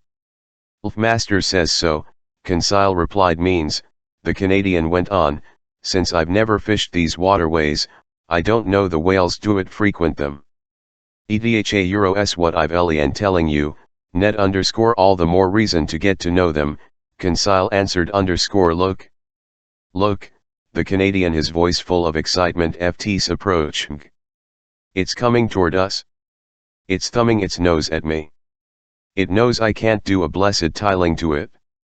Ned stamped his brandishing an imaginary harpoon, his hands positively trembled. These cetaceans, he asked, are they as big as the ones in the northernmost seas? Pretty nearly, Ned, because I've seen big baleen whales, sir, whales measuring up to 100 feet long. I've even heard that those rorqual whales off the Aleutian Islands sometimes get coer 150 feet. That strikes me as exaggerated, I replied. Those animals are only members of the genus Balænoptera franceshed WLTH dorsal fins, and like sperm whales, they're generally smaller than the bowhead whale. Oh, exclaimed the Canad, whose eyes hadn't left the ocean. It's getting closer, it's come into the Nautilus's waters. Then, gone with his conversation, you talk about #RM whales, he said, as if they were little beasts. But there are stories of gigantic sperm whales. They're shrewd cetaceans. I hear that some will cover themselves with algae and ficus. People mistake them for blets. They pitch camp on top, make themselves at home, light a fire, build houses, Conseil said. Yes, funny man, Ned Land replied. Then one fine day the animal dives and drags all its occupants down into the depths. Like in the voyages of Sinbad the Sailor, I laughing. Mr. Land, you're addicted to tall tales. What sperm whales you're handing us? I hope you don't really believe in them. Mr. Naturalist, the Canadian replied in all seriousness, when it comes to whales, can believe anything. Look at that one move. Look at it stealing away. People claim these animals can circle around the world in just 15 days. Don't say nay. But what you undoubtedly don't know, Professor Aronnax, is that at the beginning of the world, whales traveled even quicker. Really, and why so? Because in those days their tails moved side to side, like those on fish. In other words, their tails were straight up, thrashing the water from left to right to left, but spotting that they swam too fast, our Creator twisted their tails, and ever since they've been thrashing the waves up and down, at the expense of their speed. Fine, Ned, I said, then resurrected one of Canadland's expressions. You expect us to fall for that? Not too terribly, Ned Land, and no more than if I told you there are whales that are 300 feet long and wet pounds. EDHA indeed considerable, I said. But you must admit that certain cetaceans do grow to significant size, since they're said to supply as much as 120 metric tons of oil that I've seen, the Canadian said. I can easily believe it, Ned, just as I can believe that certain baleen whales equal 100 elephants m bulk. Imagine the impact of such a mass if it were launched at speed. Is it true, Conseil asked, that they can sink ships? Ships? I doubt it, I replied. However, they say that in 1820, GHT in these southern seas, a baleen whale at the Essex and pushed it backward at a speed of 4 meters per second.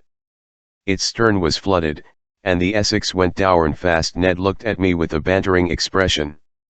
Speaking for myself, he said, I once got walloped by a whale's tail in my longboat, needless to say. My companions and were launched to an altitude of meters. But next to Professor's whale, mine was just a baby. Do these animals live a long time? Conseil asked. 1,000 years, the Canadian replied without hesitation. And how, Ned? I asked, do you know that's so? Because people say so. And why do people say so? Because people know so. No, Ned. People don't know so, they suppose so, and here's the logic with which they back up. Belefs_fishermen first hunted whales 400 years ago, these animals grew to bigger sizes than they do today. Reasonably enough, it's assumed that today's whales are smaller because they haven't had time to reach their full growth. That's why the Count de Buffon's encyclopedia says that cetaceans can live, and even must live, for 1,000 years. You understand? Ned Land didn't understand. He no longer even heard me. That baleen whale kept coming closer. His eyes devoured it. Oh, he exclaimed. It's not just one whale, it's 10, 20, a whole gam. And I can't do a thing. I'm hand and foot. But Ned, my friend, Conseil said, why not ask Captain Nemo for permission to hunt? Before Conseil could finish his sentence, Ned Land scooted down the hatch and ran to look for Du Captain. A few moments later, the two of them reappeared on the platform. Captain Nemo observed the herd of cetaceans cavorting on the waters a mile from the Nautilus_E. They resaw them right whales, he said. There goes the fortune of a whole whale fleet. Well, sir, the Canadian, couldn't I hunt them, just so don't forget my old harpooning trade? Hunt them? What for? Captain Nemo replied. Simply to destroy them. We have no use for whale oil on this ship. But sir, the Canadian went on, in the Red Sea you authorized us to chase a dugong.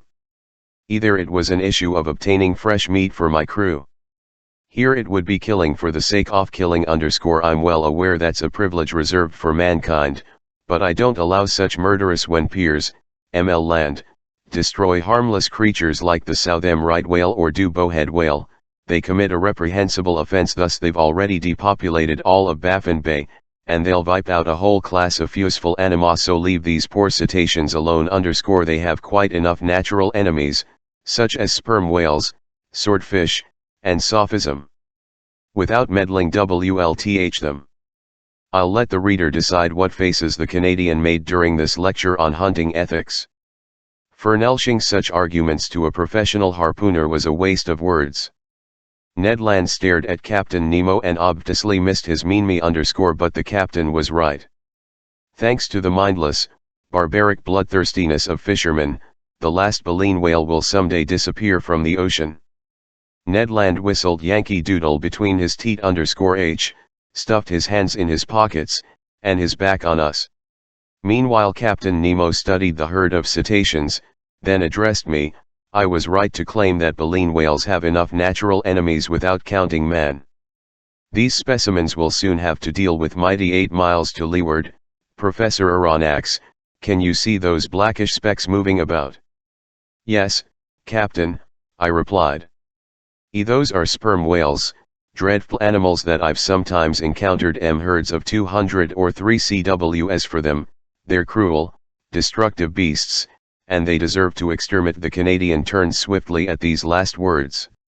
Well, Captain, I said, on behalf of baleine whales, there's still time. It's pointless to run any risks, Professor.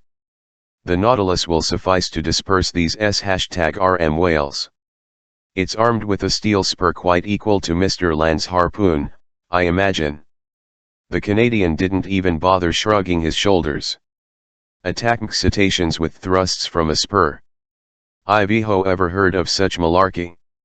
Wait and see, Professor Aronnax, Captain Nemo said. We'll show you a style of hunting you aren't yet. Miller _ will take no PLTY on these ferocious cetaceans. They're merely mouth and teeth. Mouth and teeth. There's no better way to describe the long-skulled sperm whale, whose length sometimes exceeds 25 meters. The enormous head of this cetacean occupies about a third of its body, better armed than a baleen whale, whose upper jaw is domed solely with whalebone. The sperm whale is equipped with 25 huge teeth. It are 20 centimeters high, have cylindrical, conical summits, and weigh 2 pounds each. In the top part of these enormous inside big cavities separated by cartilage, you'll find 300 to 400 kilograms of that valuable oil called spermaceti. The sperm whale is an awkward animal, more tadpole than phism, as Professor Fredall has noted. It's poorly conducted, being, so to speak, cursor the whole left side of its frame, with good eyesight only in its right eye. Meanwhile that monstrous herd kept coming closer. It had seen the baleen whales and was preparing to attack. You could tell in advance that the sperm whales would be victorious, not only because they were better built for fighting than their harmless adversaries, but also because they could stay longer underwater before returning to breathe at the surface. There was just time to run to the rescue of baleen whales. The Nautilus proceeded to midwater. Conseil, Ned, and I sat in front of the lounge windows. Captain Nemo made his way to the helmsman's side to operate his submersible as an engine of destruction. I felt FFE beats of our propeller getting faster, and we picked up speed. The battle between sperm whales and baleen whales had already begun when the Nautilus arrival. It maneuvered to cut into the herd of long-skulled predators.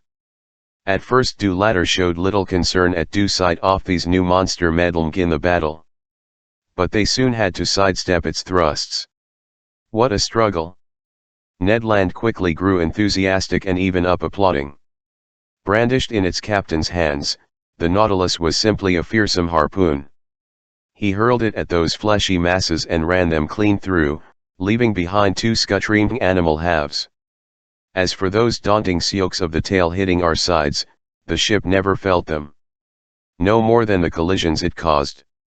One sperm whale it ran at another, tacked on the spot so as not to miss its prey, went ahead or astern, obeyed its rudder, dived to hand the cetacean, sank to deeper strata, rose with it when it returned to the surface, struck it head-on or slantwise, hacked at it or tore it, and from every direction and at any speed, skewered it with its dreadful spur. What bludgeon, what a hubbub on the surface of waves! What sharp hisses and snorts unique to these frightened animals! Their tails churned the normally peaceful strata into actual billows. This Homeric slaughter dragged on for an hour, and the long-skulled predators couldn't get away. Several times 10 or 12 of them teamed up, TRYMG, to crush the Nautilus with their sheer mass. Through the windows you could see their enormous mouths paved with teeth, fearsome eyes.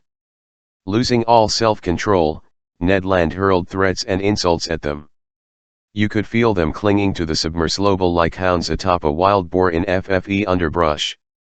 But by forcing the pace of its propeller, the Nautilus carried them off, dragged them under, or brought them back to the upper level of the waters, untroubled by their enormous weight or their powerful grip. Finally this mass of sperm whales thinned out, the waves grew tranquil again. I felt us rising to the surface of the CBCE and the hatch opened and we onto the platform.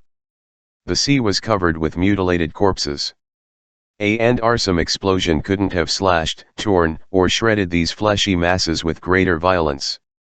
We were floating in the midst of gigantic bodies, bluish on the back, whitish on the belly, and all deformed by enormous protuberances.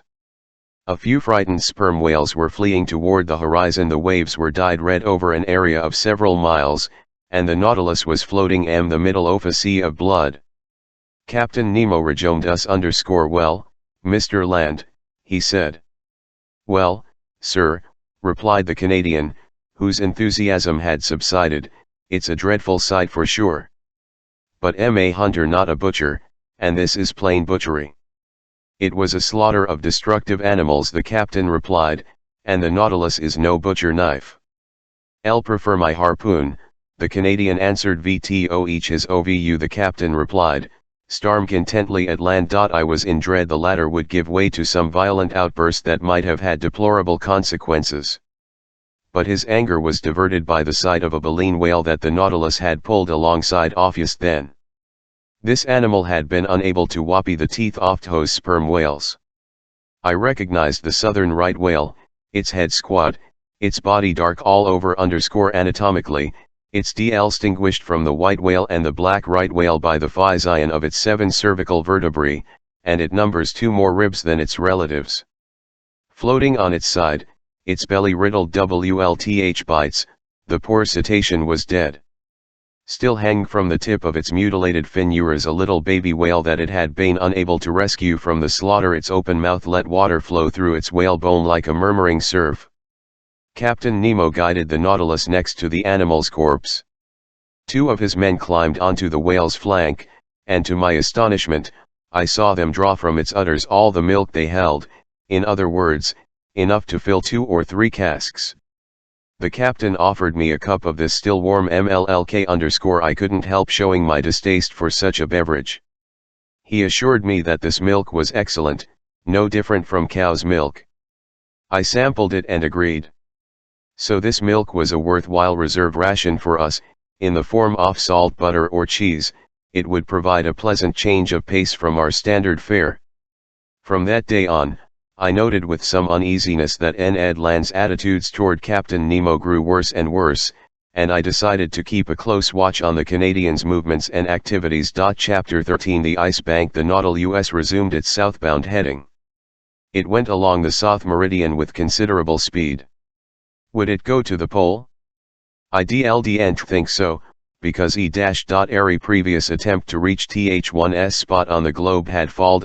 Besides, the season was already quite advanced, since March 13 on Antarctic shores corresponds with September 13 in due northernmost regions, which marks the beginning of the equinoctial period. On March 14 at latitude degrees, I spotted floating ice, plain pale bits of rubble 20 to 25 feet which formed reefs which the sea burst into foam. The Nautilus stayed on the surface of the sea and having fished in the Arctic seas, Ned Land was already familiar with the sight of icebergs. Conseil and I were marveling at them for the first time. In the sky toward the southern horizon, there stretched a dazzling white band. English whalers have given this the name ice blink. No matter how heavy dew clouds may be, they can't obscure this phenomenon. It announces the presence of a pack, or shoal, of ice. Indeed, larger blocks of ice soon appeared, their brilliance varying at the whim. Oft MTSTS_ some of ice masses displayed green veins, as if scrawled with undulating lines of copper sulfate, others like enormous amethysts, letting the light penetrate their insides. The latter reflected the sun's rays from the 1,000 facets of their crystals. The former, tinted with a BRTGHT limestone, would have supplied enough bouled material to make a whole marble TCNVN. The farther down south we went, the more these floating islands grew in numbers and prominence_polar birds on them by FFE thousands. These V.air petrels, Cape pigeons or puffins, and their calls were deafening. Sticking the Nautilus for the corpse of a whale, some often alighted on it and prodded its resonant sheet iron with pecks of their beaks. During this navigating in the midst of the ice, Captain Nemo often stayed on the platform. He observed these deserted waterways carefully. I saw his calm eyes sometimes perk up. In these polar seas forbidden to man, he felt right at home, the lord of these unreachable regions. Perhaps. But he didn't say. He stocked still, reviving only when his pilot's instincts took over. Then, steering his Nautilus with consummate dexterity, he skillfully dodged the masses of ice, some of which measured several miles in length, their heights varying from 70 to 80 meters. Often the horizon seemed completely closed off abreast of latitude 60 degrees, every passageway had disappeared. Searching with care, Captain Nemo soon found a narrow opening into WHLCH, he brazenly well aware, however, that it would close behind him. Guided by his skillful hands, the Nautilus passed by all these different masses of ice, which are classified by size and shape with a precision that enraptured Conseil, icebergs, or mountains, ice fields, or SMO, limitless tracks, drift ice or floating flows, packs or broken tracks, patches when they're circular and streams when they form long strtps. The temperature was fairly low. Exposed to the outside air, the thermometer marked -2 degrees to -3 degrees centigrade. But we were warmly dressed in FIARs, for which seals and aquatic bears had paid the price, evenly heated by all its electric equipment.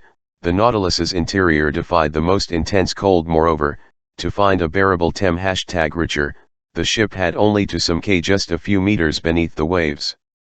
2 months earlier we would have enjoyed perpetual daylight in this latitude, but night already fell for 3 or 4 hours, and later it would cast 6 months of shadow over these circumpolar regions. On March 15 we passed beyond the latitude of the South Shetland and South Orkney Islands.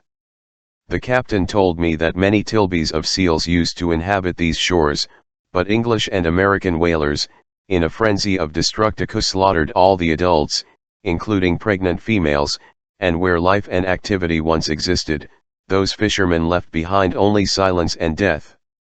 Going along the J5th meridian, the Nautilus cut the Antarctic Circle on March 16 near 8 o'clock in the morning.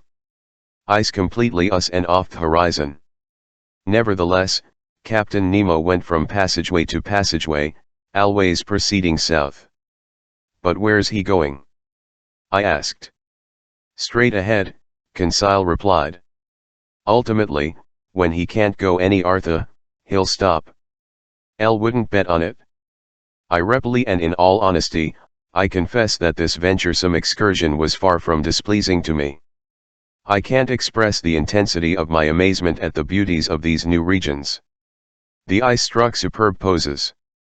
Here, its general effect suggested an oriental town, countless minarets and mosques.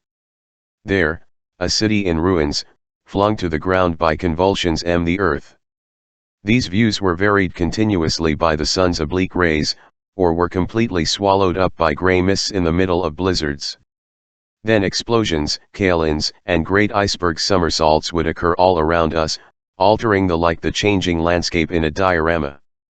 If Nautilus was submerged during these losses of balance, we heard the resulting noises spread under the waters with frightful intensity, and the collapse of these masses created daunting eddies down to the ocean's lower strata. The Nautilus then rolled and pitched like a ship left to the fury of elements. Often, no longer seeing any way out, I thought we were imprisoned for good, but Captain Nemo, guided by HLS instincts, discovered new passageways from the tiniest indications. He was never wrong when he observed slender foreheads of bluish water streaking through these ice fields. Accordingly, I was sure that he had already risked his Nautilus in the midst of the Antarctic seas. However, during the day of March 16, these tracts of ice completely barred our path. Foot wasn't the ice bank as yet, just huge ice fields together by the cold. This obstacle couldn't stop Captain Nemo, and he launched his ship against the ice fields with hideous V101 ints. The Nautilus went into these brittle masses like a wedge, splitting them dreadful cracklings. It was an old-fashioned battering propelled with infinite hurled a lot ice rubble fell back around us alcohol through brute force alone, the submersible out a channel for itself carried away by its momentum, the ship sometimes mounted on top of these tracts of ice and crushed them WLTH its weight, or at other times, when cooped up beneath the ice fields, it split them WLTH simple PLTCHMG movements, creating wide punctures. Violent squalls assaulted us during the daytime. Thanks to certain heavy mists, we couldn't see from one end of the platform to the other. The wind shifted abruptly to every point on the compass. The snow was piling up in such packed layers, it had to be chipped loose with blows from PLCKS. Even in a temperature of merely -5 degrees centigrade, outside part aft Nautilus was covered with ice. A ship's rigging would have been unusable, because all its tackle would have jammed the Groms aft pulleys. Only a craft old hout sails, driven by an electric motor that no coal, could ace such high latitudes. Under these conditions the barometer generally stayed quite low. It fell as far as 73 centimeters _ our compass indications no longer offered any guarantees. The deranged needles would mark contradictory directions as we approached the southern magnetic pole, which doesn't coincide with the South Pole proper. In fact, according to the astronomer Hans Thien, this magnetic pole is located fairly close to latitude 70 degrees and longitude 130 degrees, or abiding by the observations of Louis Isidore Duperrey, in longitude 135 degrees and latitude 70 degrees 30 minutes. Hence we had to transport compasses to different parts aft ship, take many readings, and strike an edge. Often we could chart our course only by guesswork, a less than satisfactory method in the MLDST of these winding passageways. Whose landmarks change continuously. At last on March 18, on our 20 futile assaults, the Nautilus was decisively held in check. No longer was it an ice stream, passive or field, it was an endless, immovable barrier formed by ice mountains fused to each other. The Ice Bank, the Canadian told me. For Ned Land, as well as for every navigator before us, I knew that this was the great insurmountable obstacle. When the sun appeared for an instant near noon, Captain Nemo took a reasonably accurate sight that gave our position as longitude SI degrees 30 and latitude 67 degrees 39 minutes south. This was a position already well along in these Antarctic regions. As for the liquid surface off sea, there was no longer any semblance of it before our eyes. Before the Nautilus's spur there lay vast broken plains, a tangle of confused chunks with all the helter-skelter unpredictability typical of a river's surface a short while before its ice breakup, but in this case the proportions were gigantic. Here and there stood sharp peaks, lean spires that rose as high as 200 feet. Farther off, a succession of steeply cut cliffs sporting a grayish tint, huge mirrors that reflected the sparse rays of a sun half drowned in mist. Beyond, a stark silence reigned in this desolate natural setting, a silence barely broken by the flapping wings of petrels or puffins. By this point everything was frozen, even sound _ so the Nautilus had to halt in its venturesome course among these tracts of ice. Sir, Ned Land told me that day, if your captain goes any farther, yes, he'll be a superman. How so, Ned? Because nobody can clear FFE Ice Bank. Your captain's a powerful man, but damnation, he isn't more powerful than nature. If she draws a boundary line, there stop, like it or not. Correct, Ned Land, but I still want to know what's behind this ice bank. Behold my greatest source of irritation, a wall. Master is right, Conseil said. Walls were invented simply to frustrate splinters _ all walls should be banned. Fine, the Canadian put in. But we already know what's behind this ice bank, I asked. Ice, ice, and more ice. You may be sure of that, Ned, I answered, but I'm not. That's why I want to see for myself. Well, Professor, the Canadian replied, you can just drop that idea. You've made it to the ice bank, which is already far enough me, but you won't get any farther, neither Y2 or Captain Nemo or his Nautilus. And whether he wants to or not, we'll head on again, in other words, to the land of sensible people. I had to agree that Ned Land was, and until ships are built to navigate over tracts of ice, they'll have to stop at the ice bank. Indeed, despite its efforts, despite the powerful methods it used to split this ice, the Nautilus was reduced to immobility. Ordinarily, when someone can't go any farther, he still has the option of returning his, but here it was just as impossible to turn back as to go forward, because every passageway had closed behind us, and if our submersible remained even slightly stationary, it would be frozen in without delay, which is exactly what happened near 2 o'clock in the afternoon, and fresh ice kept forming over the ship's sides with astonishing speed. I had to admit that Captain Nemo's leadership had been most injudicious. Just then I was on the platform. Observing the situation for some while, the captain said to me, "Well, Professor Trinquio, I'll think we're trapped, Captain E trapped." "What do you mean?" "I'll mean we can't go forward, backward, or sideways. I think that's the standard definition of yapped, at least in the civilized world." "So, Professor Aronnax, you think the Nautilus won't be able to float clear?" "Only with the greatest difficulty, Captain, since the season is already TCBO advanced for you to depend on an ice breakup." "Oh, Professor," Captain Nemo replied in an ironic tone, "you never change. You see only impediments and obstacles. I promise not only will the Nautilus float clear, it will go farther still." "Farther south?" I asked, gaping at the captain. "Yes, sir, it will go to the pole." "VTO the pole?" I, unable to keep back a movement of disbelief. "Yes," the captain replied coolly, "the Antarctic pole, that unknown spot crossed by every meridian on the globe. As you know, I do whatever I like with my Nautilus." "Yes, I did know that." I knew this man was darned to the point of being foolhardy. But to overcome all the obstacles around the South Pole, even more unattainable than the North Pole, which still hadn't been reached by the boldest navigators, wasn't this an absolutely insane undertaking, one that could occur only in the brain of a madman?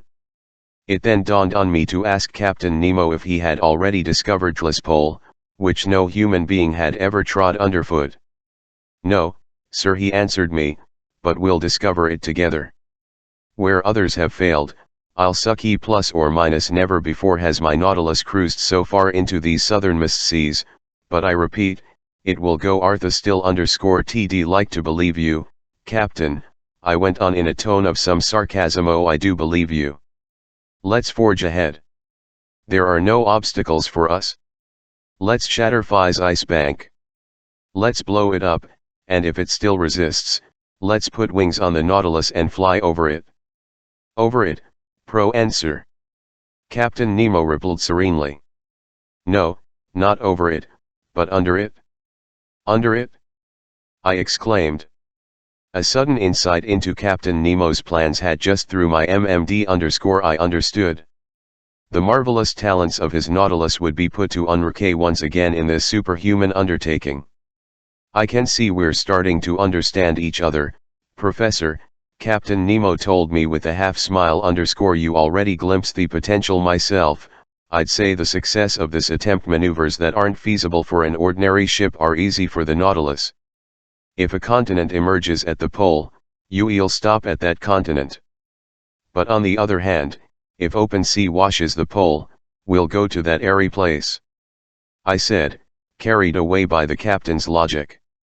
"Even though FFE surface off sea has solidified into ice, its lower strata are still open, thanks to that divine justice that puts the maximum density of salt water 1 degree above its freezing point, and if I'm not mistaken, the submerged part off these ice bank is in a 4:1 ratio to its immerged part. Very nearly, Professor. For each foot of iceberg above FFEC, there are 3 more below. Now, since these ice mountains don't exceed a height of 100 meters, they sink only to a depth of 300 meters. And what are 300 meters to the Nautilus? A mere nothing, sir. We could even go to greater depths and find that temperature layer common to all ocean water, and there we'd brave with impunity the -30 degrees or -40 degrees cold on the surface." "True, sir, very true," I replied with growing excitement. "Our sole difficulty," Captain Nemo went on, "lies in our staying submerged for several days without renewing our air supply _ETHA all." I answered. "The Nautilus has huge air tanks, we'll fill them up and they'll supply all the oxygen we need." "Good thinking, Professor Aronnax," the captain replied with a smile. "But since I don't want to be accused of foolhardiness, I'm giving you all my objections in advance." "You have more?" "Just one. If a sea exists at the South Pole, it's possible the sea may be completely frozen over, so we couldn't come up to the surface. My dear sir, have you forgotten that the Nautilus is armed with a fearsome spur? Couldn't it be launched diagonally against those tracts of ice, which would break open from the impact? Ah, Professor, you're full of ideas today. Besides, Captain, I added with still greater enthusiasm, why wouldn't we find open sea at the South Pole just as at the North Pole? The cold temperature poles and the geographical poles don't commikelde in either the northern or southern hemispheres, and until proved to the contrary, we can assume these two spots on the Earth feature either a continent or an ice-free ocean. I'll think as you do, Professor Captain Nemo replied. T only palmed out that after raising so many objections against my plan, you're now crushing me under arguments in its end vor Captain Nemo was right, I was outdoing him in daring, it was I who was sweeping him to the pole. I was leading the way, I was out in front but no, you silly fool. Captain Nemo already knew the pros and cons of this question, and it amused him to see UFLYMG off into impossible fantasies. Nevertheless, he didn't waste an instant. At his signal the chief officer appeared. The two men held a quick exchange in their incomprehensible language, and either the chief officer had been alerted previously or he found the plan feasible, because he showed no surpirtzy but as unemotional as he was, he couldn't have been more impeccably emotionless than Conseil when I told Du fine lad our intention of pushing gone to the South Pole. He greeted my announcement with the usual as master wishes, and I had to be content WLTH that as for Ned Land, no human shoulders ever executed a higher shrug than the path belonging to our Canadian. Honestly, sir, he told me. You and your Captain Nemo, I pity both. But we will go to the pole, Mr. Land maybe, but you won't come back. And Ned Land re-entered his cabin, to keep from doing something desperate, he said as he left me. Meanwhile preparations for this daring attempt were getting underway. The Nautilus's powerful pumps forced air down into the tanks and stored it under high pressure. Near 4 o'clock Captain Nemo informed me that the platform hatches were about to be closed. I took a last at the dense ice bank we were going to conquer. The weather was fair, the skies reasonably clear, the cold quite brisk, namely -12 degrees centigrade, but after the WMD had this temperature didn't seem too unbearable. Equipped with picks, some 10 men climbed onto the Nautilus's sides and cracked loose the ice around the ship's lower plating, which was soon set free. This operation was swiftly executed because the fresh ice was still thin. We all re-entered the interior. The main ballast tanks were filled with the water that hadn't yet congealed at our line of flotation. The Nautilus submerged without delay. I took a seat in the lounge. WLTH Conseil through the open window we stared at the lower strata of this southernmost ocean. The thermometer rose again, the needle on the pressure gauge swerved over its dial. About 300 meters down, just as Captain Nemo had predicted, we cruised beneath the undulating surface of the ice bank. But the Nautilus sank deeper still. At a depth of 800 meters. At the surface this water of -12 degrees centigrade, but now it gave no more than -10 degrees. 2 degrees had already been gained. Thanks to its heating, the Nautilus's temperature, needless to say, stayed at a much higher degree. Every maneuver was accomplished with extraordinary precision. With all due respect to Master Conseil told me, we'll pass it by. I'll fully expect to. I replied in a tone of deep conviction. Now in water, the Nautilus took a direct course to the pole without veering from the second meridian. From 67 degrees 30 minutes to 90 degrees, 20 TUC and a half degrees of latitude were left to cross, in other words, slightly more than leagues. The Nautilus adopted an average speed of 26 miles an hour, the speed of an express train. If it kept up this pace, 40 hours would do it for reaching the pole. For part of night, the novelty of our circumstances kept Conseil and me at the lounge window. The sea was lit by our beacon's electric rays. But the depths were deserted. Fish didn't linger in these imprisoned waters. Here they found merely a passageway for going from the Antarctic Ocean to sea at the pole. Our progress was swift, you could feel it the vibrations off long steel hull. Near 2 o'clock in the morning, I went to snatch a few hours of sleep. Conseil did likewise. I didn't encounter Captain Nemo while going down the gangways. I assumed that he was keeping to the pilot house. The next day, March 19th, at 5 o'clock I was back at my post in the lounge. The electric log indicated that the Nautilus had reduced speed. Within it was rising to the surface, but cautiously, while slowly emptying its ballast tanks. My heart was pounding. Would we emerge into the and find the polar air again? Oh no, a jolt told me that the Nautilus had bumped the underbelly oft ice bank, still quite thick to judge from the hollowness oft accompanying noise. Indeed, we had struck bottom, to use nautical terminology, but the opposite direction and at a depth of 300 feet that gave us 4,000 feet of ice overhead, of Whitelchi feet emerged above water. So the ice bank was higher here than we had found it on the outskirts. A circumstance less than encouraging. Several times that day, the Nautilus repeated the same experiment and always it bumped against the ice surface that formed a ceiling above it. At certain moments the ship encountered ice at a depth of 900 meters, denoting a thickness of 200 meters, of which 300 meters rose above the level of ocean. This height had tripled since the moment the Nautilus had dived beneath the waves. I meticulously noted these different depths, obtained me the underwater profile of this upside-down mountain chain that stretched beneath the sea. By evening there was still no improvement in our situation. The ice stayed between 400 and meters deep.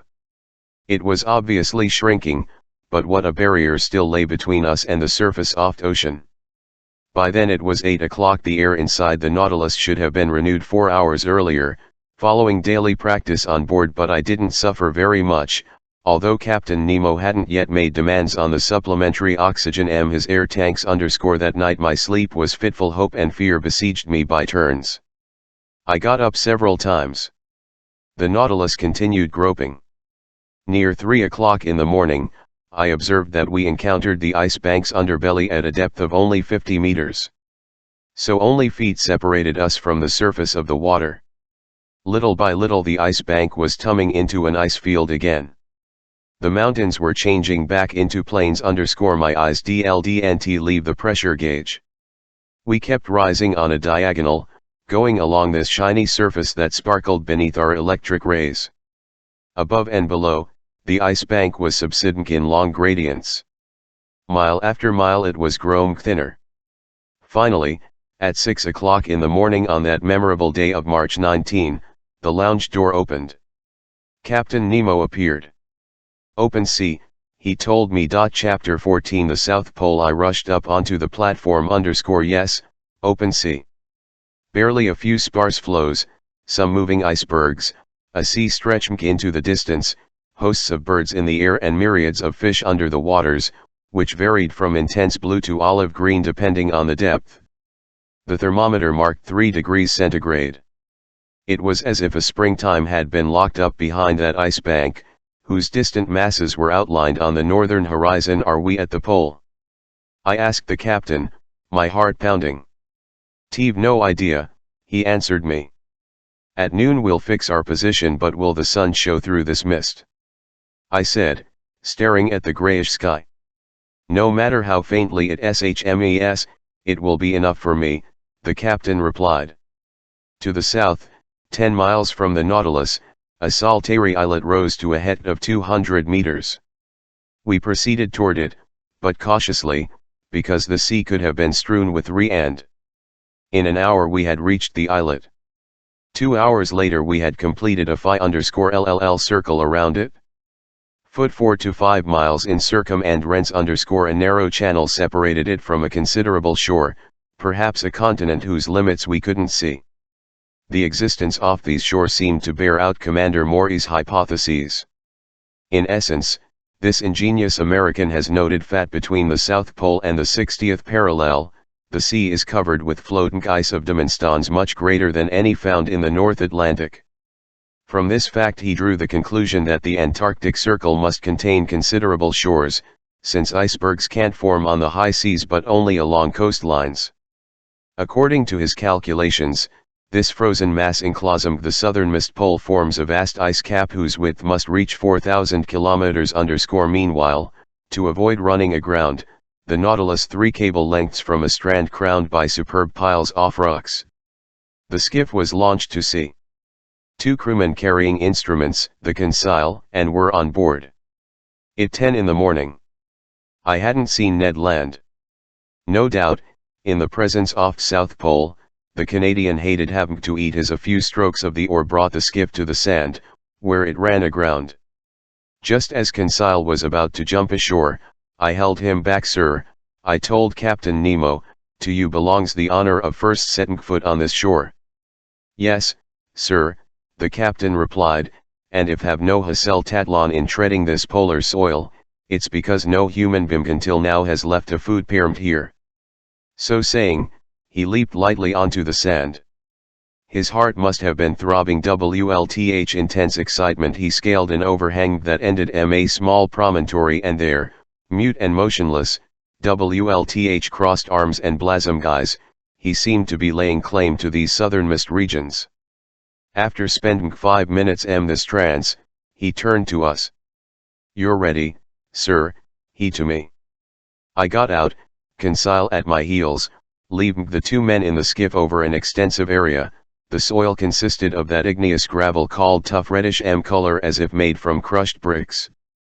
The ground was covered with slag, lava flows, and pumice stone, and its volcanic origami was unmistakable. In certain localities thin smoke holes gave off a sulfurous odor, showing that the inner fires still kept their wide-ranging power.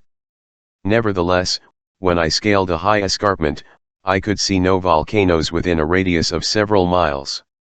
In these Antarctic districts, as is well known, Sir James Clark Ross had found the craters of MT_Erebus and MT Terror M Folly active condition on the 167th meridian at latitude 77 degrees 32 minutes. The Lagetathlon on Phi's desolate continent struck me as quite limited.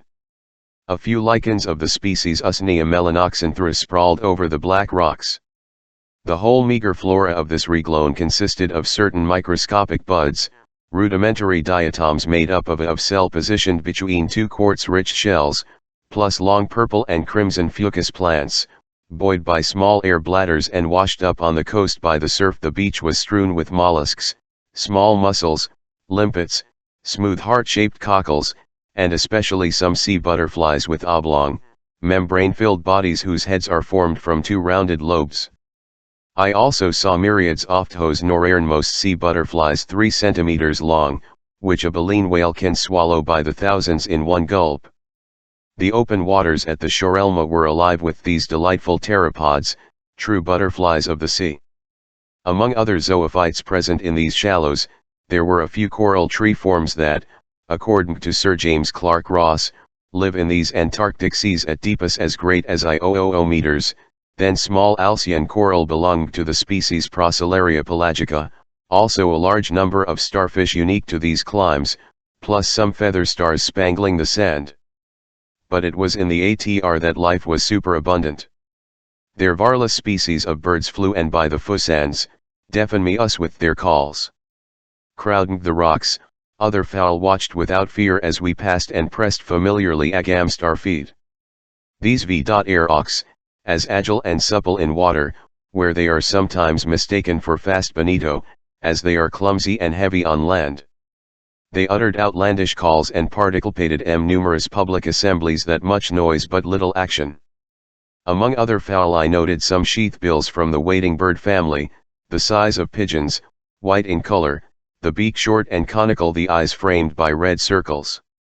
Consile laid in a supply of them, because when they're properly cooked, these winged creatures make a pleasant DLSH in the air. Past SEOD albatross with 4-meter wingspans, birds aptly dubbed vultures oft ocean, also gigantic petrels including several with arching wings, enthusiastic eaters of seal that are known as cabrintohuesos, asterisk, and cape pigeons, a sort of small duck, the tops off their bodies black and white. In short, a whole series of petrels, some whitish with wings trimmed in brown, others blue, and exclusive to these Antarctic seas. FFE former so oily, I told Consile, that inhabitants of the Faroe Islands simply fit the bird with a wick, then light it up _ Spanish, ospreys. Ed with that minor addition, Consile Rep 11 EO these fowl would make perfect lamps. After this, we should insist that nature equip them with WTCKs in advance. Half a mile farther on, the ground was completely riddled with pengum nests, egg-laying burrows from which numerous birds emerged. Later Captain Nemo had hundreds of them hunted because their black flesh is highly edible _ they braid like donkeys _ the size of a gins with slate-colored bodles, hide undersides, and lemon-colored neck bands. These animals let themselves be stoned to death without making any effort to get away. Meanwhile the mists didn't clear, and by 11 o'clock the sun still hadn't made an appearance. Its absence disturbed me. Without it, no sights were possible. Then how could we tell whether we had reached the pole? When I rejoined Captain Nemo, I found him leaning silently against a piece of rock and staring at the sky. He seemed impatient baffed. But what could we do? This daring and powerful man couldn't control the sun as he did the sea.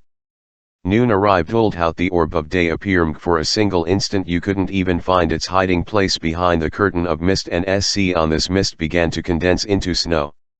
Until tomorrow, the captain said simply, and we went back to the Nautilus, amid flurries in the air. During our absence the nets had been spread, and I observed with fascination the fish just hauled on board. The Antarctic seas serve as a refuge for an extremely large number of migratory fish that flee from storms in the subpolar zones, in truth only to slide down the gullets of porpoises and seals. Noted some 1 decimeter south bullhead, a species of white-eltish cartilaginous fish overrun with bluish-gray stripes and armed with stings, then some Antarctic rabbitfish 3 feet long, the body very slender, the skin a silver white, the head rounded, the top side furnished with 3 fins, the snout ending a yunk that curved back toward the mouth. I sampled its flesh but found it tasteless, despite Consile's clues, which were largely a proof _ the blizzard lasted until the next day. It was imposed to stay on the platform. From the lounge, where I was wanting up the incidents of these excursion to the polar continent, I could hear calls of petrel and albatross cavorting in the midst of the turmoil. The Nautilus didn't stay idle, and cruising along the coast, it advanced some 10 miles farther south amid the half-light left by the sun as it schemed FFE edge of the Hortson _. The next day, March 20th, it stopped snowing 3. The cold was a little more brisk. The thermometer marked -2 degrees centigrade. The mist had cleared, and on that day I hoped our noon sights could be accomplished. Since Captain Nemo hadn't yet appeared, only Consile and I were taken ashore by the skiff. The soil nature was still the same, volcanic. Traces of IA% and basaltic rock were everywhere, but I couldn't find the crater that had vomited them up. There as yonder, myriads of birds enlivened this part of polar continent. But they had to share their Domlin WLTH huge herds of marm mammals that at us with gentle eyes. These air seals of various species, some snetched out on the ground, others lying on drifting ice floes, several leaving or re-entering the sea. Having never dealt with man, they didn't run off at our approach, and I counted enough of them thereabouts to provision a couple hundred ships _ ye gods, Consile said, it's fortunate that Ned Land didn't come with us. Why so, Consile? Because that madcap hunter would kill every animal here.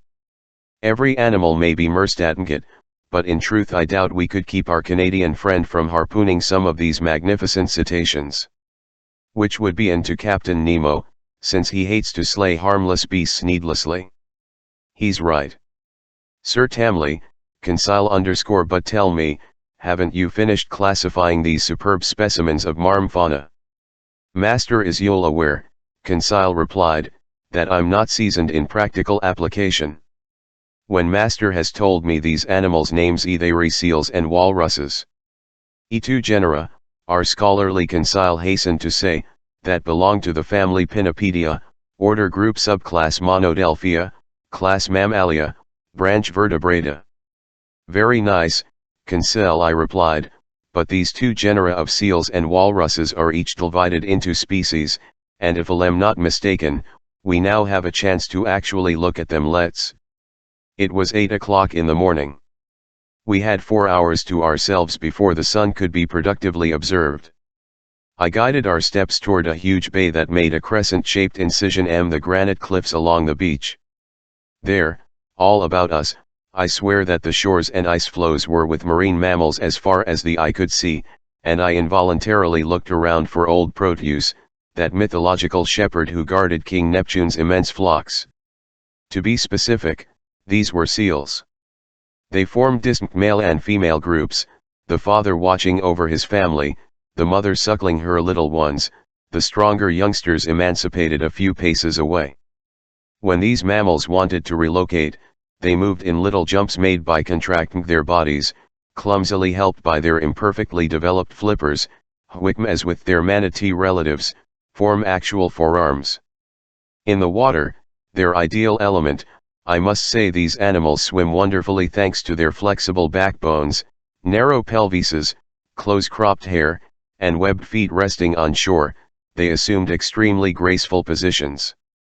Consequently, their gentle features, their sensitive expressions equal to those oft loveliest their sun-limped eyes, their charming poses, led the ancients to glory them by metamorphosing the males into sea gods and the females into mermaids. I drew Conseil's attention to the considerable growth of the cerebral lobes found in these intelligent cetaceae. No mammal except man has more abundant cerebral matter. Accordingly, seals are quite capable of being educated, they make good pets, and together with certain other naturalists, I think these animals can be properly trained to perform yeoman service as hunting dogs for fishermen. Most of these seals are sleeping on the rocks or the sand. Among those properly termed seals, WHLCH have no external ears, unlike sea lions whose ears protrude. I observed several varieties of the species Stenorhynchus, furry metres with white hair, bulldog heads, and armed with 10 teeth in each jaw, 4 incisors in the upper and lower, plus big canines shaped like the fleur-de-lis. Among them slithered some sea elephants, a type of seal with a short, flexible trunk. These are the giant's oft species, with a circumference of 20 feet and a length of 10 meters. They didn't move as we approached. Are these animals dangerous? Conseil asked me. Only if they re-attacked, replied. But when these giant seals defend fair little ones, their is dreadful, and it isn't rare for them to smash a fisherman's longboat to bits. They re with them their rights, Conseil answered. Don't say nay. 2 miles fen her on, we were stopped by a promontory that screened the bay from southerly winds. It dropped straight down to the sea, and surf foamed against it. From beyond Th1's ridge there came fearsome bellows, such as a herd of cattle might produce. Gracious, Conseil put in, a choir of bulls. No, I said, a choir of walruses. Are they fighting with each other? Either fighting or playing. With all due respect to master, this we must see Ethan see it we must, Conseil and there we were, climbing these blackish rocks amid sudden landslide sand over stones slippery with ice. More than once I tumble at the expense of my backside. Conseil, more cautious or more stable, barely faltered and would help me up, saying, if master's legs would kindly adopt a wider stance, master he'll keep his balance. Arriving at the topmost ridge of this promontory, I could see vast white plains covered with walruses. These animals were playing among themselves. They were howling not in anger but in glee. Walruses resemble seals in the shape of their bodies and the arrangement of their limbs. But their lower jaws lack canines and incisors, and as for their upper canines, they consist of 2 tusks 80 cm long, WLTH a circumference of 33 cm at the socket, made of solid ivory, without striations, harder than elephant tusks, and less prone to yellowing. These teeth are in great demand. Accordingly, walruses are the victims of a mindless hunting that soon will destroy them all, since their hunters indiscriminately slaughter pregnant females and youngsters, and over 4,000 individuals are destroyed annually. Passing near these unusual animals, I could examine them at my leisure since they didn't stir. Their hides were rough and heavy, a tan color leaning toward a reddish brown, their coats were short and less than abundant. Some were 4 meters long, more tranquil and less fearful than their Northern relatives. They posted no sentinels on guard duty at the approaches to their campsite. After examining this community of walruses, I decided to return in my tracks. It was 11 o'clock, and if Captain Nemo found conditions favorable for taking his sights, I wanted to be present at the operation. But I held no hopes that the sun would make an appearance. That day it was hidden from our eyes by clouds squeezed together on the horizon. Apparently the jealous orb didn't want to reveal this accessible on the globe to any human being. Yet I to return to the Nautilus. We went along a steep, narrow path that ran over the cliff summit. By 11:30 we had arrived at our landing place. The beached skiff had brought the captain ashore. I spotted him standing on a chunk of basalt. His instruments were beside him. His eyes were focused on the northern horizon, along which the sun was sweeping in its extended arc. I found a place near him and waited without speaking. Noon arrived, and just as on the day before, the sun didn't put in an appearance. It was sheer bad luck. Our noon sights were still lacking. If we couldn't obtain them tomorrow, we would finally have to give up any hope of fixing our position. In essence, it was precisely March 20th. Tomorrow, the 21st, was the day off Tecumseh. The sun would disappear below the horizon for 6 months not counting refraction, and after its disappearance the long polar night would begin. Following the September equinox, the sun had emerged above the northerly rising in long spirals until 21. At that time, the summer solstice of these southernmost districts, the sun had started back and tomorrow it would cast its last rays. I shared my thoughts and fears with Captain Nemo. "You're right, Professor Aronnax," he told me. "LFL can't take the sun's altitude tomorrow. I won't be able to try again for another 6 months. But precisely because sailor's luck has led me into these seas on March 21st, it will be easy to get our bearings if noonday sun does appear before our eyes. W high easy, Captain. Because when the orb of day sweeps in such long spirals, it's difficult to measure its exact altitude above the horizon, and our instruments are open to committing serious errors. Ethan, what can you do?" "I'll use only my chronometer," Captain Nemo answered me. "At noon tomorrow, March 21st, if, after accounting for refraction, the sun's disk is cut exactly in half by the northern horizon, that will mean I'm at the South Pole," I said. "Nevertheless, it isn't mathematically exact, prone, because the equinox needn't fall precisely at noon." "No doubt, sir, but FFE error will be under 100 meters, and that's close enough for us." Until tomorrow then Captain Nemo went back on board. Conseil and I stayed behind until 5:00 CLCRCK, surveying the Besabe, observing and studying the only unusual object I picked up. Euros, an ox egg of remarkable size, for which a collector could have paid more than 1,000 francs. Its cream-colored tint, plus the streaks and markings that it, like so many hieroglyphics, made it a rare trinket. I placed it in Conseil's hands, and holding it like precious porcelain from that cautious, sure-footed lad got it back to the Nautilus in one piece. There I put this rare egg inside one of glass cases in the museum. I ate #R, feasting with appetite on an excellent bliss of seal liver whose flavor reminded me of pork. Then I went to bed, but not without praying, like a good Hindu, for the favors of the radiant orb. The next day, March 21st BRTGHT, and early at 5 o'clock in the morning, I climbed onto the platform. I found Captain Nemo there. "The weather is clearing a bit," he told me. "I have high hopes. After breakfast we'll make our way ashore and choose an observation post." This issue settled, I went to find Ned Land. I wanted to take him with me. The obstinate Canadian refused, and I could clearly see that his tight-lipped mood and his bad temper were growing by due day. Under the circumstances I ultimately wasn't sorry that he refused. In youth, there were too many seals ashore, and it would never do to expose this impulsive fisherman to such temptations. Breakfast made my way ashore. The Nautilus had gone a few more miles during the night. It lay yawl out, a good league from the coast, which was crowned by a sharp peak 400 to 500 meters high. In addition to me, the skiff carried Captain Nemo, 2 crewmen, and the instruments, in other words, a chronometer, a spyglass, and a barometer. During our cross I saw numerous baleen whales belonging to the 3 species unique to these southernmost seas, the bowhead whale, or right whale, according to Do English, which has no dorsal fin, the humpback whale from the genus Balænoptera, in other words, winged whales, beasts with wrinkled bellies and huge whitish fins that, genus name regardless, do not yet form wings, and the finback whale, yellowish-brown, the swiftest of all cetaceans. This powerful animal is audible from far avzy when it sends up towering spouts of air and steam that resemble swirls of smoke. Herds of these different mammals were playing about in the tranquil waters, and I could easily see that this Antarctic polar basin now served as a refuge for those cetaceans too relentlessly pursued by hunters. I also noted long, whitish strings of salps, a type of mollusk found in clusters, and some jellyfish of large size that swayed in the eddies of the billows.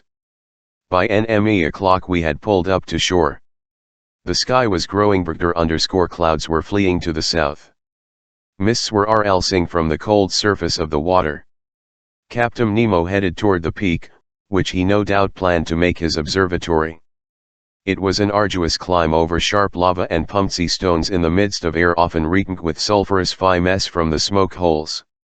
For a man out of practice at treading land, the captain scaled the #ST slopes with a supple agility I couldn't equal, and which would have been envied by hunters of Pyrenees mountain goats. It took us 2 hours to reach the summit of this half-crystal, half-basalt peak. From there our eyes scanned a vast sea, with its boundary line firmly against the background of the northern sky at our feet, dazzling tracts of white. Over our heads, a pale azure, clear north of us, the sun's disk, like a ball of fire already cut into by the edge of the horizon. From the heart of waters, jets of liquid rising like hundreds of magnificent bouquets. Far off, like a sleeping cetacean, the Nautilus. Behind us to the south and east, an immense shore, a chaotic heap of ice whose limits we couldn't see. Arriving at the summit of this peak, Captain Nemo carefully determined its elevation by means of his barometer, since he had to take this factor into account in his NC on sights. At II the sun, by then seen only by refraction, looked like a golden disk, dispersing its last rays over this deserted continent and down to these seas not yet plowed by the ships of man. Captain Nemo had brought a spyglass with a reticular eyepiece, which corrected the sun's refraction by means of a mirror, and he used it to observe FFE orbs sinking little by little along a very extended diagonal that reached below the horizon. I held the chronometer, my heart was pounding mightily. If the IOU half off sun's disk disappeared just as the chronometer said NC on, we were right at the pole. Noon. I called. The South Pole. Captain Nemo rippled in a solemn voice, handing me the spyglass. WHLCH showed the orb of day cut into 2 exactly equal parts by the horizon. I stared at the last rays wreathing this peak, while shadows were gradually climbing its gradients. Just then, resting his hand on my shoulder, Captain Nemo said to me, "In 1600, sir, the Dutchman Gerrit was swept by storms and currents, reaching latitude 64 degrees south and discovering the South Shetland Islands. On January 17, 1773, the famous Captain Cook went along the 38th meridian, arriving at latitude 67 degrees 30 minutes, and on January 30, 1774, along due 109th he reached latitude 71 degrees 15 minutes. In 1819 the Russian Bellinghausen lay on the 69th parallel, and in 1821 on the 66th at longitude 111 degrees west. In 1820 the Englishman Bransfield stopped at 65 degrees. That same year the American Morrill, whose reports are dubious, went along the 42nd meridian, finding open sea at latitude 70 degrees 14 minutes. In 1825 the Englishman Powell was unable to get beyond 62 degrees. That same year a humble seal fisherman, the Englishman Weddell, went as far as latitude 72 degrees 14 minutes on the 3STH and as far as 74 degrees is on the 36th. In 1829 the Englishman Forster, commander of the Chanticleer, laid claim to the Antarctic continent in latitude 63 degrees 26 minutes and longitude 66 degrees 26 minutes. On February 183 the Englishman Biscoe discovered Enderby Land at latitude 68 degrees, Adelaide Land at latitude 67 degrees on February 1832, and Graham Land at latitude 64 degrees 45 minutes on February 21. In 1838 the Frenchman Dumont d'Urville stopped at the Ice Bank in latitude 62 degrees 57 minutes, sighting du Louis-Philippe Peninsula. On January 21, 2 years later, at a new southerly position of 66 degrees 30 minutes, he named the Adélie coast, and 8 days later, the Clane coast at 64 degrees 40 minutes. In 1838 the American Wilkes advanced as far as the 69th parallel on the 100th meridian. In ISSG the Englishman Balleny discovered the Sabrina coast at the edge of polar circle. Lastly, on January 12, 1842, his ships, the Erebus and the Terror, the Englishman Sir James Clark Ross found Victoria Land in latitude 70 degrees 56 minutes and longitude 171 degrees 7 minutes east. On the 23rd of same month, he reached the 74th parallel, a position denoting the farthest south attained until then. On the 27th he lay at 76 degrees 8 minutes, on the 28th at 77 degrees 32 minutes, on February 2 at 78 degrees 4 minutes, and late in 1842 he to 71 degrees but couldn't get beyond it. Well now. In 1868, on this 21st day of March, I myself, Captain Nemo, have reached the South Pole at 90 degrees, and hereby claim this entire part off globe, equal to 1/6 of the known continents. In the name of Ulch Savrago Captain in my CNVN name, sir. So saying, Captain Nemo unfiamid a black flag bearing a gold N on its quartered bunting, then turned me toward the orb of day, whose last rays were licking at the sea's horizon. Farewell, O sun, he called. Disappear, O radiant orb. Retire beneath this open sea, and let 6 months off night spread their shadows over my new domains. Chapter 15 Accident or Incident. The next day, March 22, at 6 o'clock in the morning, preparations for departure began. The last gleams of twilight were melting into night, the cold was brisk, the constellations were glittering WLTH startling intensity. The wonderful Southern Cross, polar star of the Antarctic regions, twinkled at its zenith. The thermometer marked -12 degrees centigrade, and a fresh breeze left a sharp nip in the air. Ice flows air increasing over the open water. The sea was starting to congeal everywhere. Numerous blackish patches were spreading over its surface, announcing the imminent formation of fresh ice. Obviously the southernmost basin froze crisper during its 6-month winter and utterly inaccessible. What happened to the whales during this period? No doubt they went beneath the ice bank to find more and astices. As for seals and walruses, they were accustomed to living in the harshest climates and stayed on Amphi's icy waters. These animals know by instinct how to gouge holes in the ice fields and keep them continually open. They go to these holes to breathe. Once birds have migrated northward to escape the cold, these marm mammals remain as sole lords of polar continent.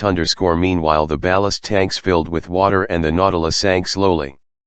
At a depth of I,000 it stopped. Its propeller churned the waves and it headed due north at a speed of 15 miles per hour. Near the afternoon it was already crutsum under the immense frozen carapace of the ice bank. As a precaution, the panels in the lounge stayed closed, because the Nautilus's hull could run afoul of some submerged block of ice. So I spent the day putting my notes into final form. My mind was completely wrapped up in my memories of pole. We had reached that inaccessible spot without facing exhaustion or danger, as if our Seagong passenger carriage had glided direct on railroad tracks. And now we had actually started our return journey. Did it still have comparable surprises in store for me? I felt sure it did, so inexhaustible is the semes of underwater unders. As it was, in the 5.5 months since fate had brought us on board, we had cleared 14,000 leagues, and over this track longer than the Earth's equator. So many fascinating or frightening incidents had beguiled our voyage, that hunting trip in the Crespo forests, our run me aground in FFE Torres Strait, the coral cemetery, the pearl fisheries of Sim, the Arabic Tunnel, the fires of Santorini, those millions the Bay of Vigo, Atlantis, the South Pole. During the night all these memories crossed cursor from one dream to the next, not giving my brain a moment's rest. At 3 o'clock in the morning, I was by a violent collision. I sat up bed, listening in the darkness, and then was suddenly hurled into the middle of my stateroom. Apparently the Nautilus had gone aground, then heeled over sharply. Leaning against the walls, I dragged myself down the gangways to the lounge, whose ceiling lights were on. The furniture had been knocked over. Fortunately the glass cases were solidly secured at the base and had fast. Since we were no longer vertical, the starboard pictures air glued to the tapestries, while those to port had their IOU edges hanging a foot away from the wall. So the Nautilus was lying on its starboard side, completely stationary to boot. In its interior I heard the sound of footsteps and muffled voices. But Captain Nemo didn't appear. Just as I was about to leave the lounge, Ned Land and Conseil entered. "Happened?" I instantly said to them. "L came to ask master that," Conseil replied. "Damnation," the Canadlan exclaimed. "I know full well who hate happened. The Nautilus has gone aground, and judging from the way it's listing, I don't think it'll pull through like that first time in the Torres Strait. Bulletin I asked, "Are we at least back on the surface off sea?" "We have no idea." Conseil replied. "It's easy to find out," I answered. I consulted the pressure gauge. Much to my surprise, it indicated a depth of 360 meters. "The meaning of these?" I exclaimed. "We must confer with Captain Nemo," Conseil said. "But where do we find him?" Ned Land asked. "Follow me," I told my two companions. We left the lounge. Nobody in the library? Nobody by the central companionway or the crew's quarters. I assumed fat Captain Nemo was stationed in the pilot house. Best to v.zlt. The three of us returned to the lounge. I'll skip over the Canadian's complaints. He had good grounds for an outburst. I didn't answer him back, letting him blow off all the steam he wanted. We had been left to ourselves for 20 minutes, TRYMG, to detect the tiniest noises inside the Nautilus. When Captain Nemo entered, he didn't seem to see us. His factal features, usually so emotionless, revealed a certain uneasiness. He studied the compass and pressure gauge in silence, then went and put his finger on the world map at a spot in the sector depicting the southernmost seas. I to interrupt him. But some moments later, when he turned to me, I threw back at him a phrase he had used in the Torres Strait, "And Captain?" "No, sir," he replied, "'twas time an accident perhaps." "Is there any immediate danger?" "The Nautilus has run aground. And this accident came about _2 through nature's unpredictability, not man's incapacity. No errors were committed mr. Nevertheless, we can't a loss of balance from taking its toll. One made human laws, but no one can stand the laws of nature." Captain Nemo had picked an odd time to philosophize. All in all, Tlis' reply told me nothing. "May I learn, sir," I asked, "what caused this accident?" "An enormous block of ice, an entire mountain, has toppled over," he answered me. When an iceberg is eroded at the base by warmer waters or by repeated collisions, its center of gravity rises. Then it somersaults, it turns completely upside down. That's what happened here when it overturned. One of these hit the Nautilus as it was cruising under the waters. Sliding under our hull, this block then raised us with irresistible power, lifting us into less congested strata where we now lie on our side. But can't we float the Nautilus clear by emptying its ballast tanks, to regain our balance, sir? Is being done right now. You can hear the pumps working." Look at the needle on the pressure gauge, it indicates that the Nautilus is rising, but this block of ice rising with us, and until some obstacle halts its upward movement, our position won't change. Indeed, the Nautilus kept the same heel to starboard. No doubt it could straighten up once the came to a halt, but before that happened, who knew if we might not hit the underbelly of the ice bank and be hideously squeezed between two frozen surfaces. I mused on all the consequences of this situation. Captain Nemo didn't stop studying the pressure gauge. Since the toppling off these iceberg, the Nautilus had risen about I foot, but it still stayed at the same angle to the perpendicular. Suddenly a slight movement could be felt over the hull. Obviously the Nautilus was straightening me a bit. Objects hanging in the lounge were visibly return me to their normal positions. The walls were approaching the vertical. Nobody said a word. Hearts pounding, we could see and feel the ship righting itself. The floor was becoming horizontal beneath our feet. 10 minutes went by. Finally, we're upright. I exclaimed. Yes, Captain Nemo said, heading to the lounge door. But will we float off? I asked him. Certainly, he replied, since the ballast tanks aren't yet empty, and when they are, the Nautilus must rise to the surface off sea. The captain went out, and I saw that at his orders, the Nautilus had its upward movement. In fact, it soon would have hit the underbelly off ice bank, but it had stopped in time and was floating in midwater. That was a close call. Conseil then said yes. We could have been crushed between these masses of ice, or at least imprisoned between them. And with no way to renew our air supply. Yes, that was a close call. If it's co-er with. Ned Land muttered. I was unwilling to get into a pointless argument with the Canadian and didn't reply. Moreover, the panels opened just then, and the outside light burst through the uncovered windows. We were fully afloat, as I have said, but on both sides of Nautilus, about 10 meters away, there rose dazzling walls of ice. There also air walls above and below. Above, because the ice bank's underbelly spread over us like an immense ceiling. Below, because the somersaulting block, shifting little by little, had found points of purchase on both side walls and had gotten jammed between them. The Nautilus was imprisoned in a genome tunnel of ice about 20 meters wide and filled with quiet water so the ship could easily exit by going either ahead or astern, sinking a few hundred meters deeper, and then taking an open passageway beneath the ice bank. The ceiling lights were off, yet the lounge was still brightly lit. This was due to reflecting power off walls of ice, which threw the beams of our beacon right back at us. Words cannot describe the effects produced by our galvanic rays on these huge, whimsically sculpted blocks, whose every angle, ridge, and facet gave off a different glow depending on the nature of the veins running inside the ice.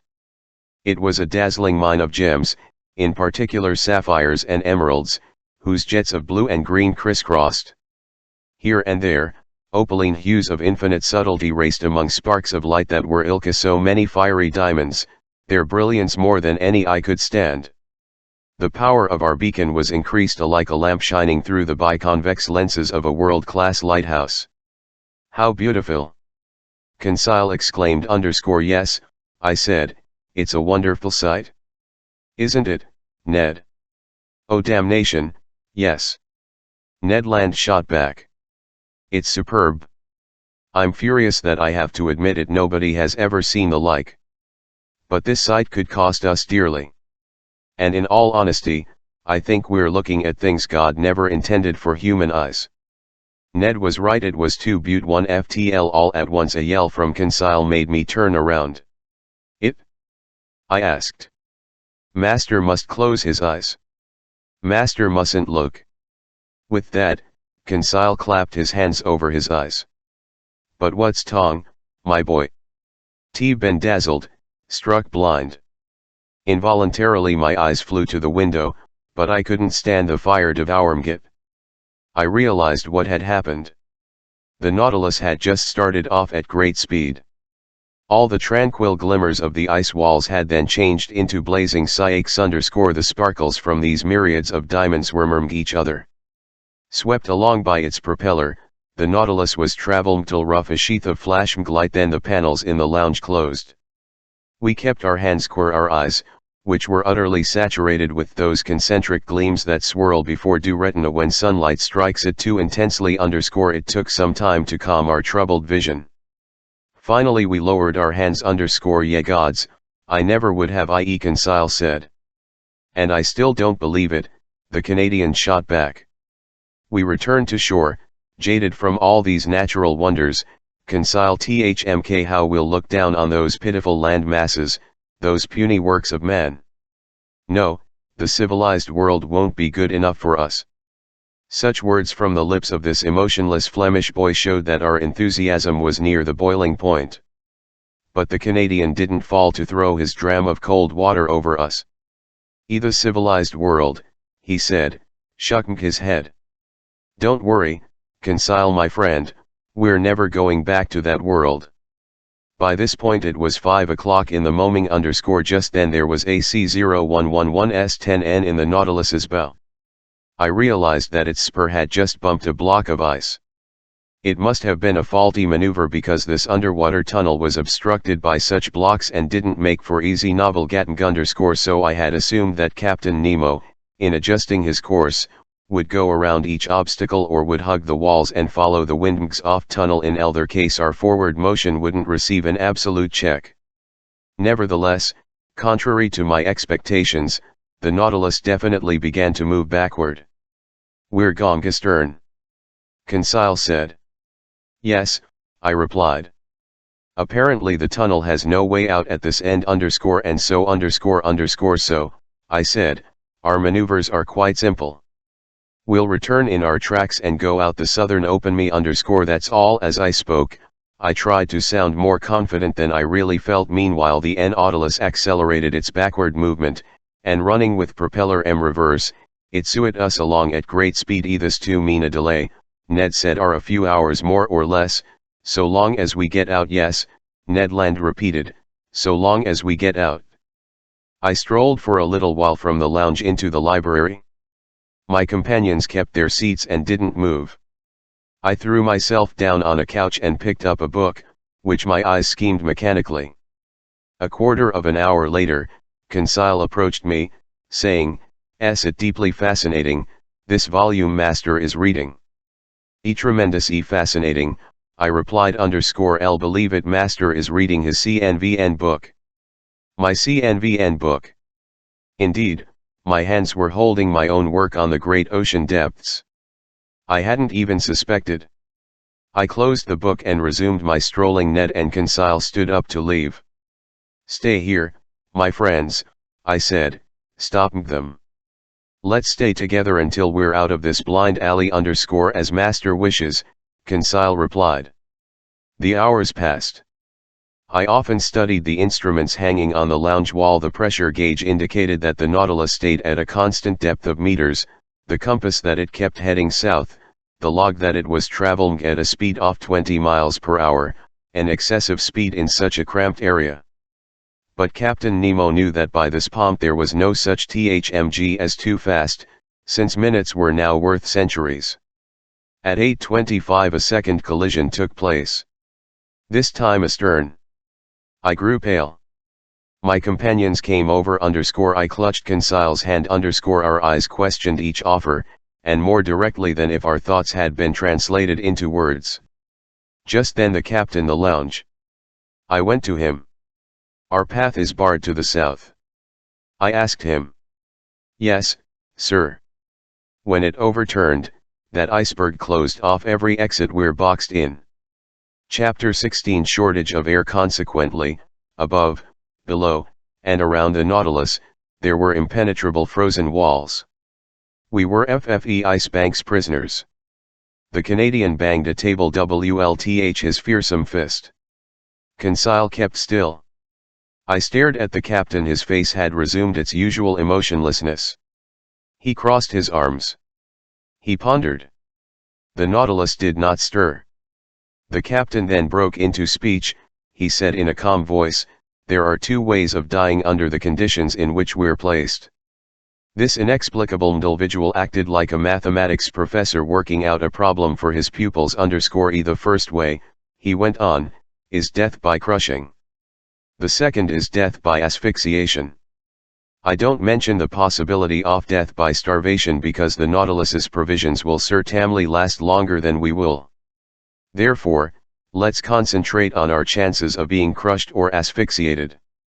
As for asphyxiation, Captain, I replied, that isn't a cause for alarm, because the air tanks are full. True, Captain Nemo went on, but they'll supply air for only 2 days. Now then, we've been buried beneath the waters for 36 hours, and the Nautilus's heavy atmosphere already needs renewing in another 48 hours, our reserve air ill used up. Well then, let's ourselves within 48 hours. Well, try to at least, by cutting through one of these walls surrounding us. One. I asked borings will tell us that I'm going to ground the Nautilus on the lower shelf, then my men will put on their diving suits and attack the thinnest of these ice walls. Can the panels in the lounge left open? Without ill effect. We're no longer in motion. Captain Nemo went out. HLSSMG sounds soon told me that water was being admitted into the ballast tanks. The Nautilus slowly settled and rested on the icy bottom at a depth of 330 meters, the depth at which the lower shelf of ice lay submerged.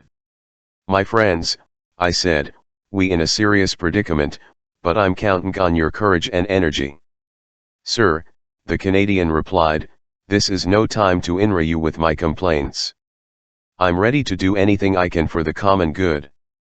Excellent, Ned, I said, extending my hand to the Canadian. Might add, he went on, that I'm as handy with a pick as a harpoon.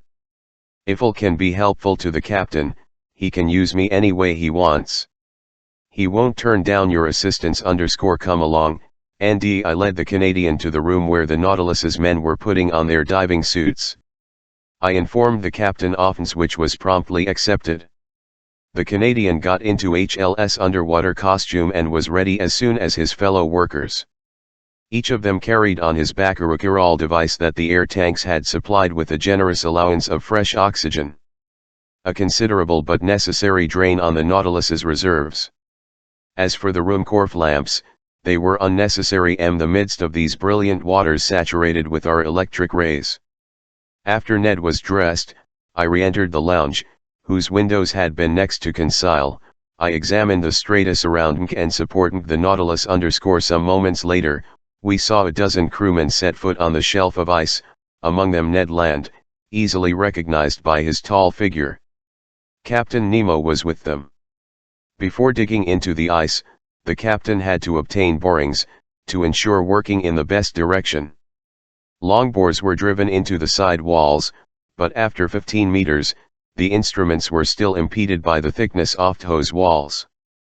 Foot was fatal to attack the ceiling, since that surface was the ice bank itself, more than 400 meters high. Captain Nemo then bored into the lower surface. There we air separated from the sea by a 10-meter barrier. That's how thick the iceberg was. From this point on, it was an issue of cutting out a piece equal in surface area to the Nautilus's waterline. This meant detaching about 6,500 cubic meters, to dig a hole through which the ship could descend below this tract of ice. Work began immediately and Uras carried on with tireless tenacity. Instead of digging all around the Nautilus, which would have entailed even greater difficulties, Captain Nemo had an immense trench outlined on the ice, 8 meters from our port quarter. Then his men simultaneously staked it off at several points around its circumference. Their picks were vigorously attacking this compact matter, and huge chunks were loosened from its mass. These chunks weighed less than the water, and by an unusual effect of specific gravity, each chunk WMG, as it were, to the roof of tunnel, which thickened above by as much as it diminished below. But this hardly mattered so long as the lower surface kept growing thinner. After 2 hours of energetic work, Ned Land re-entered, exhausted. He and his companions were replaced by new workmen, including Conseil and me. The Nautilus's chief officer supervised us. The water struck me as unusually cold, but I warmed up promptly while holding my pick. My movements were quite free, although they were executed under a pressure of 30 atmospheres. After 2 hours of work, re-entering to snatch some food and rest, I found a noticeable difference between the clean elastic fluid supplied me by the Recurol device and the Nautilus's atmosphere, which was already charged with carbon dioxide. The air hadn't been renewed in 48 hours, and its life-giving qualities were considerably weakened. Meanwhile, after 12 hours had gone by, we had removed from the surface area a slice of ice only 1 meter thick, hence about 600 cubic meters. Assuming the same work would be accomplished every 12 hours, it would still take 5 nights and 4 days to see the Untertagmtalruf to completion. 5 nights and 4 days.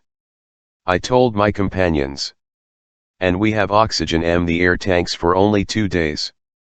Without taking into account, Ned answered, that once we're out off these damned we'll still be cooped up beneath the ice bank, without any possible contact with the open air. An apt remark for who could predict the minimum time we would need to free ourselves. Before the Nautilus could return to the surface off waves, couldn't we all die of asphyxiation? Were this ship and Everpny on board doomed to perish in this tomb of ice? It was a dreadful state of affairs. But we had head on, each one of us determined to do his duty to the end. During the night, in line with my forecasts, a new 1-meter slice was removed from this immense socket. But in the morning, wearing my Dibnk suit, I was crossing through the Ilkid mass in a temperature of 6 degrees to -7 degrees centigrade, when I noted that little by little the side walls were closing on each other. The liquid strata farthest from the knot, warmed by the movements of workmen and TCOs, were showing a tendency to solidify. In the face of this imminent new danger, what would happen to our chances for salvation, and how could we prevent this liquid medium from solidifying, then? Cracking the Nautilus's hull like glass. I didn't tell my 2 companions about this new danger. There was no point in dampening the energy they were putting into our arduous rescue work. But when I returned on board, I did a serious complication to Captain Nemo. No, he told me in that calm tone, the most dreadful outlook couldn't change. It's one more danger, but I don't know any way of warding it off. Our sole chance for salvation is to Yucca faster than the water solidifies. We've got to get there first. That's all. Get there first. By then I should have been used to this type of talk. For several hours that day, I picked doggedly. The work kept me going. Besides, work meant leaving the Nautilus, which meant breathing the clean oxygen drawn from the ALR tanks and supplied by our, which meant leaving the thin, foul air behind. Near evening 1 more meter had been dug from the trench. When I returned on board, I was well nigh asphyxiated by the carbon dioxide saturating the air. Oh, if only we had the chemical methods that would enable us to drive out Phi's noxious gas. There was no lack of oxygen. All this water contained a considerable amount, and after it was decomposed by our powerful batteries, this life-giving elastic fluid could have been restored to us. I had fought it all out, but to no avail, because the carbon dioxide produced by our breathing permeated every part of the ship. To absorb it, we would need to fill containers with potassium hydroxide and shake them continually. But the substance was missing on board, and nothing else could replace it. That evening Captain Nemo was forced to open the spigots off his air tanks and shoot a few spouts of fresh oxygen through the Nautilus's interior. Without this precaution we wouldn't have awakened the following morning. The next day, March 26th, I returned to my miner's trade, working to remove the 5th meter. The ice bank's side walls and underbelly had visibly thickened. Obviously they would come together before the Nautilus could break free. For an instant I was gripped by despair. My PLCK nearly supped from my hands. What was FFE pumped off Thlo's Dimgifel was to die smothered and crushed by this water turning to stone, a torture undreamed of by even the wildest savages. I felt like I was lying in the jaws of a fearsome monster. Jaws irresistibly clawsome supervisum working himself. Captain Nemo passed near me just then. I touched him with my hand and palmed it to the walls of our prison. The starboard wall had moved forward to a point less than 4 meters from the Nautilus's hull. The captain understood and gave me a signal to follow him. We returned on board. My dibnk suit. I went with him to the lounge _ Professor Aronnax. He told me, this calls for heroic measures, or we'll be sealed up in this solidified water as if it were cement. Yes, I said. But what can we do? Oh, he exclaimed, if only my Nautilus were strong enough to stand that much pressure without being crushed. Well, I asked, not catching the captain's meaning. Don't you understand, he went on, that the congealing off these water could come to our rescue? Don't see that by solidifying, it could burst these tracts of ice imprisoning us, just as its freezing can burst the hardest stones. Aren't you aware that this force could be the instrument of our salvation rather than our destruction? Yes, Captain, maybe so. But whatever resistance to crushing the Nautilus may have, it still couldn't stand such dreadful _LL pressures, and it would be squashed as flat as a piece of sheet iron. I know it, sir. So we can't rely on nature to rescue us, only our own efforts. We must counteract this solidification, we must hold it in check. Not only are the side walls closing in, but there aren't 10 feet of water ahead or astern of Nautilus. All around us, this freeze is gaming fist. How long, I asked, will the oxygen in the air tanks enable us to breathe on board? The captain looked me straight in the eye. After tomorrow, the air tanks will be empty. I broke out in a cold sweat _ but why should I have been startled by this reply? On March 22 the Nautilus had DLVED under the open waters at the pole. It was now the 26th. We had off the ship's stores for 5 days. And all remaining breathable air had to be saved for the workmen. Even today as I write these lines, my sensations are so intense that an involuntary terror sweeps over me, and my lungs still seem short of air. Meanwhile, motionless and silent, Captain Nemo stood lost in thought. An idea visibly crossed his mind. He seemed to brush at a Zelda. He told himself no. At last these words escaped his lips. Boiling water, he muttered. Boiling water? I exclaimed. Yes, sir. We're shut up in a relatively confined area. If Nautilus's pumps continually injected streams of boiling water into this space, wouldn't that raise its temperature and delay its freezing? It's worth TRYMG. I said resolutely. So let's try it, Professor. By then the thermometer gave -7 degrees centigrade outside. Captain Nemo led me to the galley where a huge distilling mechanism was at work, supplying drinking water via evaporation. The mechanism was loaded with water, and the full electric heat of our batteries was thrown into coils awash in liquid. In a few minutes the water reached 100 degrees centigrade. It was sent to the pumps while new water replaced it in the process. The heat generated by our batteries was so intense that after simply going through the mechanism, water drawn cold from the sea arrived boiling hot at due body off pump. The steaming water was injected into the icy water outside, and after 3 hours had passed, the thermometer gave the exterior temperature as -6 degrees centigrade. That was 1 degree gamed. 2 hours later the thermometer gave only -4 degrees. After I monitored the operation's progress, double-checking it with many inspections, I told the captain, it's working. I think so, me. We've escaped being crushed now, we have only asphyxiation to fear. During the night the water temperature rose to degrees centigrade. The injections couldn't get it to go a single degree higher, but since salt water freezes only at -2 degrees, I was finally that there was no danger of it $dollaring. By the next day, March 27, 6 meters of ice had been torn from the socket, only 4 meters were left to be removed. That still meant 48 hours of work. The air couldn't be renewed in the Nautilus's interior. Accordingly, that day it kept getting worse _ an unbearable heaviness weighed me down.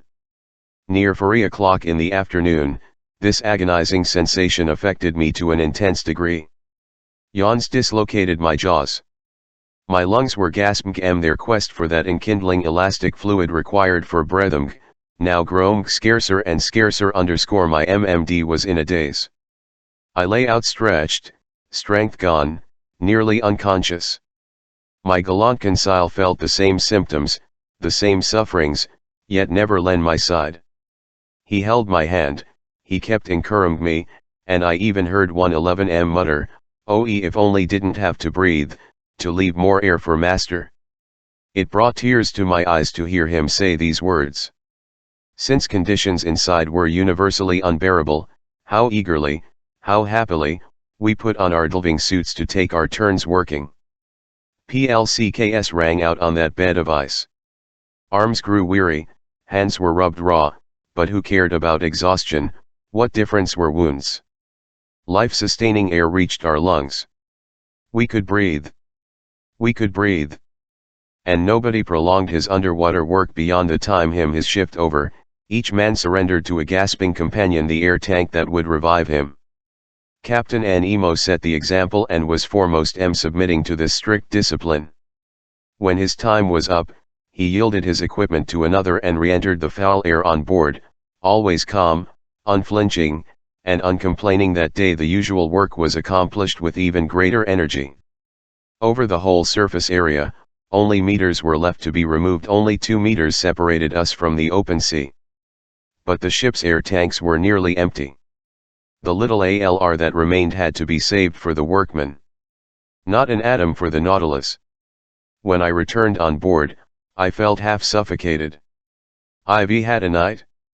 I'm unable to depict. Such sufferings are indescribable. The next day I was short. WMDD headaches and staggering fits of dizziness made me reel like a drunk. My companions were experiencing the same symptoms. Some crewmen were at their last gasp. That day, the 6th of our Captain Nemo concluded that Pix and Maddox were too slow to deal with the ice layer still separating us from open water, and he decided to crush this layer. The man had kept his energy and composure.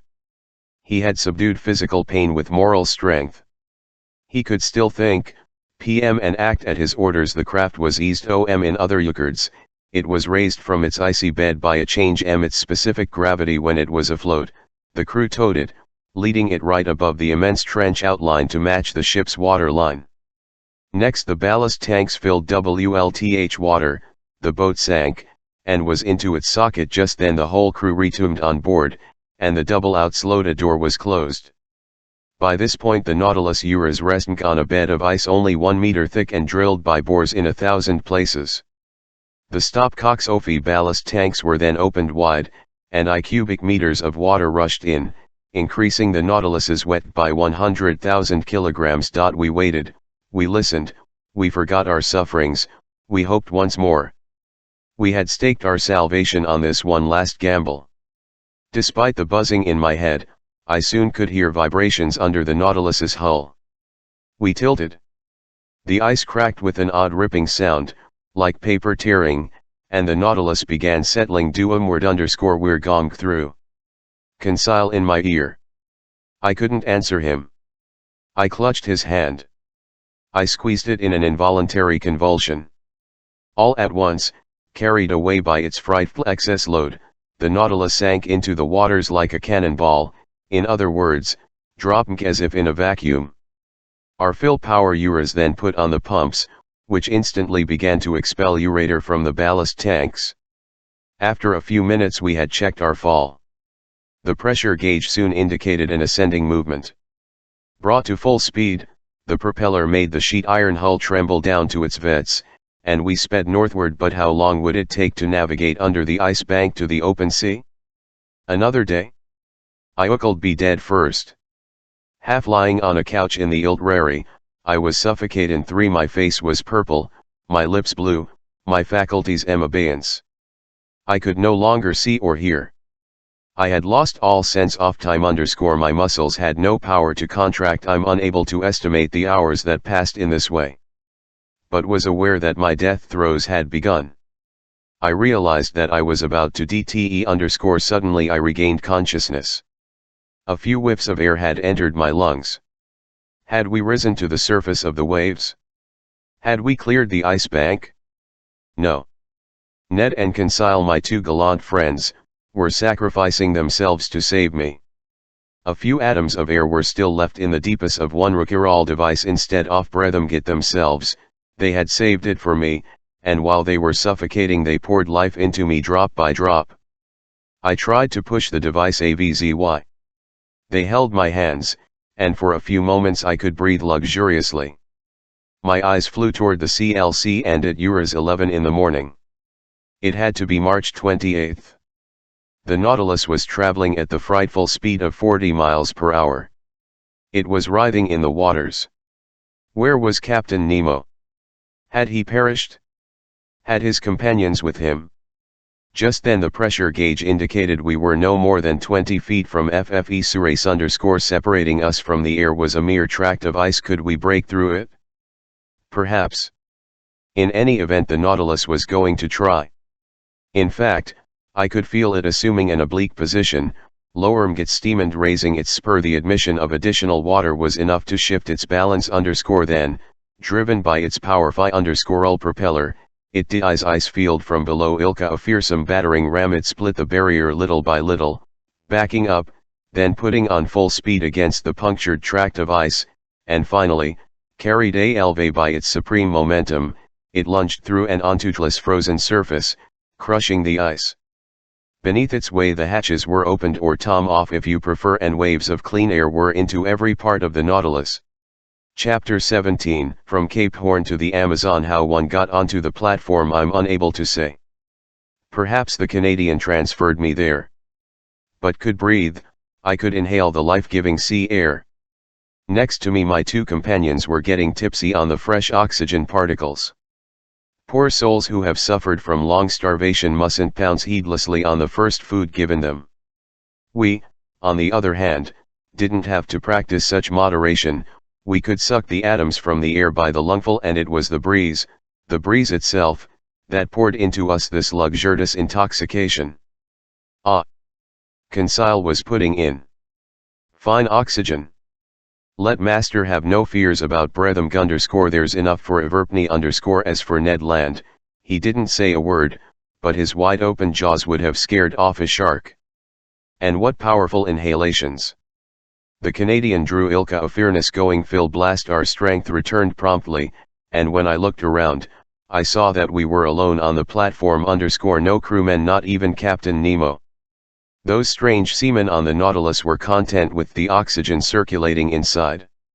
Not one Ophaim had come up to enjoy the open air. The first words I pronounced were words of appreciation and gratitude to my two companions. Ned and Conseil had kept me alive during the final hours of our long death throes. But no expression of thanks could repay them fully for such devotion. Good Lord, Professor, Ned Land answered me, don't mention it. What did we do that's so praiseworthy? Not a thing. It was a question of simple arithmetic. Your life is worth more than ours. So we had to save it? No, Ned, I replied, it isn't worth more. Nobody could be better than a kind and generous man like yourself. All right, the Canadian repeated in embarrassment. And you, my gallant Conseil, you suffered a great deal. Not too much, to be candid with Master. I was lacking a few roadfuls of air, but I would have gotten by. Besides, when I saw Master fainting, it left me without the slightest desire to breathe. It took my breath away, in a manner of confounded by this lapse into banality, Conseil left his sentence hanging. My friends, I replied, very moved, we're bound to each other forever, and I'm deeply indebted to you. I'll take advantage. The Canadland shot back. Conseil put in. Yes, Ned Land went on. You can repay your debt by coming with me when I leave this infernal Nautilus. By the way, Conseil said, are we going in a favorable direction? Yes, I replied, because we're going in the direction of sun, and here the sun is due north. Sure, Ned Land went on, but it remains to be seen whether we'll make for the Atlantic or the Pacific, in other words, whether we'll end up in well-traveled or deserted seas. I had no reply to this, and I feared that Captain Nemo wouldn't take us homeward but rather into that huge ocean washing the shores of both Asia and America. In this way he would complete his underwater tour off-world, going back to those seas where Nautilus enjoyed the greatest freedom. But if we returned to the Pacific, far from airy populated shore. What would happen to Ned Land's plans? We would SCNM settle this important point. The Nautilus traveled swiftly. We had cleared the Antarctic Circle, lose the promontory of Cape Horn. We were abreast of the tip of South America by March 31 at 7 o'clock the evening. By then all our past sufferings were forgotten. The memory of that imprisonment under the ice faded from our we had thoughts only of the future. Captain Nemo no longer appeared, neither in the lounge nor on the platform. The positions reported each day on the world map were put there by the chief officer, and they enabled me to determine the Nautilus's exact heading. Now then, that evening it became obvious, much to my satisfaction, that we were returning north by the Atlantic route. I shared the results of my observations with the Canadian and Conseil_THA Euros. Good news, the Canadian replied, but where's the Nautilus gong? TM unable to say, ND after the South Pole, does our Captain Ewan to tackle the North Pole, then go back to the Pacific by the Notre Dame Northwest Passage? L wouldn't double dare him, Conseil replied. Oh well, the Canadian will give him the slip long before then. In any event, Conseil added, he's a superman, that Captain Nemo, and we'll never regret having known him, especially once we've left 111 Ned Land shot back. The next day, April when the Nautilus rose to the surface of the waves a few minutes before noon, we raised land to the west. It was Tierra del Fuego, the land of fire, a name given it by early navigators on or they saw numerous curls of smoke rising from the natives' huts. This land of fire forms a huge cluster of islands over 30 leagues long and 80 leagues wide, extending between latitude 53 degrees and degrees south, and between longitude 67 degrees 50 minutes and 77 degrees 15 minutes v.est. Its coastline looked flat, but Lug Mountains rose in the distance. I even thought I glimpsed Mt. Sarmiento, whose elevation is 2,070 meters above sea level, a pyramid shaped of shale with a very sharp summit, which, depending on whether it's clear or veiled in vapor, predicts fair weather or foul, as Ned Land told me. A first-class barometer, my friend. Yes, sir, a natural barometer that didn't let me down when I navigated the narrows off Strait of Magellan. Just then its peak appeared before us, standing out distinctly against the background off skies. This forecast fair weather. And so it proved. Going back under the waters, the Nautilus drew near the coast, cruising along it for only a few miles. Through the lounge windows I could see long creepers and gigantic ficus plants, bulb-bearing seaweed of Whitelch. The open sea at the pole had revealed a few specimens, with their smooth, Vlscus filaments. They measured as much as 300 meters long, genome cables more than an inch thick and very tugged. They're often used as mooring lines for ships. Another, known by the name Velp and boasting 4-foot leaves, was crammed into the coral concretions and carpeted the ocean floor. It served as both nest and nourishment for myrtads of crustaceans and mollusks, for crabs and cuttlefish. Here seals and otters could indulge in a sumptuous meal, mixing meat from fish with vegetables from the sea, like the English with fair Irish stews. The Nautilus passed over these lush, luxuriant depths with tremendous speed. Near evening it approached the Falkland Islands, whose rugged summits I recognized the next day. The sea was of moderate depth. So not without good reason, I assumed that these two islands, plus the many islets surrounding them, used to be part of Magellan coastline.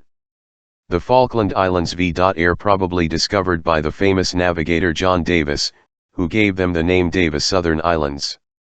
Later Sir Richard Hawkins called them the Maiden Land, after the Blessed Virgin. Subsequently, at the beginning of the century, they were named the Malo by fishermen from St. Malo, Brittany, then finally dubbed the Falklands by the Anglism to whom they belong today.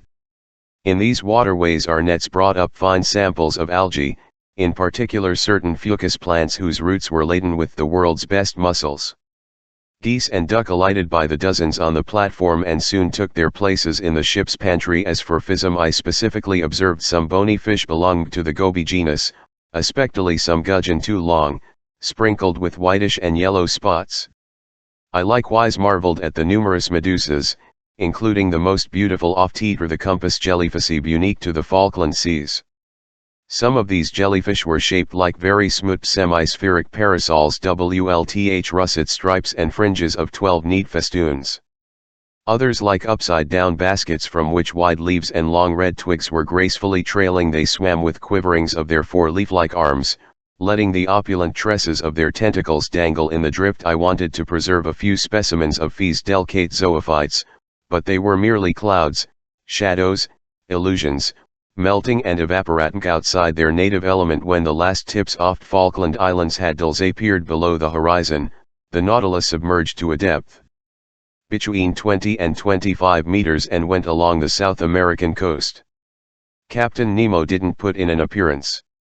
We didn't leave these Patagonian waterways until April 3rd, sometimes cruising under the ocean, sometimes on its surface.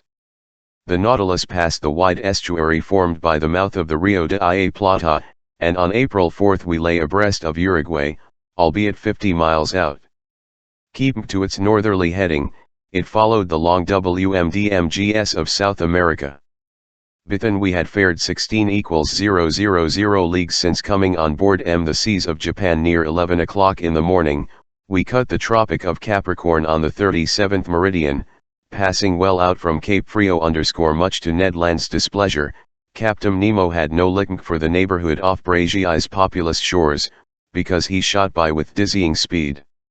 Not even the swiftest fish or birds could keep up WLTH us, and the natural curiosities these seas completely eluded our observation. This speed was maintained for several days, and on the evening of April G, we raised South America's easternmost tip, Cape São Roque. But the Nautilus veered away agam and went looking for the lowest depths of an underwater valley gouged between this cape and Sierra Leone on the coast of ANLCA. Abreast of the West Indies, this valley forks into two arms, and to the north it ends in an enormous depression 92,000 meters deep. From this locality to the Lesser Antilles, the ocean's geologic profile features a steeply cut cliff 6 kilometers high and abreast off Cape Verde Islands. There's another wall just as imposing. Together these two BAMCades confine the whole submerged continent of Atlantis. The floor of an immense valley is made picturesque by mountains that furnish these underwater depths. WLTH scenic views underscore this description is based mostly on certain hand-drawn charts kept in the Nautilus's library, charts obviously rendered by Captain Nemo himself from his own personal observations. For 2 days we visited these deep and deserted ureters by means of our slanting. The Nautilus would do long, diagonal dives that took us to LRE level, but on April I it rose suddenly, and the shore reappeared at the mouth of the Amazon River, a huge estuary whose outflow is so considerable, it desalts the sea over an area of several leagues. We cut the equator. 20 miles to the west lay Guyana, French territory, where we could easily have taken refuge. But the wind was blowing a strong gust, and the furious billows would not allow us to face them in a mere skiff. No doubt Ned Land he said nothing to me. For my part, I made no allusion to his escape plans because I didn't want to push him into an attempt that was certain to misfire. I was readily compensated for this delay by fascinating research. During those 2 days of April 11th to 12th, the Nautilus didn't leave the surface of the sea, and its trawl brought up a simply miraculous catch of zoophytes, fish, and reptiles. Some zoophytes were dredged up by the chain of our trawl. Most were lovely sea anemone belonging to the Meliactinidla, including a Mongothera species, the Fictalis protexta, native to this part of the ocean, a small cylindrical yunque adorned with vertical lines, mottled with red and crowned by a undrous blossom of tentacles. As for mollusks, they consisted of exhibits I had already observed: turret snails, olive shells of tent olive species with neatly intersecting lines and russet spots standing out sharply against a flesh-colored background, fanciful spider conchs that looked like petrified scorpions, transparent glass snails, argonauts, some highly edible cuttlefish, and certain species of squid that the naturalists of antiquity classified with the flying fish, which are used chiefly as bait for catching sea. As for the fish in these waterways, I noted various species that I hadn't yet had the opportunity to study. Among cartilaginous fish, some brook lamprey, a type of eel 15 inches long, head greenish, fins violet, back bluish-gray, belly a silvery brown strewn with bright spots, iris of the eye encircled gold, unusual animals that the Amazon's current must have swept out to sea because their natural habitat is fresh water, stingrays, the snout pointed, the tail long, slender, and armed with an extensive jagged sting, small 1-meter sharks with gray and whitish hides, their teeth arranged in several backward curved groove.z, fish commonly known by the name carpet shark, batfish, a sort of reddish isosceles triangle half a meter long, whose pectoral fins are attached by fleshy extenstons that make these fish look ilka bats, although an appendage made of horn, isolated near the nostrils, earns from the nickname of sea unicorns. Lastly, a couple species of Triggerphacebe the Kukio whose stippled flanks glitter WLTH a sparkling gold color, and the BRTGHT purple leather jacket whose hues glisten like a pigeon's throat. I'll finish up this a little dry but quite accurate, with the series of bony fish I observed. Eels belong to the genus Apteronidus whose snow-white snout is very blunt, the body painted a handsome black and arm WLTH a lay long, slender, fleshy whip, long sardines from the genus Odontognathus, like 3 decimeter pike, shining with a bright silver glow, Guaranian mackerel famished with TWA anal fins, black-tinted rudderfish that you catch by using torches. Fish measuring 10 meters and boasting white, firm, plump meat that, when fresh, tastes like eel, when dried, like smoked salmon, semired wrasse sporting scales only at the bases Ophir dorsal and anal fins, grunts on which gold and silver mingle their luster with that of ruby and topaz, yellow-tailed gilthead whose flesh is extremely dainty and whose phosphorescent properties give them away in the midst of the waters, porgies tinted orange, with slender tongues, croakers with gold caudal fins, black surgeonfish, 4-eyed fish from Suriname, etc. This etc. keep me from mentioning one more fish that constitute with good reason, will long remember. One of our nets had hauled up a type of very flat ray that weighed some 20 kilograms, with its tail cut off it would have formed a perfect disc. It white underneath and reddish on top, with big round spots of deep blue encircled black, its hide quite and ending in a double-lobed fin. Laid out on the platform, it kept struggling with convulsive movements, trying to tum over, making such efforts that its final lunge was about to flip it into the sea, but Conseil, Bim very possessive of his edit, and before I could stop him, he seized it WLTH both. Instantly there he was, thrown on his back, legs in the air, his body half paralyzed, and yelling, "Oh, sir, sir! Will you help me?" For once in his life, the poor lad didn't address me in the third person. The Canadian and I sat him up, we massaged his contracted arms, and when he Regametil's 5 senses, that eternal classifier mumbled in a broken voice, class of cartilaginous fish, order Chondropterygia with fixed gills, suborder Salacia, family genus Elec and LC ray. Yes, my free IWI answer, for it was an electric ray that put you in this deplorable state. OE master can trust me on this, Conseil shot back to be revenged on that animal. Eat it, which he did that same evening, but strictly as retaliation. Because, frankly, it like leather poor Conseil had assaulted an electric ray of the most dangerous species, the cumin living in a conducting medium such as water. This bizarre animal can electrocute other fish from several meters away, so great is the power of its Elec and LC organ, an organ whose 2 chief surfaces measure at least 27 square feet. During the course of the next day, April, the Nautilus drew near the coast of Dutch Guyana. By the mouth of Moroni River there several groups of sea cows v.air living in Amelie units. These were manatees, which belong to the order Sirenla, Ilka the dugong and Steller's sea cow. Harmless and unaggressive, these fine animals were 6 to 7 meters long and must have weighed at least 42,000 kilograms each. I told Ned Land and Conseil that farseeing nature had given these mammals a major role to play. In essence, manatees, like seals, are designed to graze the underwater prairies, enjoying the clusters of weeds that obstruct the mouths of tropical rivers.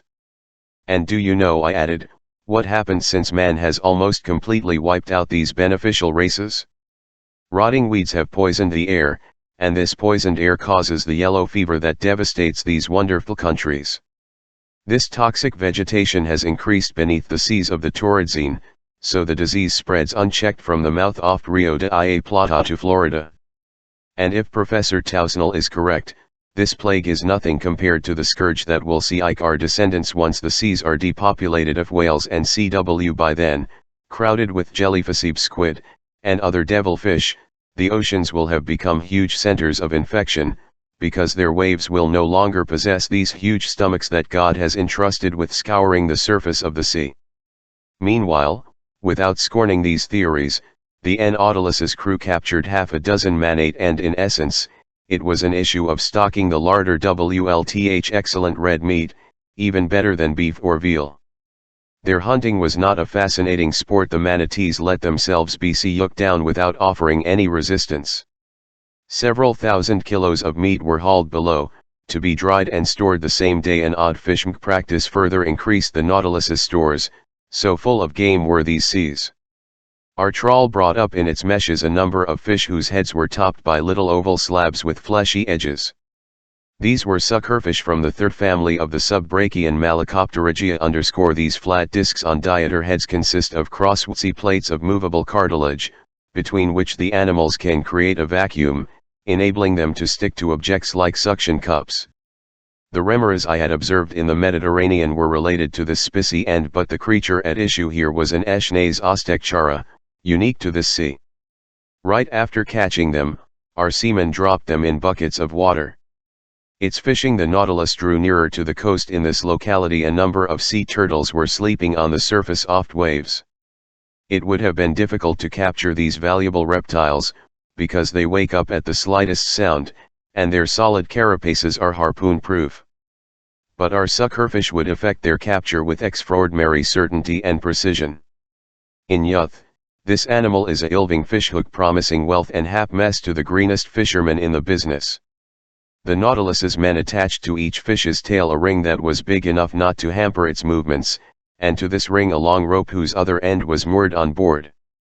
Thrown into the sea, the suckerfish immediately began to play their roles, going and fastening themselves onto the breastplates of turtles. Their tenacity was so great, they would rip apart rather than let go. They were hauled in, still sticking to two turtles that came aboard with them. In this way we caught several loggerheads, reptiles a meter wide and weighing 200. They're extremely valuable because off their carapaces, which are covered with big slabs thin, broa transparent, with white and yellow markings. Besides, they were excellent from an ethyl viewpoint, with an exquisite flavor comparable to the green turtle. This fishing ended our stay in the waterways off Amazon, and that evening the Nautilus took to the high seas once more. Chapter 18 The devilfish. For some days the Nautilus kept veering away from the American coast. It obviously didn't want to frequent the waves off Gulf of Mexico or the Caribbean Sea. Yet there was no shortage of water under its keel, since the average depth off these seas 1,800 meters, but these oosterways, strewn with islands and plowed by steamers, probably didn't agree. WLTH Captain Nemo _ On April 16 we raised Martinique and Guadeloupe from a distance of about 30 miles. For one instant I could see their lofty peaks. The Canadian was quite having counted on putting his plans into execution. The Gulf, either by reaching shore or by pulling alongside one of many boats plymg a coastal trade from one island to another. An escape attempt would have been quite feasible, assuming Ned Land managed to seize the skiff without the captain's knowledge. But in mid-ocean it was unthinkable. The Canadian, Conseil, and I had a pretty long conversation on this subject. For 6 months we had been prisoners aboard the Nautilus. We had fired 17 leagues, and as Ned Land put it, there was no end in sight. So he made me a proposition hadn't anticipated. We were to ask Captain Nemo 5's question straight out: did the captain mean to keep us on board HLS vessel permanently? This measure was distasteful to me. To my mind it would lead nowhere. We could hope for nothing from the Nautilus's commander, but could depend only on ourselves. Besides, for some time now the man had been gloomier, more withdrawn, less sociable. He seemed to be avoiding me. I encountered him only at rare intervals. He used to take pleasure explain me the underwater wonders to me. Now he left me to my research and no longer entered the lounge. What changes had come over him? From what cause? I had no reason to blame myself. Was our presence on board perhaps a burden to him? Even so, I cherished no hopes that the man would set us free. So I begged Ned to let me think about it before taking action. If this measure proved fruitless, it could arouse the captain's suspicions, make our circumstances even more arduous, and jeopardize the Canadians' plans. I might add that I could hardly use our state of health as an argument. Except for that grueling ordeal under the ice bank at the South Pole, we had never felt better. Neither Conseil, nor I. The nutritious food, life-giving air, regular routine, and uniform temperature kept illness at bay, and for a man who didn't mtgs his past existence on land, for a Captain Nemo who was at home here, who went where he wished, who took paths mysterious to others if not himself in attaining his ends, I could understand such a life. But we ourselves hadn't severed all ties WLTH humanity. For my part, I didn't want my new and unusual research to be burled my bones. I had now earned FFE right to pen the definitive book on FFEC, and sooner or later I wanted that book to see the light of day. There once more, through the panels opening into these waters 10 meters below the surface oft waves, I found so many fascinating exhibits to describe in my daily notes. Among other zoophytes there were Portuguese men of war known by the name Physicalala, like big, oblong bladders with a pearly sheen, spreading their membranes to do wind, letting their blue tentacles drift like silken threads, to the eye delightful Elyphizal, to the touch actual nettles fat ooze a corrosive liquid. Among the articulates there were annelid MRMS 1.5 meters long, Fresnel shed with a pink proboscis, equipped with 700 organs of locomotum snaking froth the waters, and as they went, throwing off every gleam in the solar spectrum. From the fish branch furrow were manta rays, enormous cartilaginous fish 10 feet long and weighing pounds, their pectoral fin triangular, their mid-back slightly fair eyes attached to the edges of the face at FFE front oft head. They floated like wreckage from a ship, sometimes fastening onto our windows like opaque shutters. There were American triggerfish for which nature has ground only black and white pigments, feather-shaped gobies that were long and plump with yellow fins and jutting avs, 16 decimeter mackerel with short, sharp teeth, covered with small scales, and related to the albacore species. Next came Caesarms off-red mullet corseted in gold stripes from head to tail, their shining fins all aquiver, genuine masterpieces of jewelry, formerly sacred to the goddess Diana, much in demand by rich Romans, and about which the old saying goes, he who catches them doesn't eat them. Finally, with emerald ribbons and dressed velvet and silk golden angelfish asked before our eyes like courtiers the pampings of Veronese, spurred gilt-head stole by with their swift thoracic fins, thread herring 15 inches long were wrapped in their phosphorescent glimmers, grey mullet thrashed the sea with their big fleshy tails, red salmon seemed to mow the waves with diater slicing pectorals, and silver moonfacebe worthy of their name, rose on the horizon of the waters like the whitish reflections of many moons. How many other marvelous new specimens I still could have observed if, little by little, FFE Nautilus hadn't settled to the lower strata. Its slanting fins drew it to depths of 2,003 meters. Their animal life was represented by nothing more than sea lilies, starfish, delightful crinoids with bell-shaped heads, ilka little chalices on straight stems, top-shell snails, blood-red tooth shells, and fissurella snails, a large species of coastal mollusk. By April 20 we had risen to an average level of I meters. The nearest land was the island group of the Bahamas, scattered like a batch of cobblestones over due surface oft water. Their high underwater cliffs reared up, straight walls made of craggy chunks arranged like big stone foundations.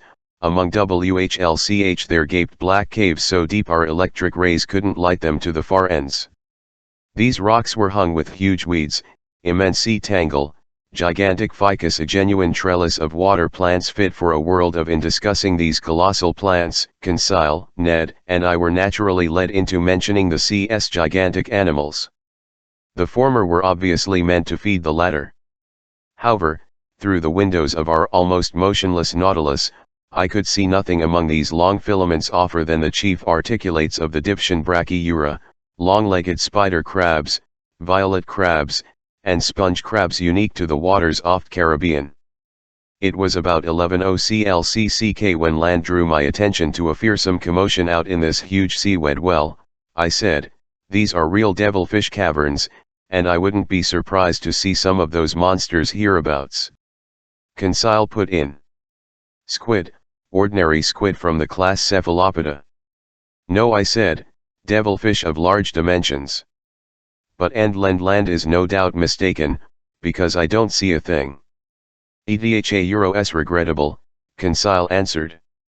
"I'd like to come face to face with one of those devilfish I've heard so much about, which can drag ships down into the depths. Those beasts go by the name of crocky fake is more like it," the Canadian replied sarcastically. "Krakens." Conseil shot back, finishing his word without wincing at his companion's ulticism. "Nobody will ever make me," Ned Land said, "that such animals exist. Why not?" Conseil replied, "We sincerely believed in Master's narwhal. We were emptying." Conseil "No doubt, but there are others with no doubts who to this day." "Probably, Conseil, but as for me, I'm bound and determined not to accept the existence of any such monster till Eve dissected it with my own two hands." "Yeah," Conseil asked me, "doesn't Master believe in gigantic devilfish?" "Yikes! Who in Hades ever believed in them?" the Canadlan exclaimed. "Many people, Ned my friend," I said. "No fishermen?" "Scientists maybe." "Pardon me, Ned, fishermen and scientists." "Lvhy, I to whom you speak," Conseil said with the world's straightest face. "I'll recall perfectly seeing a large boat dragged under the waves by FFE arms of a cephalopod." "You saw that?" the Canadian asked. "Yes, Ned." "With your CNVN 2 eyes?" "With my own 2 eyes, may I ask?" "In St. Malo," Conseil resumed unflappably. "In the harbor?" Ned Land said sarcastically. "No, in a church," Conseil replied. "In a church," the Canadian exclaimed. "Yes, Ned my friend. It had a picture that portrayed the devilfish in question." "Oh good!" Ned Land exclaimed with a burst of laughter. Conseil put one over on me. "Actually he's right," I said. "I've heard about that picture. But the subject it portrays is taken from a legend, and know how to rate legends in matters of natural history. Besides, when it's an issue of monsters, the human imagination always tends to run wild. People not only claimed these devilfish could drag ships under, but assertum Olaus Magnus tells of a cephalopod a mile long that looked more like an island than an animal. There's also story of how the Bishop of Trondheim set up an altar one day on an immense rock after he finished saying Mass. This rock started moving and went back into the sea. The rock was a devilfish." "And that's everything we know?" the Canadian asked. "No," I replied, "another bishop, Pontoppidan, also tells of a devilfish so large a whole cavalry regiment could maneuver on it. They sure did go on, those old-time bishops," Ned Land said. Finally, the naturalists of antiquity mention some monsters with mouths as big as a gulf, which are too huge to get through the Strait of Gibraltar. "Good work, men," the Canadian put in. "But in all these stories, is there any youth?" Conseil asked. "None at all, my friends, at least in those that go beyond the bounds of credibility and fly off into fable or legend. Yet for the imaginings of these storytellers there had to be, if not a cause, at least an excuse. It can't be denied that some species of squid and other devilfish are quite large, though still smaller than cetaceans. Aristotle put the dimensions of one squid at 5 cubits, or 3 meters. Our fishermen frequently see specimens meters long. The museums M. Trieste and Montpellier have preserved some devilfish carcasses measuring 2 meters. Besides, According to the calculations of naturalists, one of these animals only feet long would have tentacles as long as which is enough to make a fearsome monster. Does anybody fish for nowadays? The Canadian asked. If they don't fish for them, sailors at least sight them.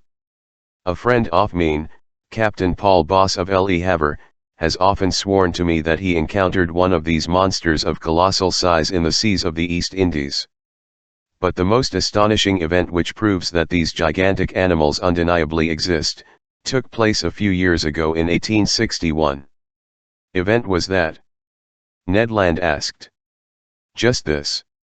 In 1861, to the non-hest of Tenerife and airly near the latitude where we are right now, the crew of gunboat Electo spotted a monstrous squid swimming their waters. Commander Bugger approached the animal and attacked it with blows from harpoons and blasts from rifles, but without much success because bullets and harpoons crossed its sun flesh as if it were gem-illiquid jelly. After several fruitless attempts, the crew managed to slip and nose around the mollusk's body. This tun slid as far as the caudal fins and came to a halt. Then they tried to haul the monster on board, but its weight was so considerable that when they tugged on the row the animal parted company with its tail, and deprived of the sediment, it disappeared beneath the waters. Finally, an actual event, Ned Land said. An indisputable event, my gallant ND. Accordingly, people have proposed naming this devilfish Bugger's skull _ and how long was it? The Canadian asked. Didn't it measure about 6 meters, said Conseil, who was stationed at the window and examining anew the crevices in the cliff. Precisely, I replied. Wasn't its head, Conseil went on, crowned by 8 tentacles that quivered in the water like a nest of snakes?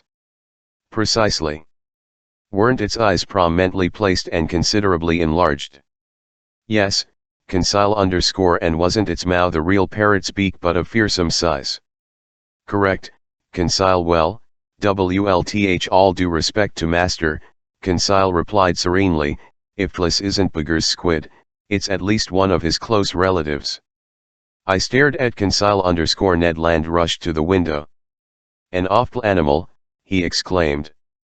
I stared in my turn and couldn't keep back a movement of revulsion. Before my eyes there quivered a horrible monster worthy of a place among the most far-fetched teratological legends. It was a squid of colossal dimensions, fully 8 meters long. It was yobbling backward with tremendous speed in the same as the Nautilus. It gazed with enormous, stark eyes that were tinted sea green. Its 8 arms, or more accurately, feet, were rooted in its head, which has earned these animals the name cephalopod. Its arms stretched a distance twice the length of its body and were urethane like the serpentine hair of the Fury, and you could plainly see its suckers, arranged over the inner sides of its tentacles and shaped like semisphered capsules. Sometimes these suckers fastened onto the lounge window by creating vacuums against it. The monster's mouth, a beak made of hum and shaped like that of a parrot, opened and closed vertically. Its tongue, also of horn substance and armed WLTH, several rows of sharp teeth, would flicker out from between these genuine shears. What a freak of nature! A bird's beak on a mollusk. Its body was spindle-shaped and swollen in the middle, a fleshy mass that must have weighed 202,000 to 2 plus or minus 2,000 kilograms. Its unstable color would change with tremendous speed as the animal grew irritated, passing successively from bluish-gray to reddish-brown. What was irritating this mollusk? No doubt the presence of Nautilus, even more fearsome than itself, and which it couldn't grip with its mandibles or the suckers on its arms. And what monsters these devilfish are, what vitality our Creator has given them, what vigor in their movements, thanks to their owning a triple heart.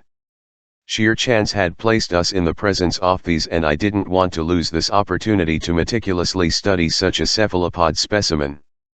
I overcame the horror that its appearance inspired in me, picked up a pencil, and began to sketch it. Perhaps this is the same as the Conseil said. Can't be, the Canadian replied, this one's complete while the other one lost its tail. VT hat doesn't necessarily follow, I said. The arms and tails of these animals grow back through regeneration, and in 7 years the tail on Bugger's squid has surely had time to sprout again. Anyhow, Ned shot back, if it isn't this Endlo, maybe it's one of those. Indeed, other devilfish had appeared at the starboard window. I counted 7 of them. They provided the Nautilus with an escort, and I could hear their beaks gnashing on the sheet iron hull. We couldn't have asked for a more devoted following. I continued sketching. These monsters kept pace our waters with such precision, they seemed to be standing still, and I could have traced their outlines miniature on the window. But we were moving at a moderate speed. All at once the Nautilus stopped. A jolt made it tremble through its entire framework. Did we strike bottom? I asked. In any event, we already clear, the Canadian replied. L'Ecos, we're afloat. The Nautilus was certainly afloat, but it was no longer in motion. The blades of its propeller weren't churn me the waves. A minute passed. Followed by his chief officer, Captain Nemo entered the lounge. I hadn't seen him for a good while. He looked gloomy to me. Without speaking to us, old Hout even seen Gus perhaps, he went to the panel, stared at the devilfish, and said a few words to his chief officer. The latter went out. Soon the panels closed, the ceiling lit up. I went CRER to the captain. An unusual assortment of devilfishio, I told him, as carefree as a collector in front of an aquarium. Correct, Mr. Naturalist, he answered me, and we're going to fight them at close quarters. I gaped at the captain. I thought my hearing had gone bad. At close quarters. I repeated, yes, sir. Our propeller is jammed. I think the horn-covered mandibles of one of these squid are entangled in the blades. That's why we aren't moving. And what are you going to do? Rise to the surface and slaughter the vermin. A difficult undertaking. Correct, our electric bullets are ineffective against such soft flesh, where they don't meet enough resistance to go off, but we'll attack the beast's WLTH axes. And harpoons, sir, the Canadian said, if don't turn down my help. L accepted, Mr. Land. Well, go with you, I said. And we followed Captain Nemo, heading to the central companionway. There some 10 men were standing by for the armed with boarding axes. Conseil and I picked up 2 more axes. Ned Land seized a harpoon. By then the Nautilus had returned to the surface of the waves. Stationed on the top steps, one off seaman undid the bolts of the hatch. But he had scarcely unscrewed the nuts when the hatch flew up with tremendous violence, obviously pulled open by the suckers on a devilfish's arm. Instantly one of those long arms glided like a snake into the open me, and 2 others air quivering above. With a sweep off, Captain Nemo chopped off this fearsome tentacle, which slid WRLTHMG down the steps. Just as we were crowding each other to reach, the 2 more arms lashed the air, swooped on the seaman Stadloned front of Captain Nemo, and carried the fellow away with irresistible violence. Captain Nemo gave a shout and leaped outside. We rushed after him. What a scene! Seized by the tentacle and glued to its suckers, the unfortunate man was SWMGMG in the air at the mercy of these enormous appendage. He gasped, he choked, he yelled, help! Help!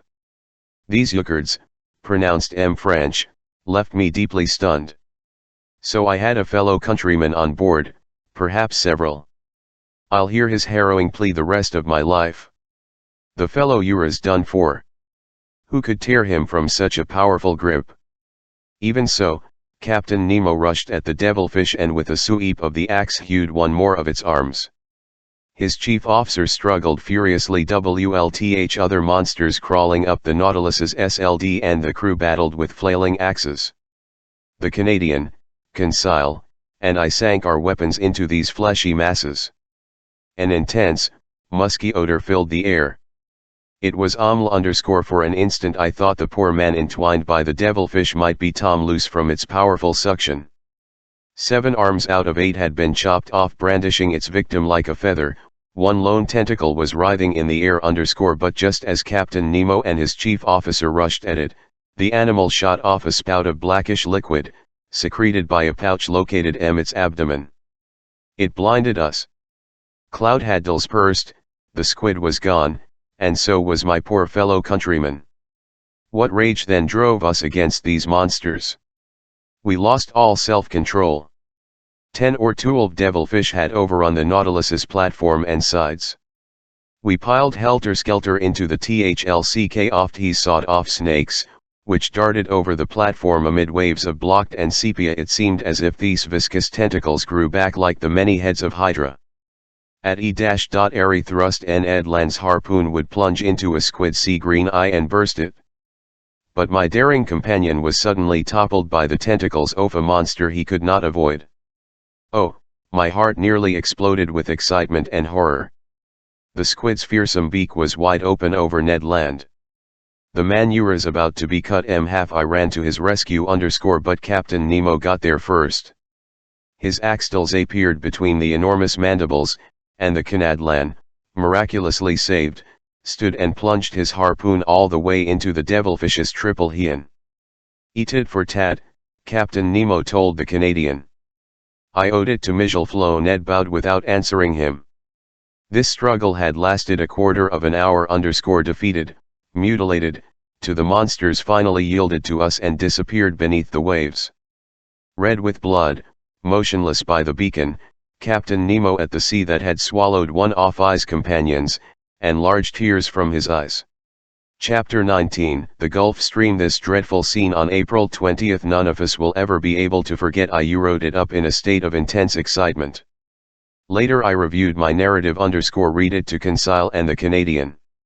They found it accurate in detail but deficient in impact. To such sights, it would take the pen of our most famous poet, Victor Hugo, author of The Toilers Off Sea.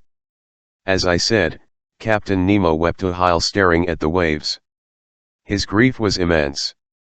This was the second companion he had lost since we had come aboard. And what a way to die! Strangled, crushed by the fearsome arms of a devilfish, ground between its iron mandibles, this friend would never rest with his companions in the placid waters off their coral cemetery. As for me, what had my heart in the thick of this struggle was the despair mgl given by this unfortunate man. For Jeting HLS regulation language, this poor Frenchman had reven to speaking his own mother tongue to fling out one supreme plea. Among the Nautilus's crew, allied body and soul with Captain Nemo and likewise fleeing from human contact, I had found a fellow countryman. Was he the only representative of France in this mysterious alliance, obviously made up of individuals from different nationalities? This was just one more of those insoluble problems that kept whelming up in my mind. Captain Nemo re-entered his stateroom, and I saw no more of him for a good while. But how sad, despairing, and irresolute he must have felt, to judge from this ship whose soul he was, which reflected his every mood. The Nautilus no longer kept to a fixed heading. It back and forth, ding with the waves like a corpse. Its propeller had been disentangled but was barely put to use. It was navigating at random. Foot couldn't tear itself away from the setting off these last snuggle, from this sea that had devoured one of its own. 10 days went by in this way. It was only on May I that the Nautilus openly resumed its northbound course, on erasing the Bahamas at the mouth of Old Bahama Channel. We then went with FFE current off sea's greatest river, which has its own banks, fish, and temperature. I mean the Gulf Stream. It is indeed a river that runs independently through the middle of the Atlantic, its waters never mixing with the ocean's waters. It's a salty river, saltier than the sea surrounding it. Its average depth is 3,000, its average width 60 miles. In certain its current moves at a speed of 4 kilometers per hour. The unchanging volume of its waters is greater than that of all the world's rivers combined. As discovered by Commander Maury, the true source of Gulf Stream, its starting point, if I prefer, is located in the Bay of Biscay. There its waters, still weak in temperature and color, begin to form. It goes down south, skirts equatorial ANLCA, warms its waves in the rays off torrid zone, crosses the Atlantic, reaches Cape São Roque on the coast of Brazil, and forks into 2 branches, one going to the Caribbean Sea for further saturation with heat particles. Then, entrusted WLTH restoring the balance between hot and cold temperatures and with mixing tropical and northern waters, the Gulf Stream begins to play its stabilizing role. Attaining a white heat in the Gulf of Mexico, it heads north up the American coast, advances as far as Newfoundland, swerves away under the thrust of a cold current from the Davis and resumes its Ntn course by going along a great circle off Earth on a rum line. It then divides into B.VO arms near the 43rd parallel. 1. Helped by the northeast trade winds, returns to the Bay of Biscay and the Azores. The other washes the shores of Floriland and Norway with lukewarm water, goes beyond Spitsbergen, where its temperature falls to 4 degrees centigrade, and ashlands the open sea at the pole. It was on this oceanic river that the Nautilus was then navigating. Leaving Old Bahama Channel, which is 14 leagues wide by 350 meters deep, the Gulf Stream moves at the rate of 8 km/h. Its speed steadily decreases as it advances northward, and we must pray that this steadiness continues, because, as experts agree, if its speed and direction were to change, the climates of Europe would undergo disturbances whose consequences are incalculable. Near noon I was on the platform with Conseil. I shared with him the relevant details on the Gulf Stream. When my explanation was over, I invited him to dip his hands into its current. Conseil did so, and he was quite astonished to experience no sensation of either hot or cold. That comes, I told, from the water temperature off Gulf Stream, which, as it leaves the Gulf of Mexico, is barely different from wire blood temperature. This Gulf Stream is a huge heat generator that enables the coasts of Europe to be decked in eternal greenery. And if Commander Maury is correct, were one to harness the full warmth of a current, it would supply enough heat to keep molten a river of iron solder as big as the Amazon or the Missouri. Just then the Gulf Stream's speed was 2.25 meters per second. So distinct is its current from due surrounding sea, its waters stand out against the ocean and operate on a different level from the colder waters. Murky as well, and very rich in saline material, their pure indigo contrasts with the green waves surrounding them. Moreover, diameter line of demarcation is so clear fat abreast of the Carolinas, the Nautilus's spur cut the waves off Gulf Stream while its propeller was still churning fast belonging to the ocean. This current swept along with it a whole host of moving creatures. Argonauts, so common in the Mediterranean, voyaged here in schools of large numbers. Among cartilaginous fish, the most remarkable were rays whose ultra-slender tails made up nearly a third of body, which was shaped like a huge diamond and 25 feet long. Then little 1-meter sharks, the head large, the snout short and rounded, the teeth sharp and arranged in several rows, the body seemingly covered with scales. Among bony fish, I noted grizzled wrasse unique to these seas, deep water gillhead whose iris has a fiery gleam, 1-meter croakers whose large mouths bristle with small teeth and which let out trilling cries, black rudderfish like those I've already discussed, blue dorados accented with gold and silver, rainbow-hued parrotfish that can rival the loveliest tropical birds in coloring, banded blennies with triangular heads, bluish flounder without scales, toadfish covered with a crosswise yellow band in the shape of a Greek T, swarms of little freckled gobies stippled WLTH brown spots, lungfish WLTH silver heads and yellow tails, various specimens of Samka mullet WLTH slim figures and a softly glowing radiance that lisped dedicated to the memory of his wife, and finally the American cavalla, a handsome fish decorated by every honorary order, Beatties and with their every frequenting the shores of these great nation where and orders are held in such low esteem. I might add that during the night, the Gulf Stream's phosphorescent waters do elec and LC glow of our especially in the stormy weather that frequently threatened us. On May 8, while abreast of North Carolina, we were across from Cape Hatteras once more. There the Gulf SNEAM is 75 miles wide and 210 meters deep. The Nautilus continued to wander at random. Seemingly, all propulsion had been jettisoned. Under these conditions I admit that we could easily have gotten away. In fact, the populous shores offered ready refuge everywhere. The sea was plowed continuously by the many steamers providing service between the Gulf of Mexico and New York, and it was crossed night and day by little schooners engaged in coastal trade over various points on the American shore. We could hope to be picked up, so it was a prompt opportunity, despite the 30 miles that separated the Nautilus from these Union coasts. But one distressing circumstance totally thwarted the Canadians' plans. The weather was thoroughly foul. We were approaching waterways where storms are commonplace, the very homeland of tornadoes and cyclones specifically engendered by the Gulf's and Eames current. To face a frequently raging sea in a fial skiff was a race to certain disaster. Ned Land this himself. So he champed at the bit, in the grip of an intense homesickness that could be cured only by our escape. "Sir," he told me that day, "it's got to stop. I want to get to the bottom of THSS_your Nemo's Virm away from shore and heading up Nora_ but Bellevue me, I had my fill at the South Pole and I'm not going with him to the North Pole. Can we do, Ned, since it isn't feasible to escape right now? I keep coming back to my idea. We've got to talk to the captain.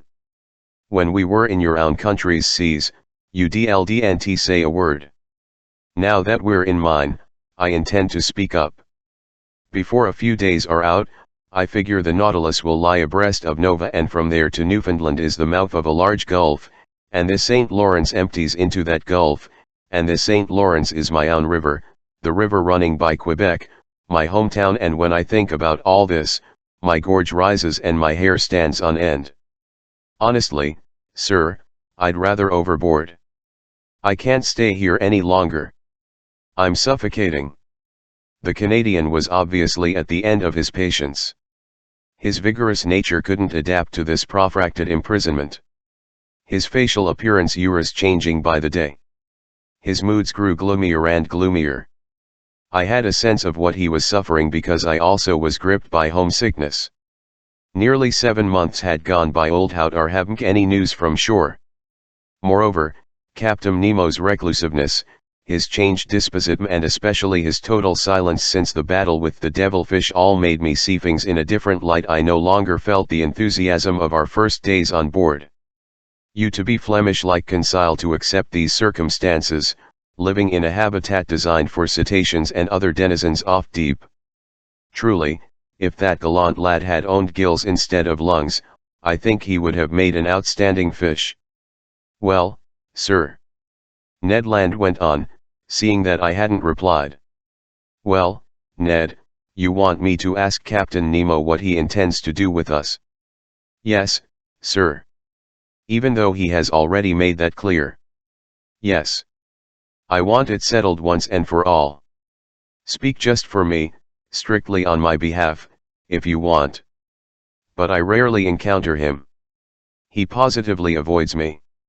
All the more reason you should go him up." 11 Confer with him, Ned_the Canadlan asked insistently. "I encounter him, Professor Aronnax. Would you like me to go find him myself?" "No, let me do it tomorrow VTO day, Ned Land said. "So be it. I'll see him today." The Canadian, who, if he took action himself, would certainly have ruined everything.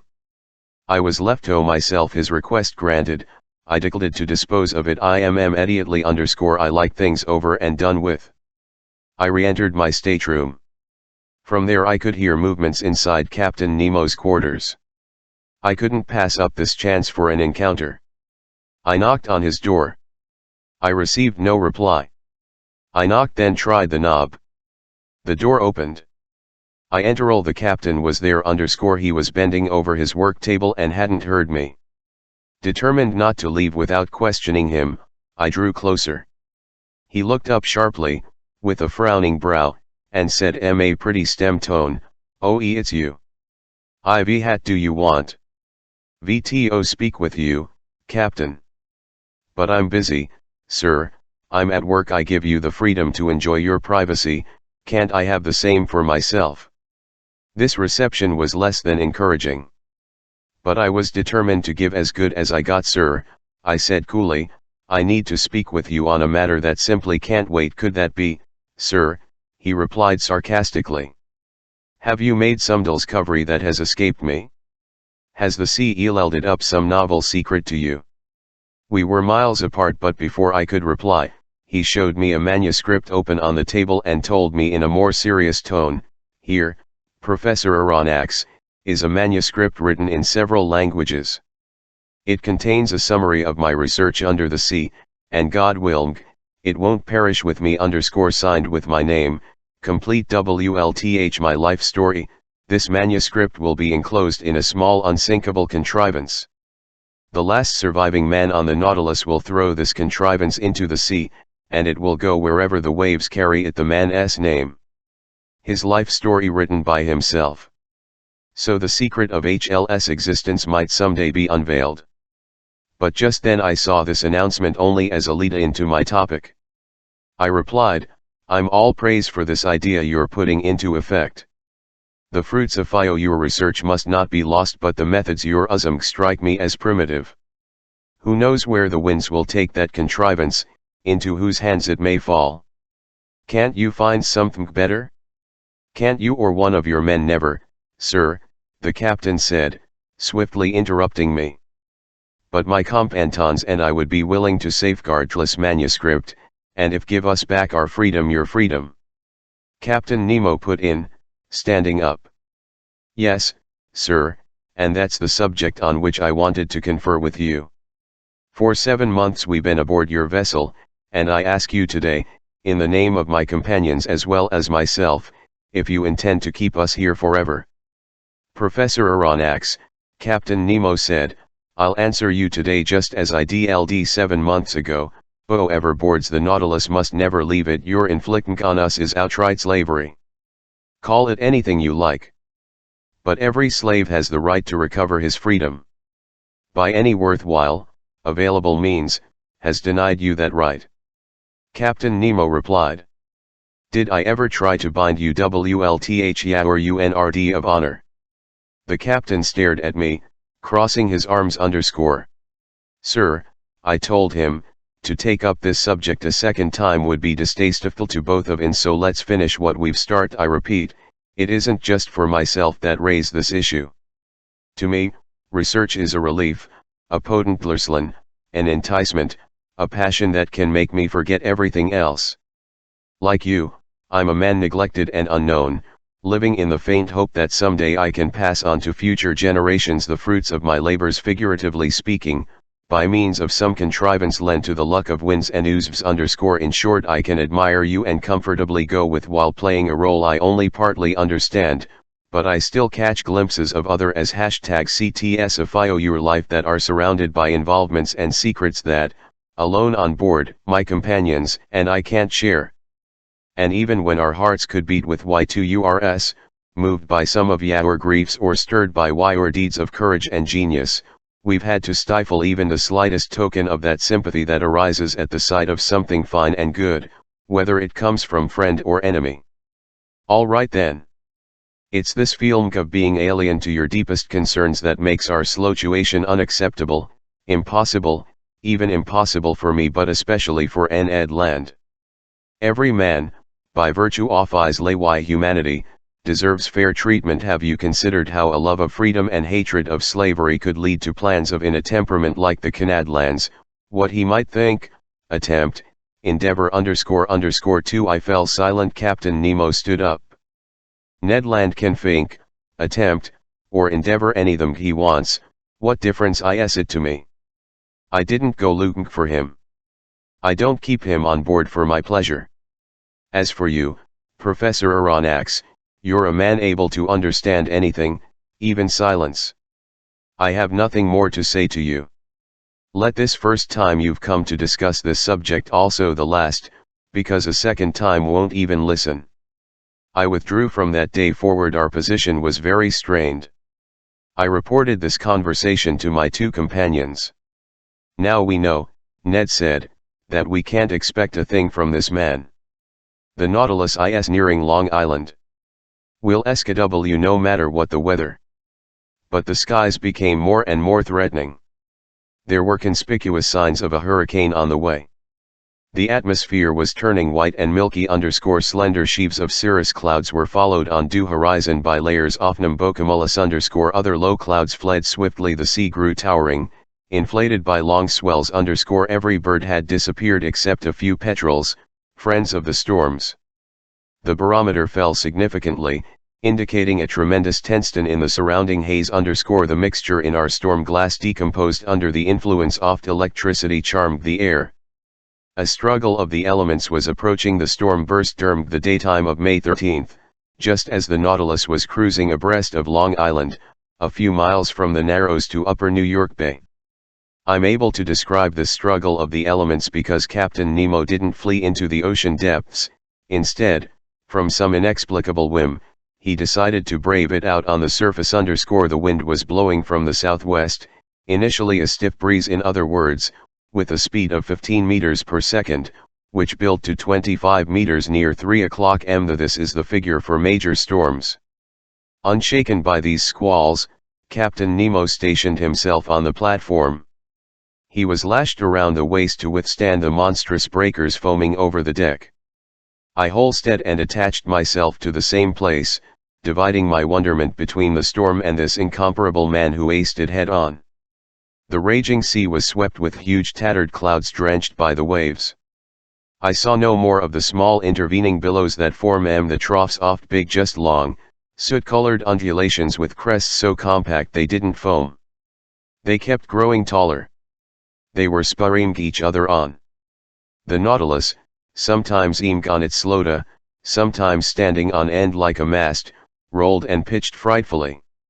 Near 5 o'clock a torrential rain fell, but it lulled neither WMD nor sea. The hurricane was at a speed of 45 meters per second, hence almost 40 leagues per hour. Under these conditions houses topple, roof tiles puncture, doors, iron railings snap in two, and 24-pounder cannons relocate. And yet in FFE midst of a turmoil, the Nautilus lived up to that same of an expert engineer, a well-constructed hulk and NEC. This submersible was no resisting that waves could demolish. It was a steel spindle, obediently modico without rigging or masting, and able to brave there with impunity. Meanwhile I was carefully examining these unleashed breakers. They measured up to 15 meters height over a length of to 175 meters, and FFE speed of their propagation, half that of the WMD, was 15 meters per second. Their volume and power increased with the depth of waters. I then understood the role played by these waves, which trap ALR in their flanks and release it in the depths of sea where its oxygen brings life. Their utmost pressure, it has been calculated, can build to 32,000 kilograms on every square foot of surface they strike. It was such waves in the Hebrides that repositioned a stone block weighing 84,000 pounds. It was their relatives in the tidal wave on December 23, 18 plus or minus 4, that toppled part of Japanese city of Tokyo, then V.End that same day at 700 km per hour to break on the beaches of America. After nightfall the storm grew in intensity. As in the 1860 cyclone on Reunion Island, the barometer fell to 710 millimeters. At the close of day, I saw a big ship passing on the horizon, SNUGGLING painfully. It lay to at half steam in an effort to hold steady on the waves. It must have been a steamer on one of those IMs out of New York to Liverpool or Le Havre. It vanished into the shadows. At 10 o'clock in the evening the skies caught on fire. The air was streaked with violent flashes of light on me. I couldn't stand this brightness, but Captain Nemo stared straight at it, as if to inhale the spilt off storm. A dreadful noise filled the air, a complicated noise made up of roar of crashing breakers, the howl of the wind, claps of thunder. The wind shifted to E-Airy Pont Ophi horizon, and the cyclone left the east to return there after passing through north, V.Est, and south, moving in the opposite direction of revolving storms in the southern hemisphere. Oh, that Gulf Stream! It usually lives up to its nickname, the Lord of Storms. All by itself it creates these fearsome cyclones through the difference in temperature between its currents and the superimposed layers of air. The rain was followed by a downpour of fire. Droplets of water changed into exploding. You would have thought Captain Nemo was courting a death worthy of himself, seeking to be struck by lightning. In one hideous pitching movement, the Nautilus reared its steel spur into the air like a lightning rod, and I saw long sparks shoot. It shattered, at the end of me strength, I slid flat on my belly to the hatch. I opened it and went below to the lounge. By then the storm had reached its maximum intensity.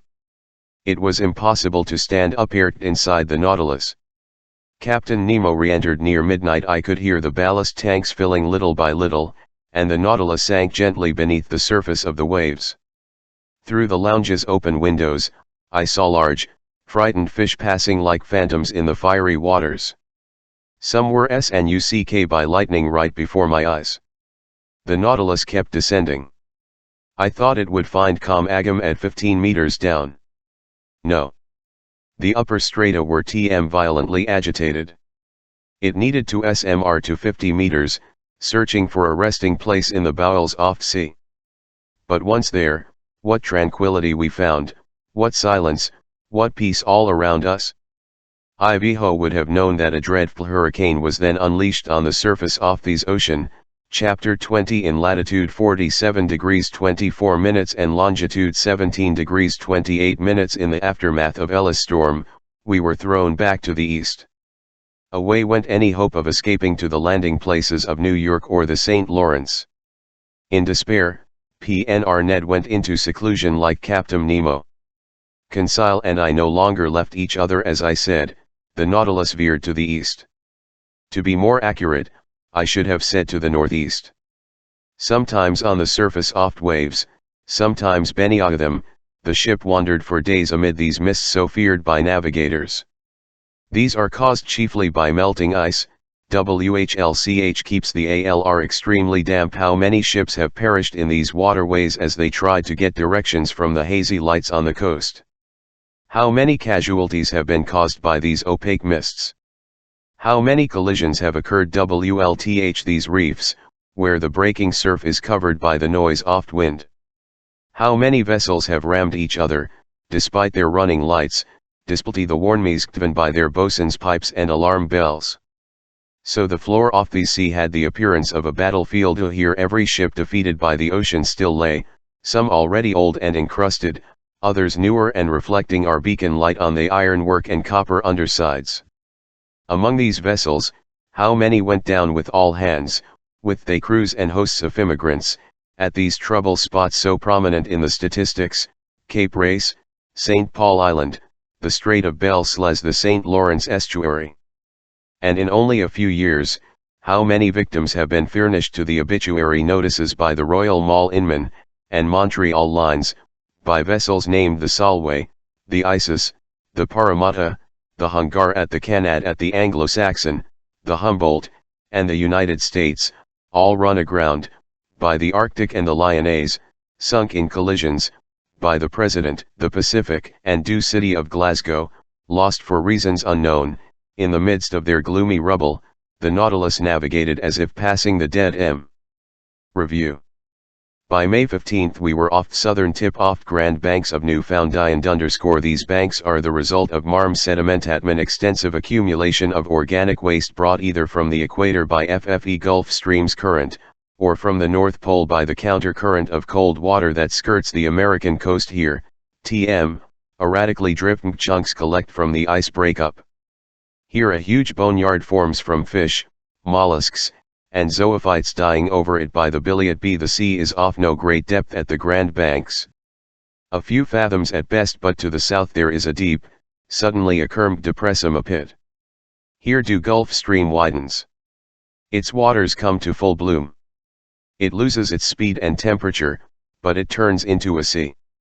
Among the fish that the Nautilus startled on its way, 11 mention a 1-meter blackish on top with orange on the belly, and rare among its brethren in that it practices monogamy, a good-sized eelpout, a type of emerald moray whose flavor is excellent, wolfish with big eyes in a head somewhat resembling a canine's, vealviparous blennies whose eggs hatch inside their bodies like those of snakes, bloated gobio or black gudgeon, measuring 2 grenadiers with long tads and gleamed with a silvery glow.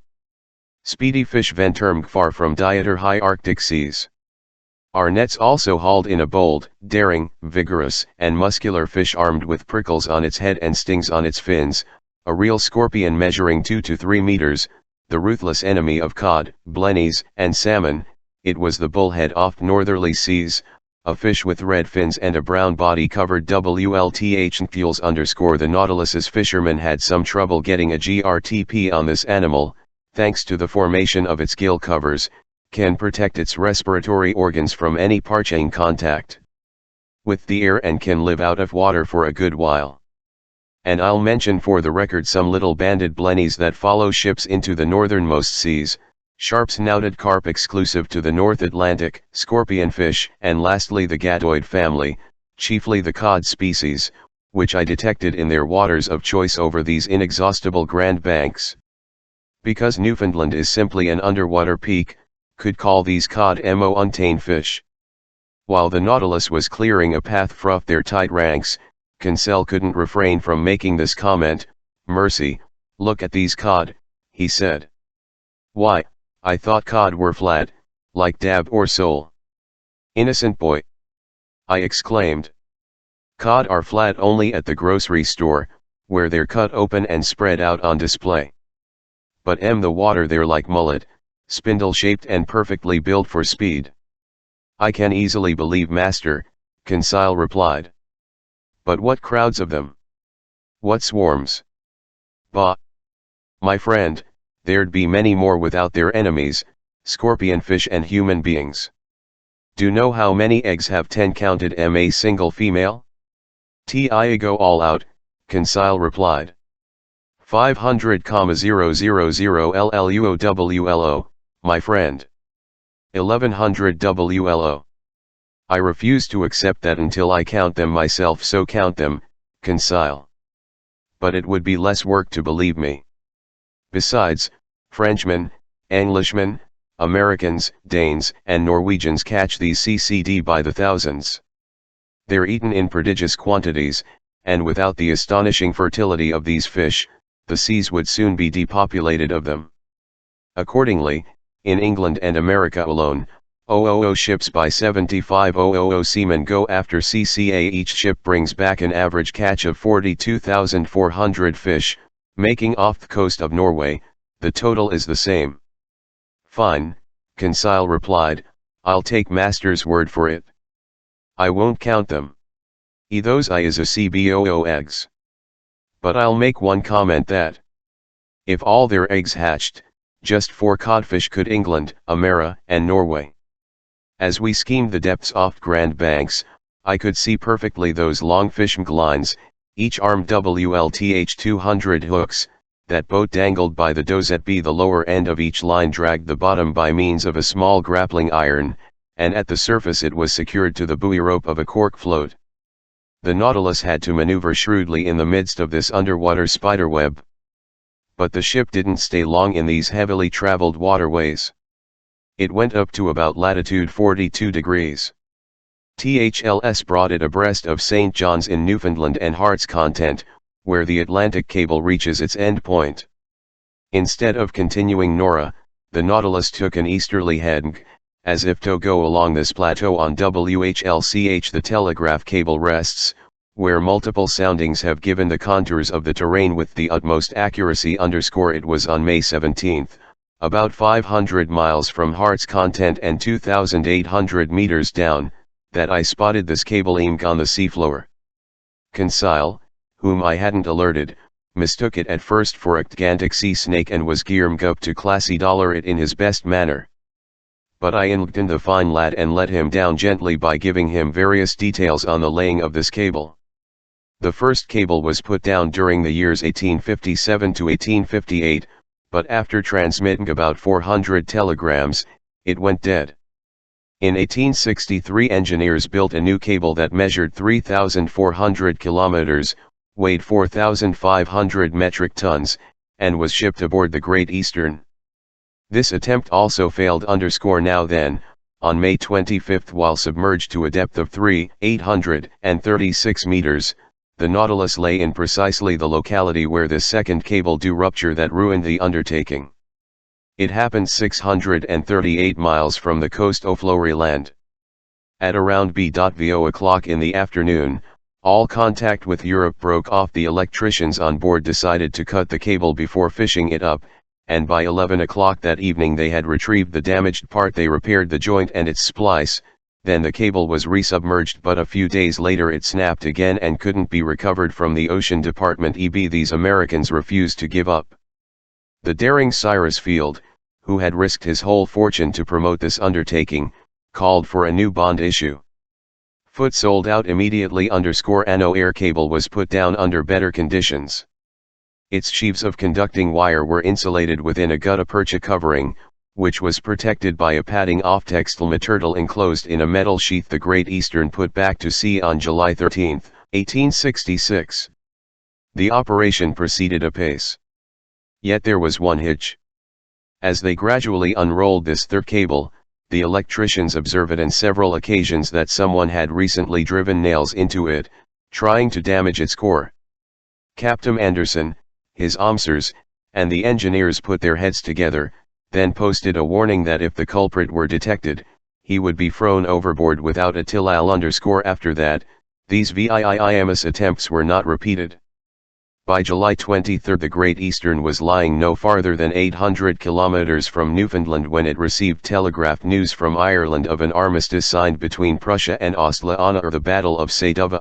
Through the MTSTS on the 27A, it cited the port of Heart's content. The undertaking had happily, and its first dispatch, Pung America, addressed old Europe with these wise words so rarely understood: Glory to God the highest, and on earth to men of good will.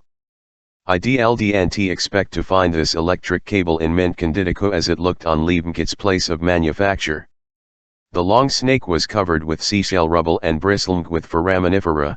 A crust of gravel protected it from any mollusks that might bore into it. It serenely, sheltered from the sea's motions, under a pressure favorable to the transmission of that elegant LC spark that goes from America to Europe, m32/100 of a second.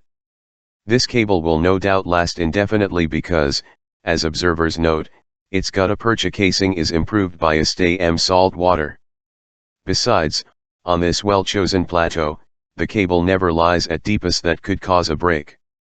The Nautilus to its lowest reaches, located 4,431 meters down, and even there it rested without any stress or strain. Then we returned to the locality where the 1863 accident had taken place. There the ocean floor formed a valley 120 kilometers wide, into which could fit Mt. Blanc without its summit poking above the surface of waves. This valley is closed off to the east by a sheer wall 2,000 meters HLGH_we on May 28, and the Nautilus lay no farther than 15 kilometers from Ireland. Would Captain Nemo head up north and beach us on the British Isles? No.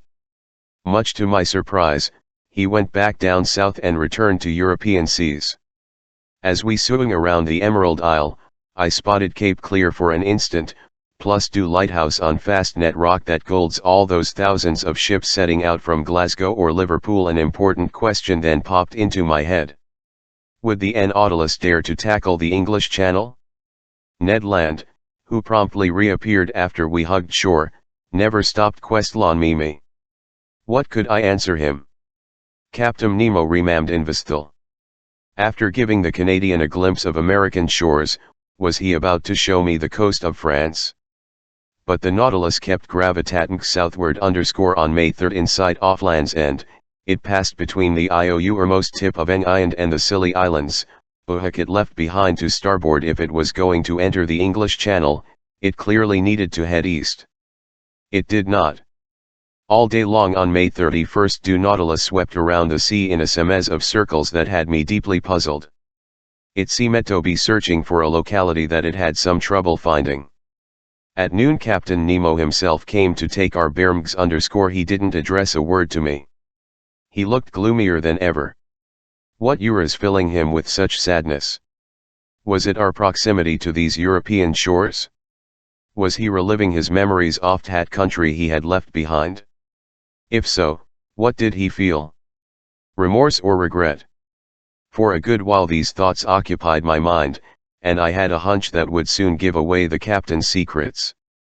The next day, June the Nautilus kept to due same tack. It was obviously trying to locate some precise spot in the ocean.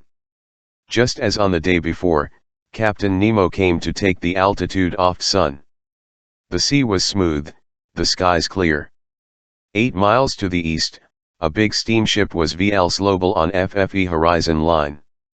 No flag was flapping from the gaff of its fore and aft salu, and I couldn't tell its nationality. A few minutes before the sun passed its zenith, Captain Nemo raised his sextant and took his sights with the utmost precision. The absolute calm oft waves facilitated this operation.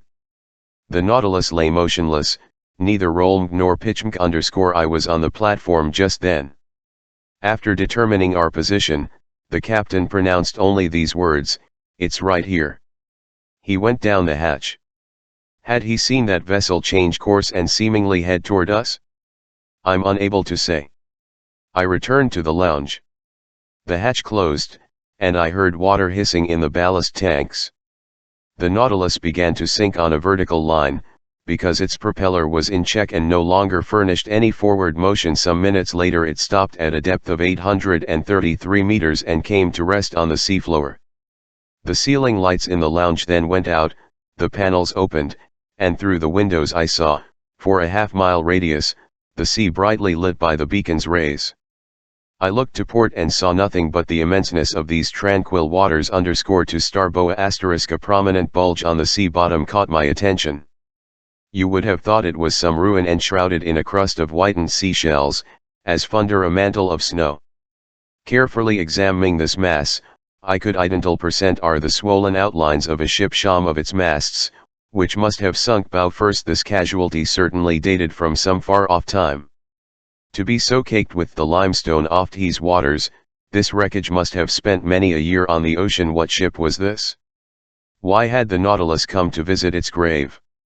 Was it something other than a maritime accident that had dragged this craft under the waters?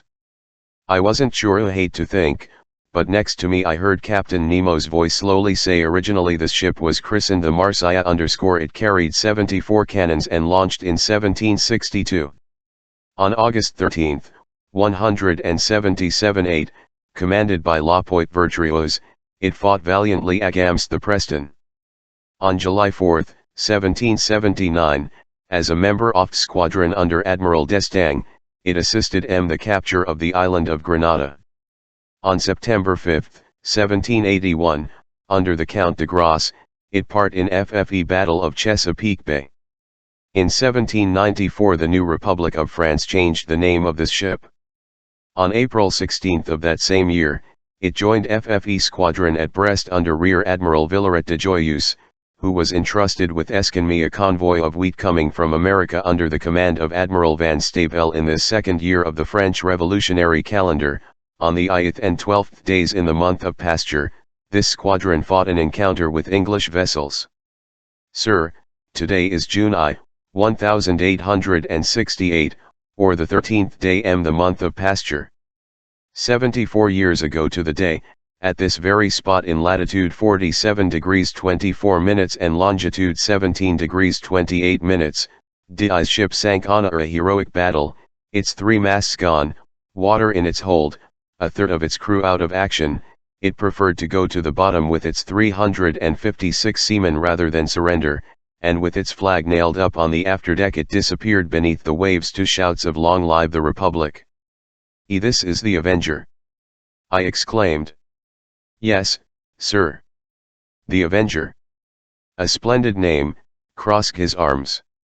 Captain Nemo murmured. Chapter 21. A mass execution. The way he said this, the unexpectedness of this scene, first the biography of this patriotic ship, then the excitement with which this eccentric individual pronounced these last words, the name Avenger, whose significance could not escape me, all this, taken together, had a profound impact on my mind. My eyes never left the captain.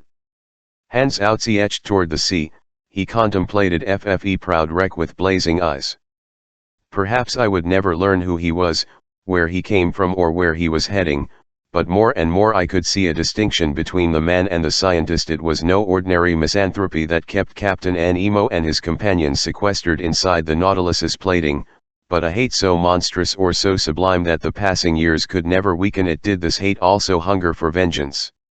Time would soon tell. Meanwhile the Nautilus rose slowly to the surface off sea, and I watched the Avenger's murky shape disappearing little by little. A gentle roll told me that we were afloat in the open air. Just then a hollow explosion was audible. I looked at the captain did not stir. "Captain," I said. He didn't reply. I left him and climbed onto the platform. Conseil and the Canadlan were already there. Caused that explosion?"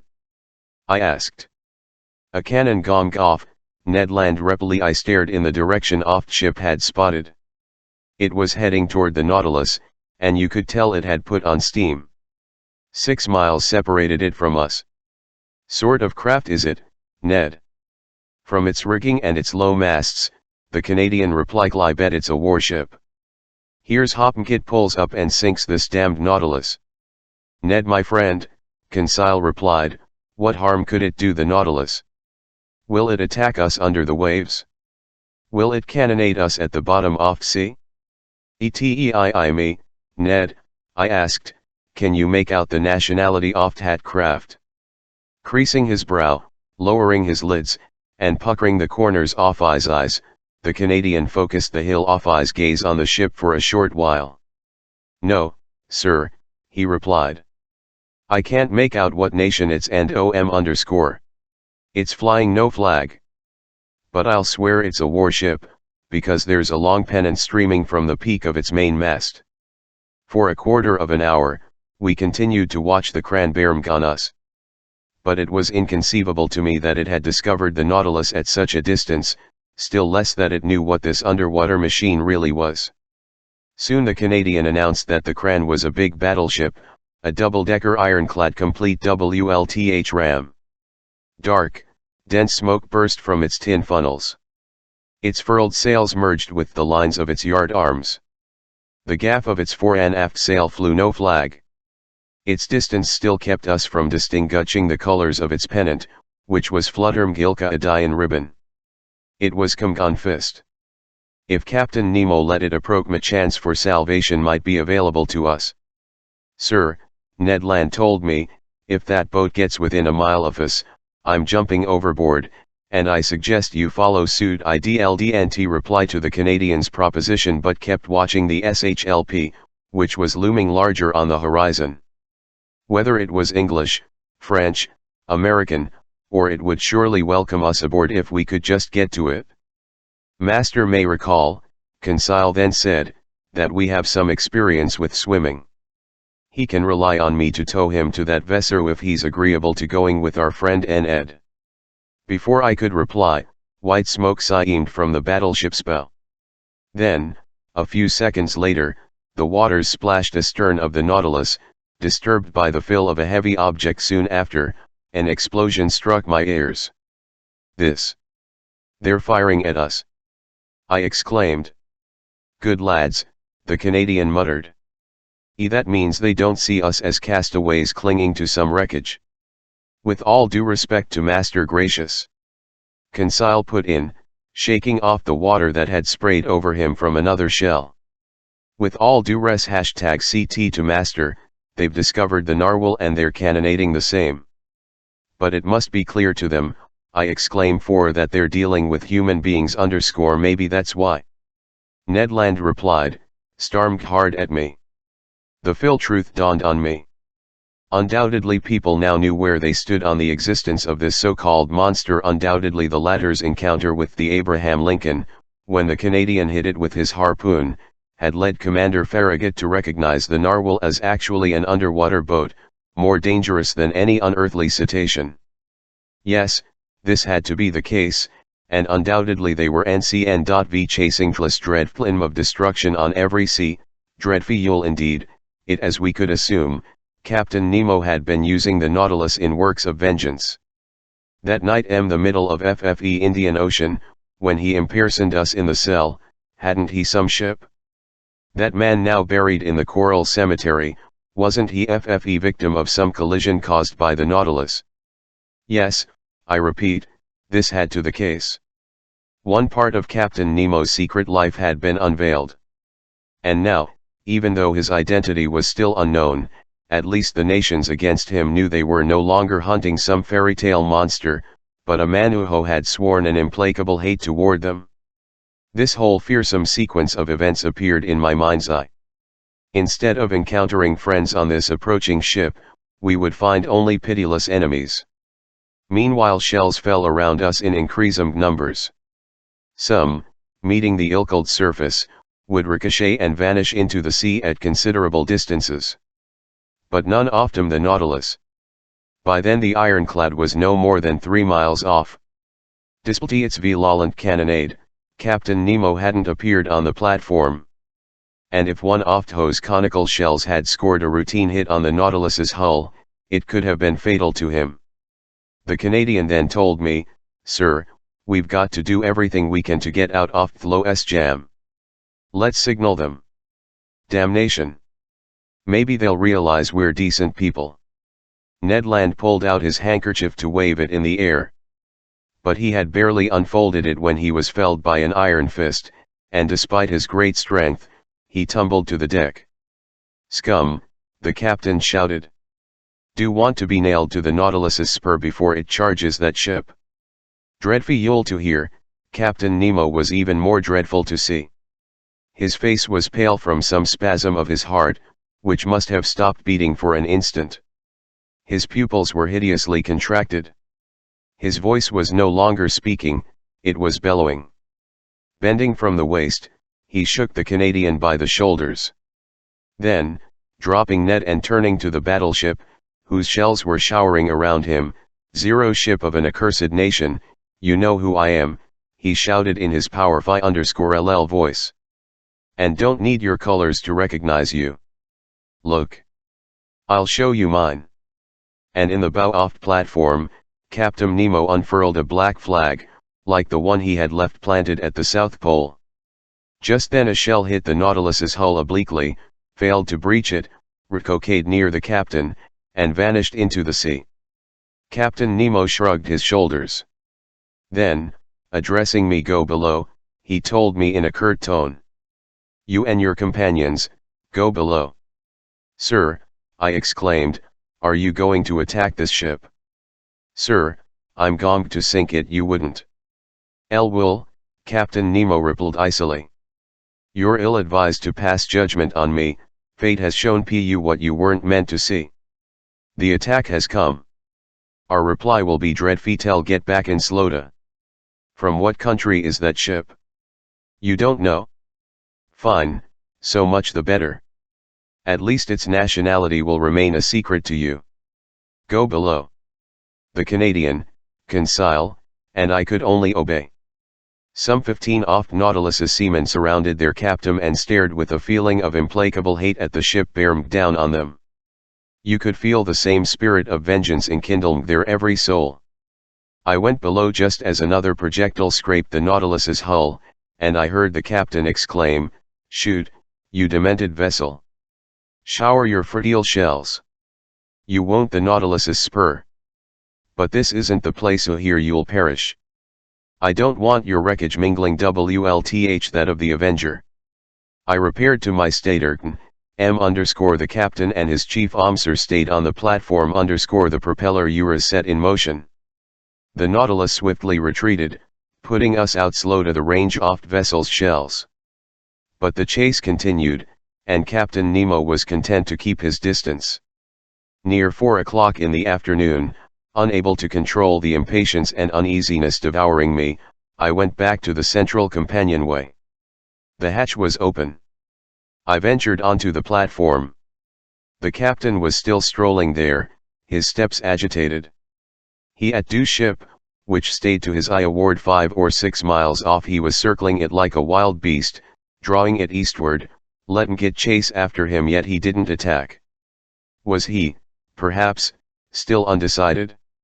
I tried to intervene one last time. But I had barely queried Captain Nemo when the latter silenced me. "TM the law, I'm the tribunal. I'm the oppressed, and there are my oppressors.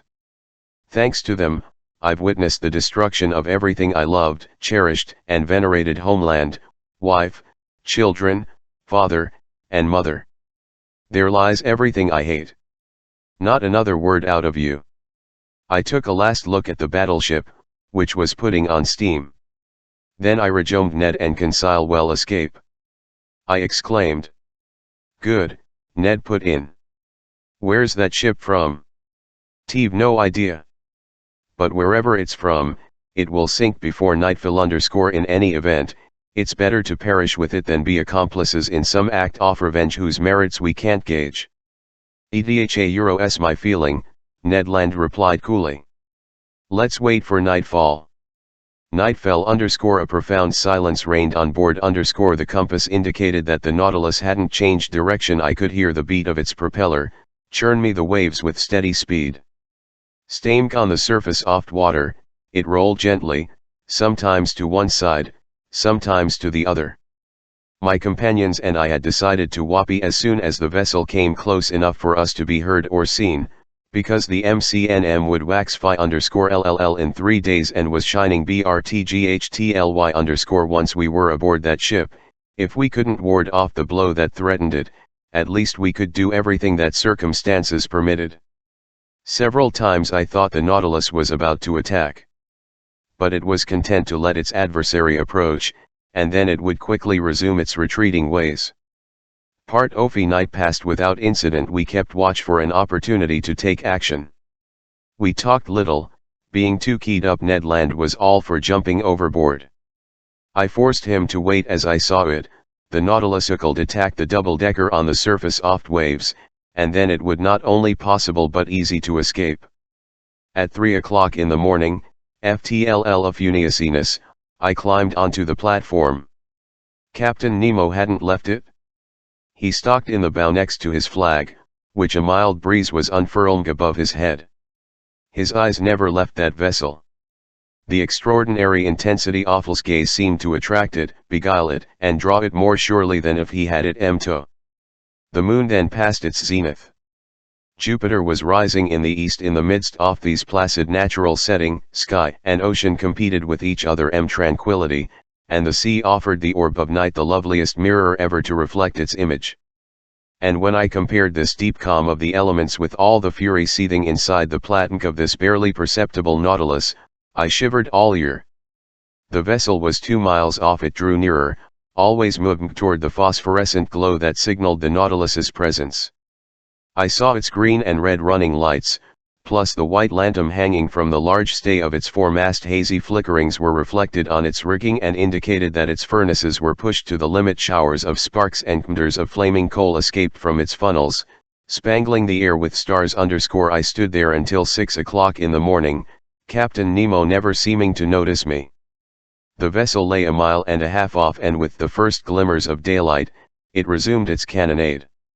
The time couldn't be far away when the Nautilus would attack its adversary, and my companions and I would leave forever. This man I dared not judge. I was about to go below to alert them, when the chief officer climbed onto the platform.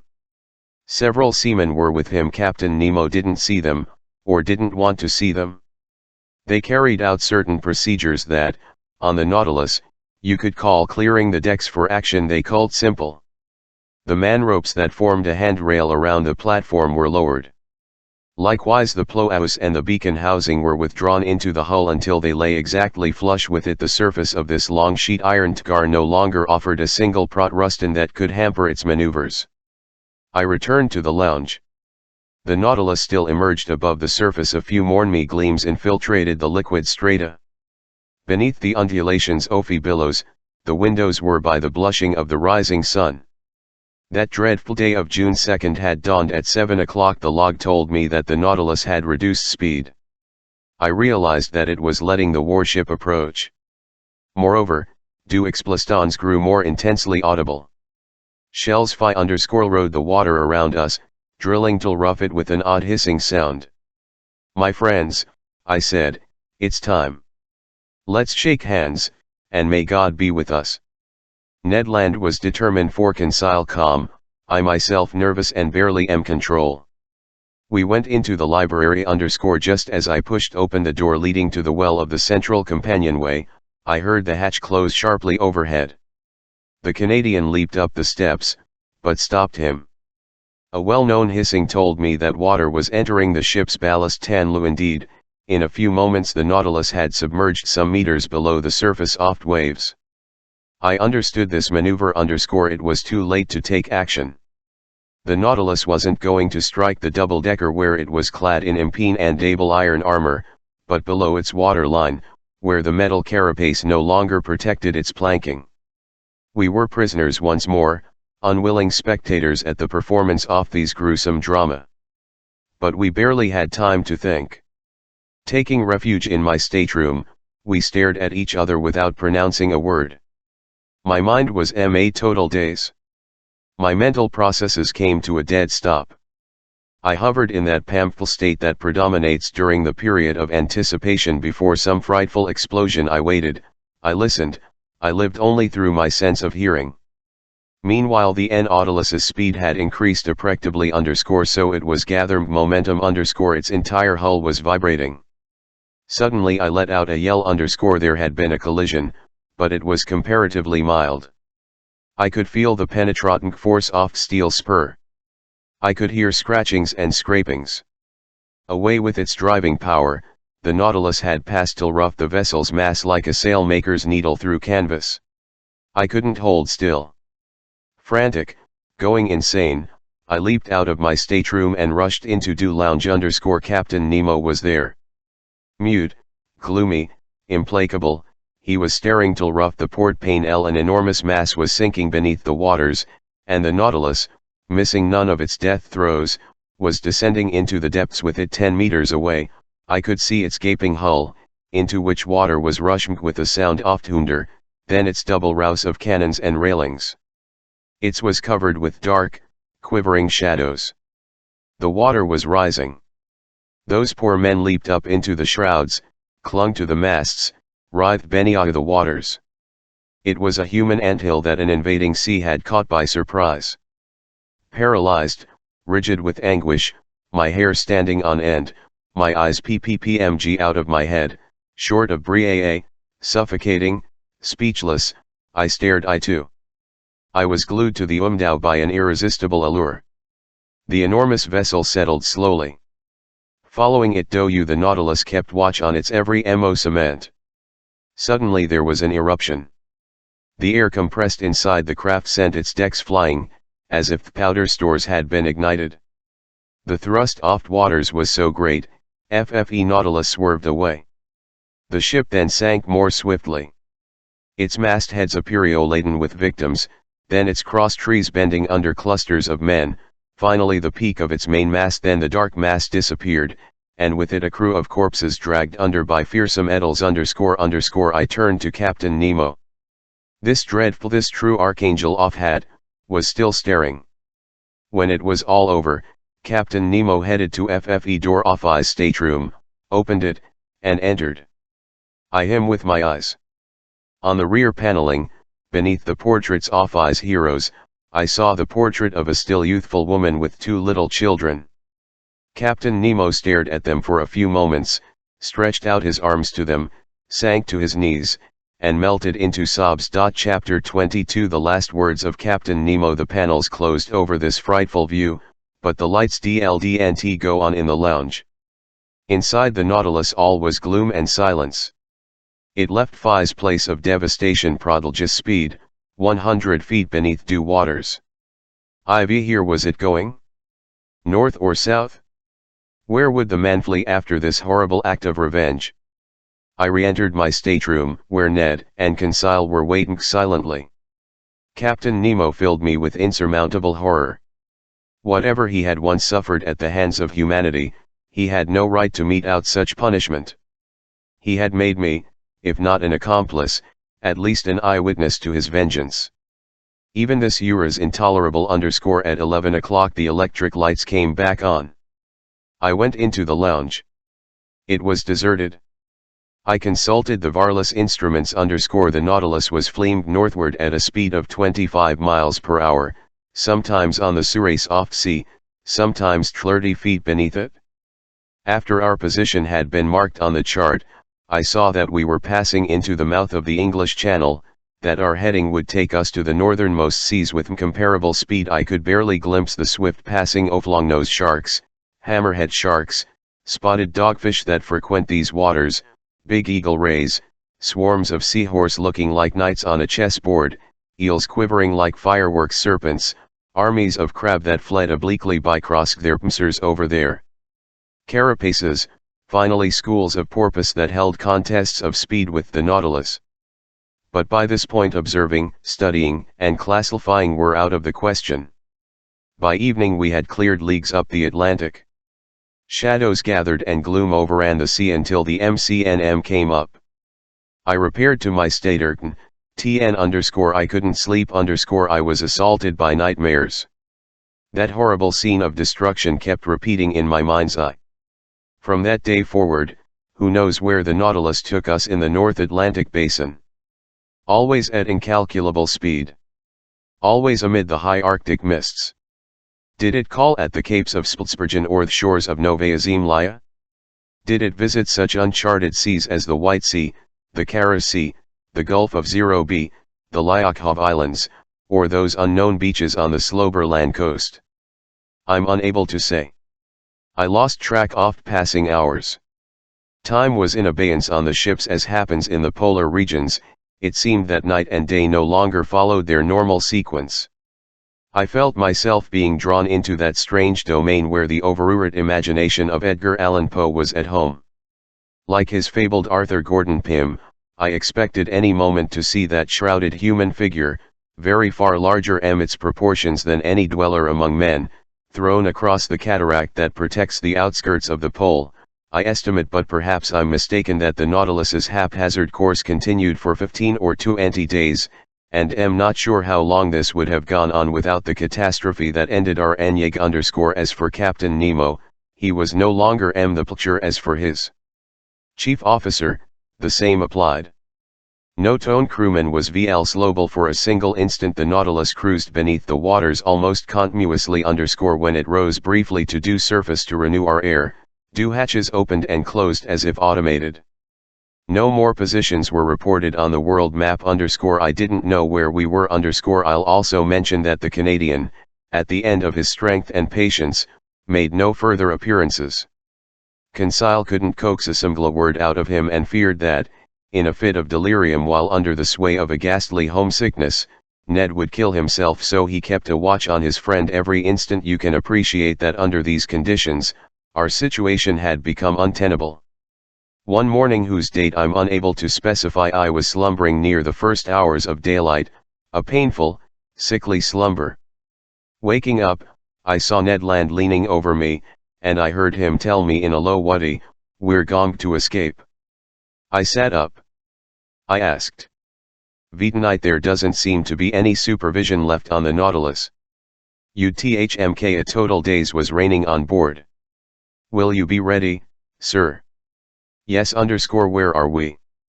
"In sight of land. I saw it till rough the mists just this morning, 20 miles to the east. Land is it?" "T've no idea, but whatever it is, there we'll take refuge _ Yes, Ned. We'll tonight even if the sea swallows us up. The sea's rough, the wind's blowing hard, but a 20-mile run in the Nautilus's nimble longboat shan't scare me. Unknown to the crew, I've stowed some food and flasks of water inside. TM with you more," the Canadian added. "If they catch me, I'll defend myself, I'll fight to the death. Ethan, we'll die together, Ned my friend." My mind was made up. The Canadian left me. I went out on the platform, where I could barely stand upright against the jolts of the billows. The skies were threatening, but land lay inside those dense mists, and we had to SKW. Not a single day, or even a single hour, could we afford to lose. I returned to the lounge, dreading yet desiring an encounter with Captain Nemo, wanting not wanting to see him. What would I say to him? How could I hide the involuntary horror he inspired in me? No. It was best not to meet him face to face. Best to try and forget him. And yet _ how long that day, the last I would spend aboard the Nautilus. I was left to myself. Ned Land and Conseil avoided speaking to me, afraid they would give themselves away _ At 6 o'clock I ate supper, but I had no appetite. Despite my revulsion, I forced it down, wanting to keep my strength up. At 6:30 Ned Land my stateroom. He told me, "We won't see each other again before we go. At 10 o'clock the moon won't be up, we'll take advantage of darkness. Come to the Skifkensile and I will be inside waiting for you. The Canadian left without giving me time to answer him. I wanted to vary the Nautilus's heading. I made my way to the lounge. We were racking north-northeast with frightful speed.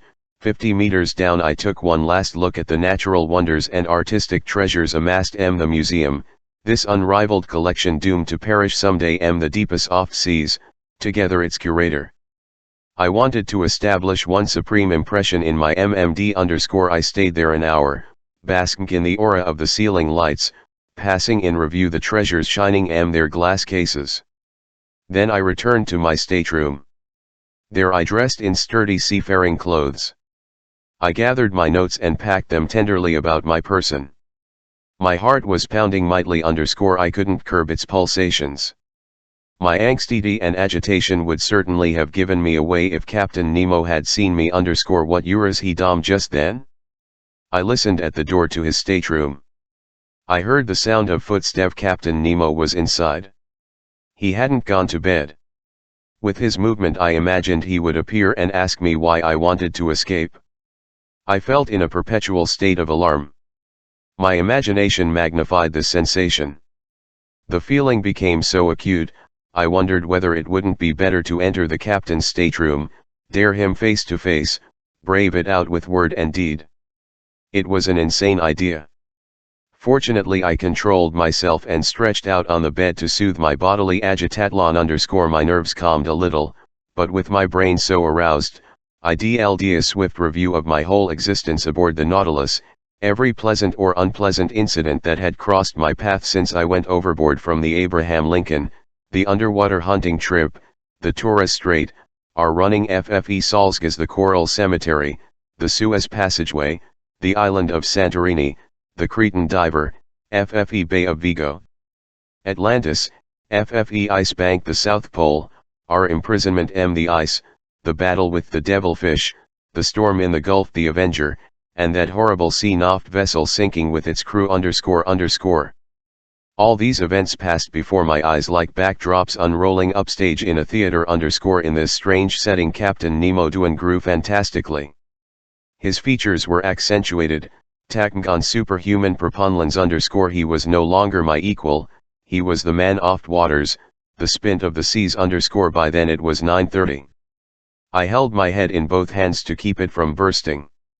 I closed my eye, no longer wanted to think. A half hour still to wait. A half hour of nightmares that could drive me insane. Just then I heard indistinct chords from the organ, melancholy harmonies from some undefinable hymn, actual pleadings from a soul trying to sever its earthly ties. I with all my senses at once, barely breathing, like Captain Nemo this musical trance that was drawing him beyond the bounds of this world. Then a sudden thought terrified me. Captain Nemo had left his stateroom. He was in the same lounge, had to cross order to escape. There would encounter him one last time. He would see me, perhaps speak to me. One gesture from him could obliterate me, a single word shackle me to his vessel. Even so, 10 o'clock was about to strike. It was time to leave my stateroom and rejoin my companions. I dared not hesitate, even if Captain Nemo stalked before me. I opened the door cautiously, but as it swung on its hinges, it seemed to make a noise. This noise existed, perhaps, only in my imagination. I crept forward through the Nautilus's dark gangways, pausing after each step to curb the pounding of my heart. I arrived at the corner door of the lounge. I opened it gently.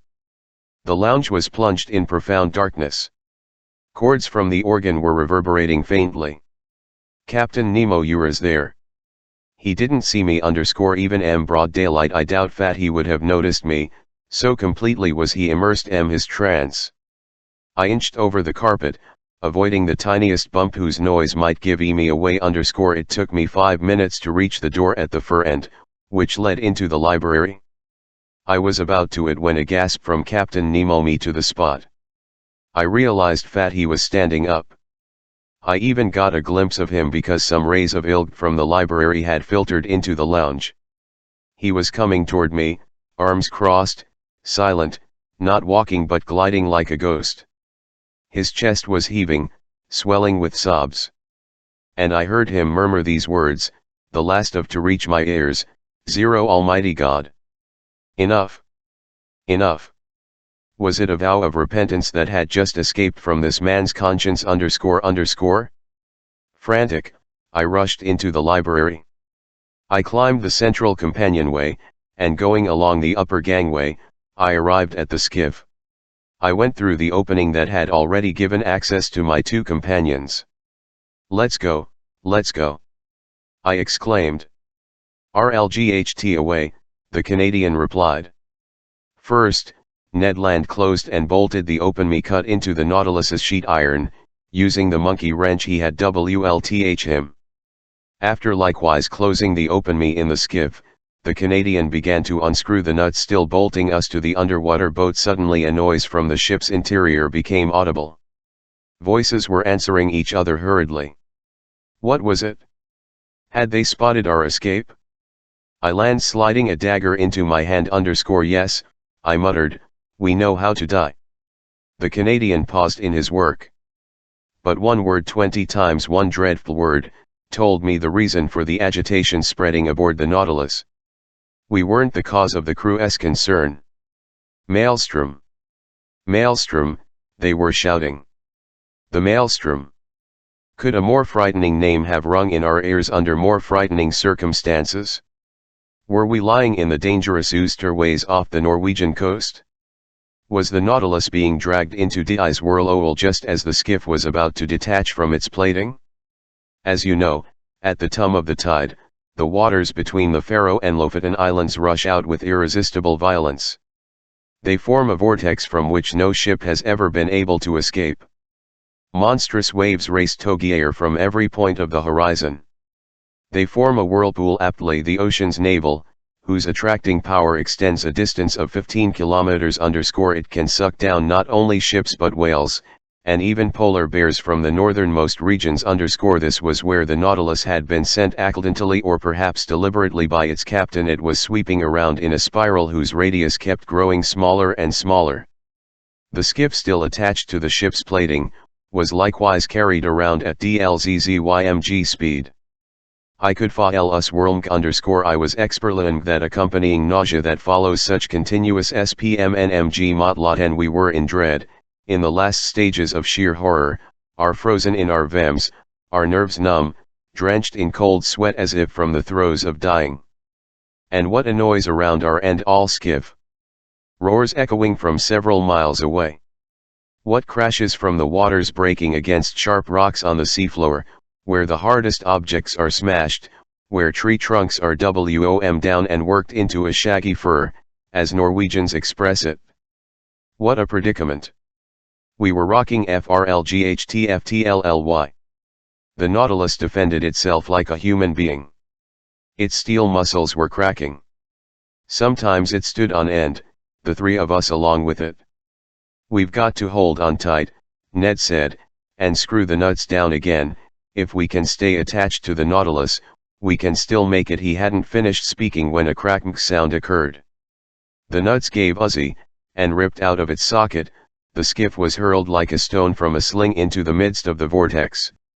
My head struck against an iron timmel, and with this violent shock I lost consciousness. Chapter 23 Conclusion. We come to the conclusion of this voyage under the seas. What happened that night, how the skiff escaped from the Maelstrom's fearsome eddies, how Ned Kinsale and I got out of that whirlpool, I'm unable to say.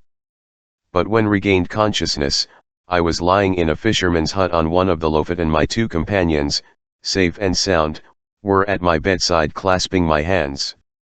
We embraced each other heartily. Just now we can't even dream of return me to France. Travel between Upper Norway and the south is ill-melted _ so I have to wald for the Ertval of a steamboat that provides bi-monthly service from North Cape. So it is here, among these gallant people who have taken us in, that I'm reviewing my narrative of these adventures. It is accurate. Not a fact has been, not a detail has been exaggerated.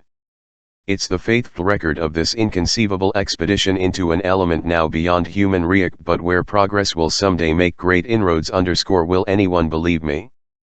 I don't know. Ultimately it's unimportant. What I can now assert is that I've aimed the right to speak of these seas, beneath which less than 10 months, I've cleared 20 OU leagues in this underwater tour of the world that has shown me so many wonders across the Pacific, the Indian Ocean, the Red Sea, the Mediterranean, the Atlantic, the southernmost and northernmost seas. But what happened to the Nautilus? Did it withstand the maelstrom's clutches? Is Captain Nemo alive? Is he still under the sea and pursuing his frightful program of revenge, or did he stop after that latest mass execution? Will the waves someday deliver that manuscript that contains his life story? Will I finally learn the man's name? Will the nationality of the stricken warship tell us the nationality of Captain Nemo? I hope so. I likewise hope that his powerful submersible has defeated the sea inside its most dreadful whirlpool, that the Nautilus has survived where so many ships have perished. If this is the case and Captain Nemo still inhabits the ocean, his adopted country, may the hate be appeased in that fierce heart. May the contemplation of so many wonders extinguish the spirit of vengeance in him. May the executioner pass away, and the scientist continue his peaceful exploration of the seas. If his destiny is strange, it's also sublime. Haven't I encompassed it myself? Didn't I lead 10 months of this otherworldly existence? Thus to that question asked 6=000 years ago the can fathom the soundless depths, 2 men out of all humanity have now earned the right to reply. Captain Nemo and Land of the second part. End of the Project Gutenberg, a text of 20,000 Leagues Under the Seas by Jules Verne.